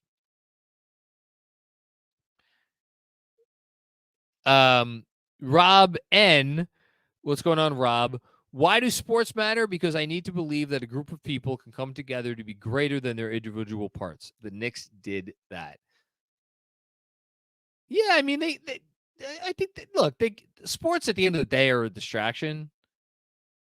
First and foremost, do they give us things to believe in? Do they make us think that we are capable of more, you know, than we are? Yeah. For me, and this, you know, we've talked a lot about the family tie-ins. Sports are special because of community. Because you feel like you're part of something.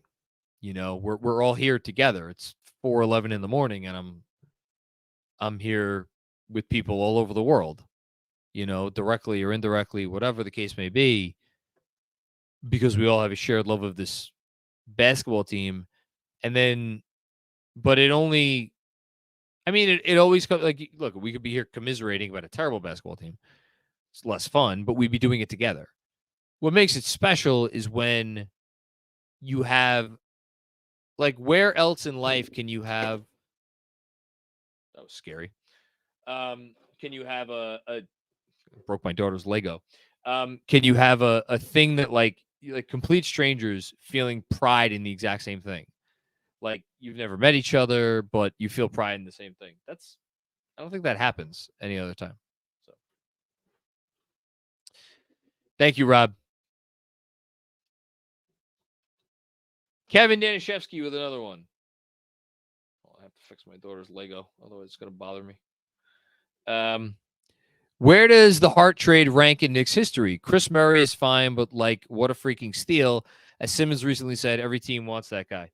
That's a good question. Where does the Hart trade rank? DeBusschere is the greatest Knicks trade in team history. Probably put OG 2. Long way to go, but for now, I'll give OG the benefit of the doubt. Oh, Pearl. No. So DeBusschere, Pearl. No, I gotta put Oakley above. I gotta put Oakley above OG 2. So DeBusschere, Pearl, Oakley, Sprewell.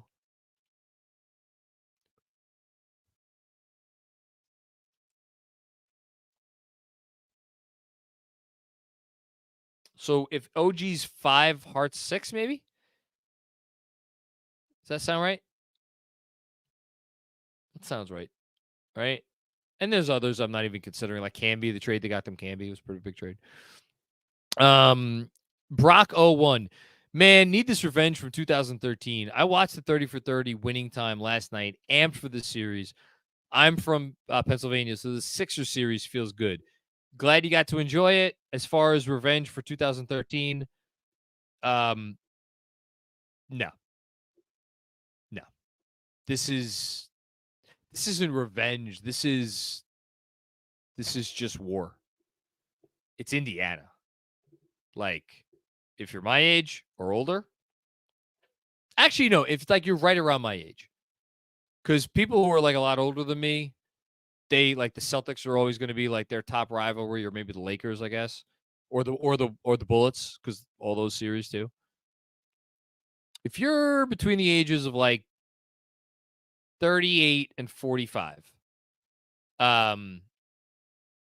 or if you're younger and like 2013 meant a lot to you, as Andrew was reminding me in the chat, yeah, sure. But like, man, just it's the Pacers. It's the fucking Pacers. It's the Hicks. It's the Hicks. That's all. Danishevsky, where does JB rank all time as a Knick now? Top 5, in my opinion. We've talked about it. Somewhere between 5 and 15.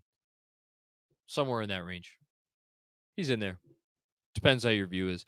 Brendan Cooney, Josh Hart is my hero. He's all of our heroes. He's Jalen Brunson's hero, I'm sure. Thank you, Brandon.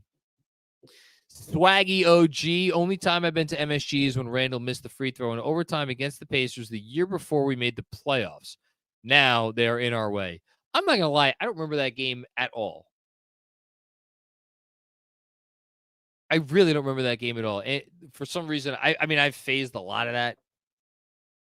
Wait, are you talking about the year before we made the... So you're talking about 1920. That rings more of a bell. Was that the first Mike Miller game? Or one of the Mike Miller games? Because it was a close game. Yeah, didn't you work that game? Wasn't that one of the games you worked for Sports Illustrated? No. All right, I'm going to the schedule. I'll be back. If I worked that game and I forgot it, my God, I really am getting old. Jesus. Kane Marco, Take Mob General. What's going on, man? This is officially my favorite Knicks team of all time. And I can say this as a 47-year-old man who has been a fan since the early 90s. I've seen them all. Hashtag why not now? I think it's fair. I don't have to get into the reasons why it's fair. I think it's fair. Is it the best Knicks team you've ever rooted for? Probably not. 93, 94 was special. 92, 93 was special. Even 12, 13 was special. With the Randall injury, it's tough to say that they're as good as some of those other teams. But then again, man, are any of us counting them out? I don't think so. Thanks, Kane Marco. It was the first Mike Miller game, by the way. 104-103, December 7th. They dropped them to 4-19. So I know that. Definitely the first Mike Miller game. And then I think, did they lose one more before they got a win? Or did they win the next one? It was soon. It was very soon. He got his first one. They dropped one more to Portland, and then they won 2 straight. One against Golden State, one against Sacramento. There you go. I remember those games. The Golden State win was big. James Tro, 8 a.m. in Milan. Worth it. Shout out to you, man. Thanks for watching. Appreciate you being with us. Fountain of Hoop. Draymond, Paul Pierce, and others picked Philly to win the series. Well, they could all go get fucked. Where are y'all now? I'm getting chills. I have a 9 a.m. tomorrow, and I can't sleep. You'll be fine. You'll be fine. Don't worry about it. Just like, some cologne. Do the trick. Thanks, Fountain of Hoop. Eric Silver. I know I'm late, but I almost forgot to breathe. F you. Hashtag 21 or number 21. Who's 21? Joel Embiid. Joel Embiid. Oh, I didn't even know that. See, I don't pay attention to uniform numbers. We've talked about this before. Alex, original Alex. Scrambled eggs and coffee time. One of the last 8 teams standing. Let's make it to the Final Four. Let's go Knicks. You really would love for them to make it to the Final Four, wouldn't you?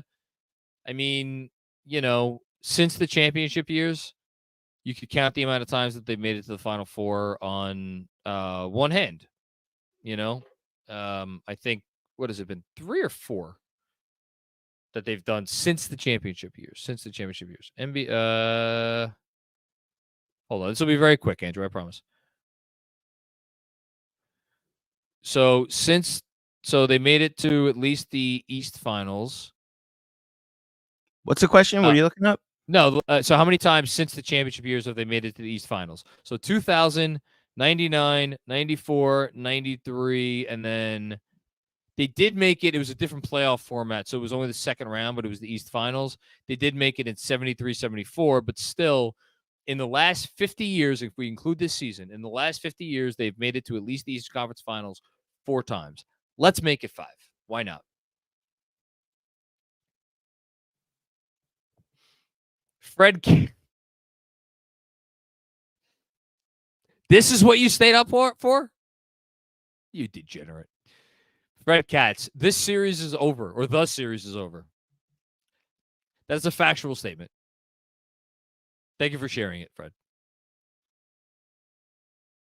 Fred Katz, Aaron Nesmith is crazy underrated. I agree. He is crazy underrated. I think he'll be heard from in this series. Thank you, Matthew. I'm playing tonight, by the way.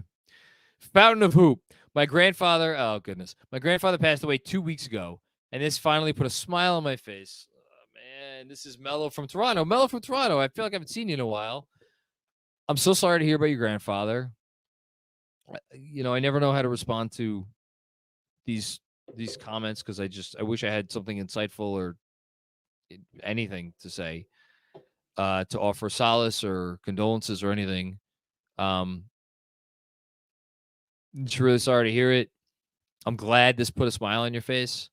It'll be a long road to recovery. It won't happen overnight. I'm sure you know that. Take it one day at a time. Try to find joy in the things that are worth finding joy in, like the Knicks win, and go from there. Our hearts are with you, man. Another one. And seeing them play so hard, it inspired me that no matter what, no matter how many punches you take, you always get up. Yeah. It's this team. It's New York City, I know you're from Toronto. It's okay. That's New York. That's a New York mentality. That's why the city has fallen in love with this team. Because of that. Thank you, Fountain of Hoop. Zach Horowitz, what's going on, Zach? Damn, you're still on. Thank God we could forget Game 5 now. Yes, thank goodness for that, indeed. I am still on. I'll be done soon, though, I think. I think we're getting to the end. Thank you, Zach. Russ Guberman, what's going on, Russ? Thank you for the generous contribution. What a wild ride. Thanks, Macri and KFS, for being the tour guides. Cheers. Our pleasure. We'll be here. The tour's not ending soon. We're continuing our tour. Thanks, Russ. Swaggy OG. Do we give Burks a shot with Bogey out? Indy is deep. No, I would not. I just, play deuce 30 minutes a game. If you play deuce 30 minutes a game, that means you could buy, or 30, let's say 32 minutes a game. If you play deuce 32 minutes, you could buy 8 minutes of rest for all 4 of your perimeter players. Now, Josh Hart does not need 8 minutes of rest. I'm not sure OG Anunoby needs 8 minutes of rest. Jalen Brunson, you can't afford to give him 8 minutes of rest. So really, it's like, that's the thing, right? Like, this team, because of how they're built now, they need Brunson out there. They need OG out there. Hart, like, say what you want about Hart, like, he's the most. Is he the most indispensable or second most indispensable? Maybe not. But his motor is the craziest. So, like, you don't need to take him off the court because nothing ever seems to affect him. So, like, I don't know. The notion of, like, going 8 just to go 8. Thanks, Swaggy OG. I am AK Legend. Knicks were destined to win on the day my Why Not Now shirts came in. Let's fucking go. I love it. Wear it in pride. Wear it with pride. Wear it in happiness and good health. How about that? Thank you for ordering, by the way, and supporting our cause here at Knicks Film School. Mikey Reed, I don't see a comment, but thank you for the contribution. Just a super chat. 3 left. 3 left. My God, what am I going to do with the rest of my night? Dr. Butterfingers, can't believe you are still going. Sound like my wife. Josh Hart, levels of endurance. Congrats. Anytime, man. I got nothing else to do. Shout Thanks, out to Foreplay. Jacob Maximovich. John, is DJ Zulo actually a DJ? Let's go Knicks from Australia. No, he is not. And then, is this the last one? One more came in. So we have 2 left. They're both from Red Sarachek. Red Sarachek, you're not wrong, John. I gave Tibbs a hard time this season, but like Nick Nurse, challenging an obvious foul, I know when I'm wrong. All that we love about this team starts at the top. 7th Avenue, J-Mac. I appreciate you giving, because you were really hard on Tibbs. That's meaningful. # meaningful coming from you. Because, again, like, that means a lot. Thanks, Red. And Red, another one. Thank you and KFS for staying up. Deserved nap incoming. I don't know about that nap. What I'm going to try to do probably is bang out a newsletter in like the next hour, and then maybe my wife would be kind enough to take our children to school. And I could get like 3 hours of sleep. Although knowing me, I'll probably only sleep for 2 hours, so I won't be able to sleep. We'll see. Let me write a newsletter first and go from there.